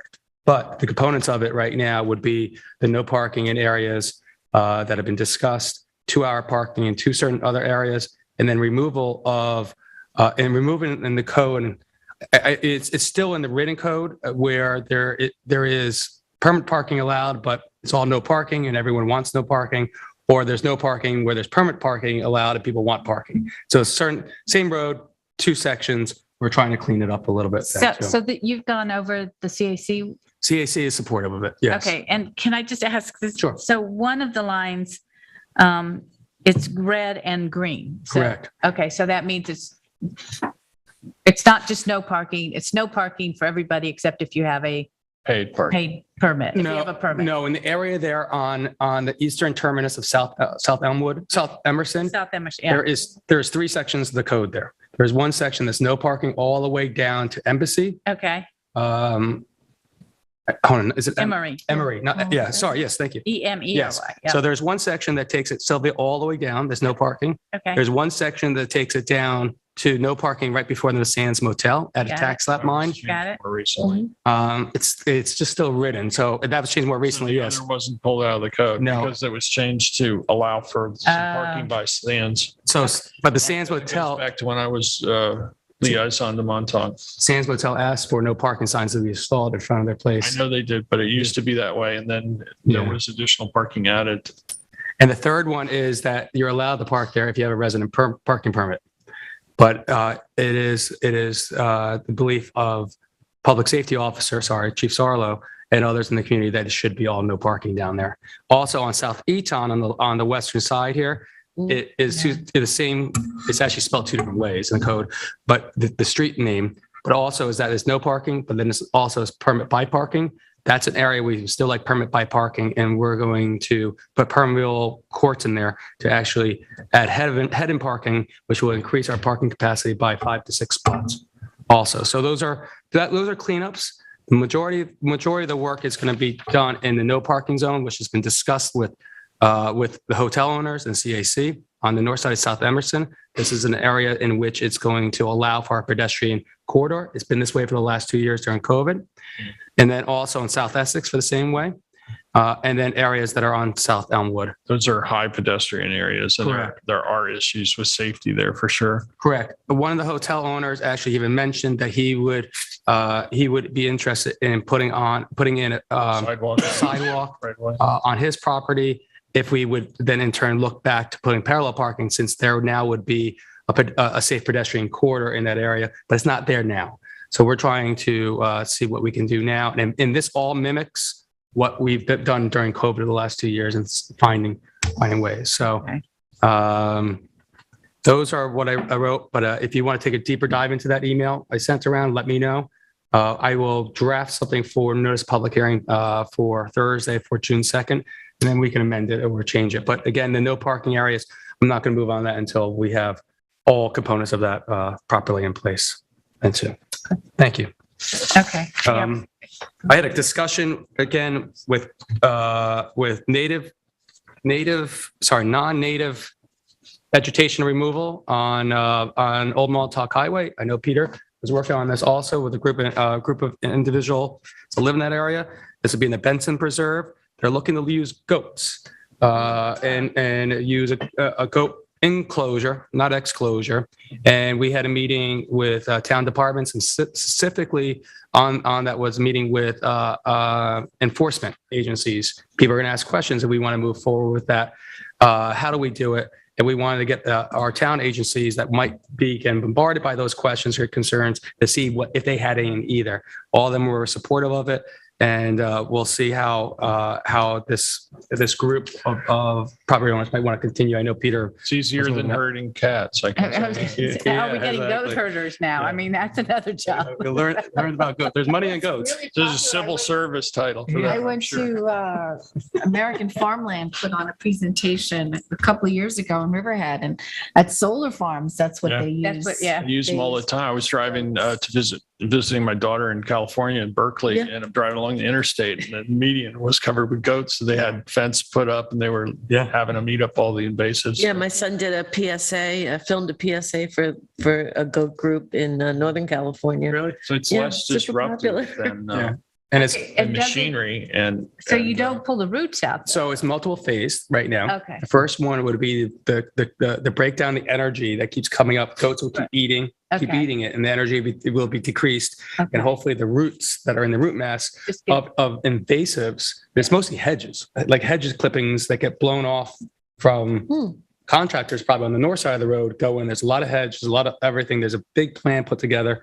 I think what I just want to say, upcoming, there's probably in June, presentation. They'll have a presentation on it. I just want to let you know that's still moving forward. We brought the CAC is aware of it. I know we mentioned it here, but I want to make sure that you knew that Jeremy and Kim Shaw, we they brought together enforcement angles to see what are their concerns. Okay. On this is something that can happen. It does sound very interesting, honestly. Come down and just watch. Yeah, can't feed them. I didn't say I'd feed them. I just want to watch them. But that's also one of the concerns too. It's people doing that. Okay, moving on. Montauk beach replenishment has started as of yesterday in the downtown Montauk area. Sorry, apologize. Take that from you. Okay. All right. I'll take your 15 seconds here. It has started. Marine Patrol down there is cording off certain areas of the beach from heavy equipment. Please be very aware of the heavy equipment that's happening in that area. And that at times the beach will be impacted by either the access over the walkways then too. So Montauk Beach replenishment has started then too. The Beach Advisory Committee did meet yesterday. We wanted to give the board an update where we're at right now. As far as our staffing positions right now, we're looking to be sort of okay. We're missing a garbage run. We would still like to hire more TCOs. Lifeguards are in good position. They would like to re-examine the age limits on lifeguards to meet what the counties are to be allowed for 15-year-old lifeguards on bay beaches. Marine Patrol is in good staffing position, specifically for scheduling for a nighttime or a late evening patrols. We are still needing summer recreation and booth attendance. So if anyone's interested in a summertime job, please contact the town of East Hampton's. Help me, Kathleen Rucci is Human Resources at 631-324-4141. And also the trustees pump out boat is in good position then too. We are moving forward on new beach signs. Those will be installed and ready to go. Ditch planes has been put, bathrooms been repainted and such. We had a discussion about Wi-Fi and RF and cameras at certain locations. I will send you an email. I know we talked about this a while back, almost 2 years ago. Reached on that. The Beach Advisory Committee would like to move forward on that. They think it would make things safer down there and possibly use the Wi-Fi to add security cameras to these areas where there's been a lot of vandalism right now on all our beaches. And also at certain points, we might be able to put them where we might have a camera on who's coming in and out of our harbors, which we only have in Montauk, but we'd be able to do that in the 3 Mile also. Let me see here. They are still interested in a unified rescue barn in Montauk, as we keep saying, and also looking into the budget for a beach manager position moving forward on that too. Lastly, I know Jeremy is still here. I brought this up the last couple of weeks here. The county's Montauk Downtown Revitalization Grant. I'll have more information to the board by tomorrow for you. Working with the Chamber of Commerce on this, the chamber would be the applicant. We would have to agree to documentation as far as a municipal agreement. We would the scope of it would be to pave the north side of the north side of the shoulder, which is in Montauk, and the north side of Carl Fisher Plaza, which is all rumpled up. The Montauk Green. Montauk Green. Put a mounting curve in there. Put ADA sensory mats throughout the village, and re-roof the gazebo and the Montauk bus shelter. And put in at the Montauk bus shelter, there is not an ADA accessibility to the bus. There's not a ramp there. It's actually just a curb. And the last one would be putting Wi-Fi and upgrade the electricity for the green part of it then too. So Jen Folks is working on it. She probably would have had us today, but she's been here for 4 hours. I looked into the board. It's a real push. If you are comfortable with it, I will start getting these resolutions for Thursday, but there's more information to come on that too. Lastly, I know I took all Kathy's minutes here. She was short. This past Doesn't work that way. They're in roller. I know. This past Saturday was International Water Day, International Water Safety Day. I want to thank John Ryan and all the members that came down to the Amagansett Life Saving Station. That's the hook. And we're up. Thank you. That's my belly. I heard that was a great day. Take that off your next liaison. Yes. All good. Thank you, Dave. You're welcome. Sylvia? Hopefully mine will be short. The Antibodies Task Force met last month. We did a diversity show with Michael Butler, who is a resident at Eastville and also an artist. And he did a lot of the historical perspective of Eastville, and it's a great show. You can go to LTV and tune in and find it. The new taping of the diversity show is later this month. We're working on more guests we'd like to do 2 of these a month, and we need MCs also to do the interviews. We're looking for people that are familiar with the people that they're interviewing so that it can go along pretty smoothly. June 4th is the Pride Parade at 12 noon in the Village. Tom House is the organizer. If you're interested, you can email Hamptons with an S, Pride Inc. @gmail.com, or go to hamptonspride.org and you can get more information on the parade 12 noon on June 4th. If you'd like to participate in it as well, there's a section for you to participate. Juneteenth is at Herrick Park, and it's on June 19th from 2 to 4. Reverend Thompson will speak along with David Rattray, who's going to talk about his Plain Sight project. And Josh Franklin from the synagogue is also going to be there. They'll be speaking, as I said, from 2 to 4. East Hampton Antivirus Task Force will be there. They're going to have their brochures, bumper stickers, and members of the committee to interact with anybody and to be present. The Community Housing Opportunity Fund also met. We had a guest speaker, John Abrams. He's from Martha's Vineyard and part of the Island Housing Trust. It is a not-for-profit, privately funded land bank and build of small housing projects for year-round residents on Martha's Vineyard. And I liked his quote, and we kind of talked about it today a little bit about affordable housing, and as he talked about it, was about cultural responsibility. And I thought that was great. It's something that I think we're doing today, is cultural responsibility. And one of the other things that they do, and we might want to consider and see how we can do it, use it, is making their projects have to be nitrogen neutral. They have the same issues that we have with, water and pollution. And so they use affordable housing as an opportunity to upgrade other nitrogen loading systems that are failing, that are out there. And there's a way they do it. It's too complicated here right now. But anyway, I just want to put that in everyone's head. We had a discussion again. I'm going to go back to that, culture of responsibility. One member of the Community Housing Opportunity Fund said, the reason we have that responsibility is if we're here, and if we want to go to a restaurant, eat at a restaurant, we want somebody to cook for us and serve us, we need to be responsible for housing the people that do that service. And so, I thought that, and he would like to also start considering a private fund for looking for and building houses and buying land that could be used for year-round affordable housing. The Arts Council had their alumni and student show from the high school, for East Hampton High School.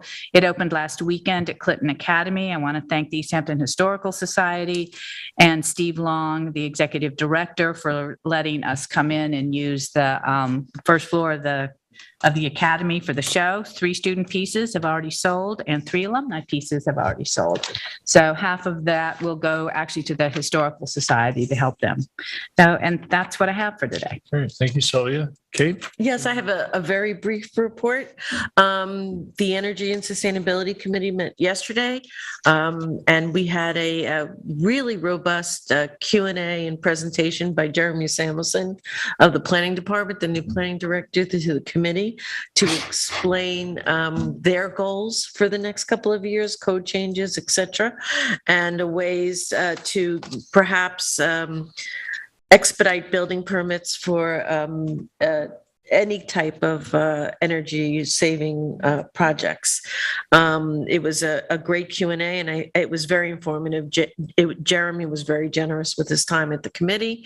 And also we had a presentation on house sizes, the concerns and the impacts, the environmental impacts on large house sizes, from Jane Muring at the committee as well. And the committee also discussed its plans for an EV webinar webinar in the near future to update folks on EVs, what's going on with the industry, and how you can find one. I'm waiting for mine since December. So hopefully we'll get some information on where you can locate some EVs, electric vehicles right now. And I just want to bring people's attention and let the community know that the Springs Historical Society and Community Library Meet the Author event is happening on May 18th at Ashwa Hall at 6 p.m. and admission is free. And this month the author is Shelby Skip Rayback, who is the author of Louse Point, Stories from the East End, and has written a one-man play, Freedmont Farewell, that was performed by Gerard Doyle at Duck Creek.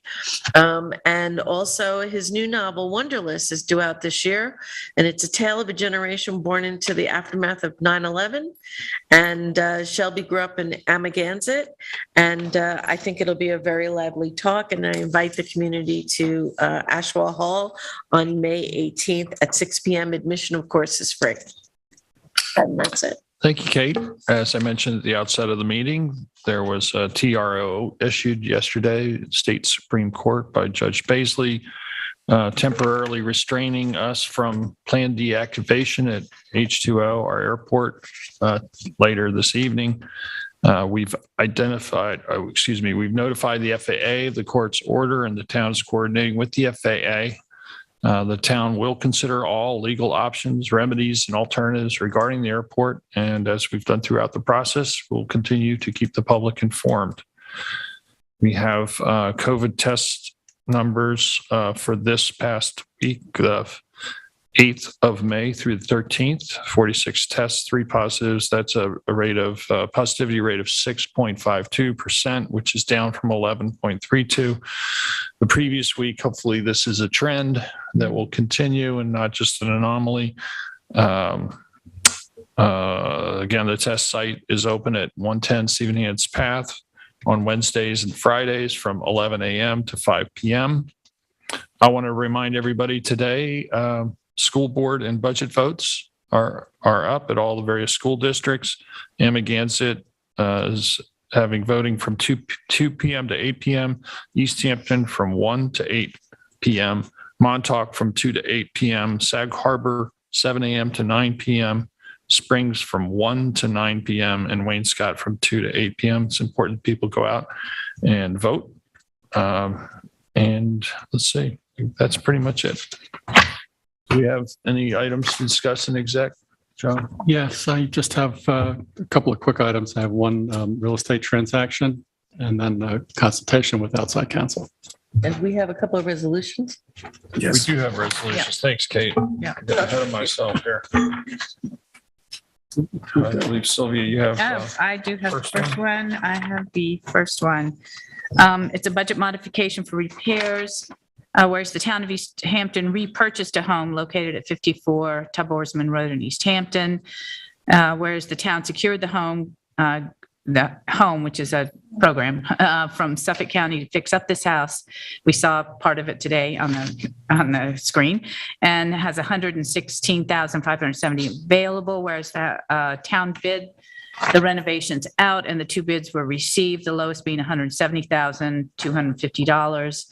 So the town wishes to recapture that additional cost as part of the sale price, which will now be $253,680.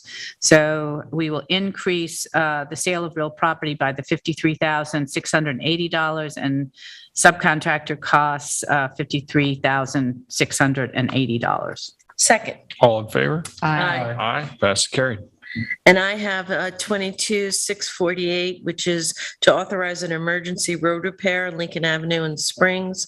And the town was informed that an emergency road repair is needed on Lincoln Avenue, a road not in the town highway system, specifically the filling of 2 dangerous potholes at the corner of Lincoln Avenue and Hawthorne Street, and where the superintendent of highways, Steve Lynch, has been made aware of the potholes and has determined that the repair is needed. So it's resolved that the town board authorize the highway department to make the necessary repair to Lincoln Avenue. Second. All in favor? Aye. Aye. Pass and carry. Next, I have 2022-649, which is a budget modification for Justice Court. And this is to move funds modification to the 2022 operating budget for the reimbursement of expenses. And that's moving $940.68 from travel, conferences, and dues to uniforms. Second. All in favor? Aye. Pass and carry. 2022-650, this is for professional services to approve additional services, Cityscapes consultants, and we're updating the town's wireless communications master plan. And the town has entered into agreement with Cityscapes Consultants, Inc. for professional services for the wireless telecommunications facilities consulting. And the town board now requires Cityscapes Consultants, Inc. to add additional data points to the wireless communications master plan to include small wireless facilities and revise all mapping. And therefore, it is resolved that the town board authorizes Cityscapes Consultants, Inc. to add the additional data points for a cost not to exceed $6,000. Second. All in favor? Aye. Aye. Pass and carry. Next is 2022-651, and this is to authorize reimbursement for fingerprinting. And this is to authorize reimbursement to the employees and elected town justices listed below for expenses relating to mandatory fingerprint requirement at a cost not to exceed $88.50 each. Second. All in favor? Aye. Aye. Pass and carry. Next, I have 2022-652, and this is to appoint part-time environmental analyst Catherine Rossi Snook. And she is hereby appointed to the part-time position of environmental analyst with the Natural Resources Department, pending the review of transcripts with the Suffolk County Department of Civil Service at an hourly rate of $29.75 per hour to be paid bi-weekly from the proper budget account. This is upon proper submission of time records, effective retroactively to May 9th, 2022. Second. All in favor? Aye. Aye. Pass and carry. Entertain a motion. Motion to go into exec session. Personnel, Kathleen Rude may have something that you want to talk to us about, advice of counsel, and real estate matters. Second. All in favor? Aye. Carrie, do you want to convene It is some now. lunch? Or Yes. What? Dinner? After dinner? A little lunch? is it dinner? It's 3:30 now. 3:30 now. Yes. John, does the advice of counsel, was there a time frame? No, are we off? I don't know. No, you're not off the air yet. Okay. Did you Motion to make- close. Second. All in favor?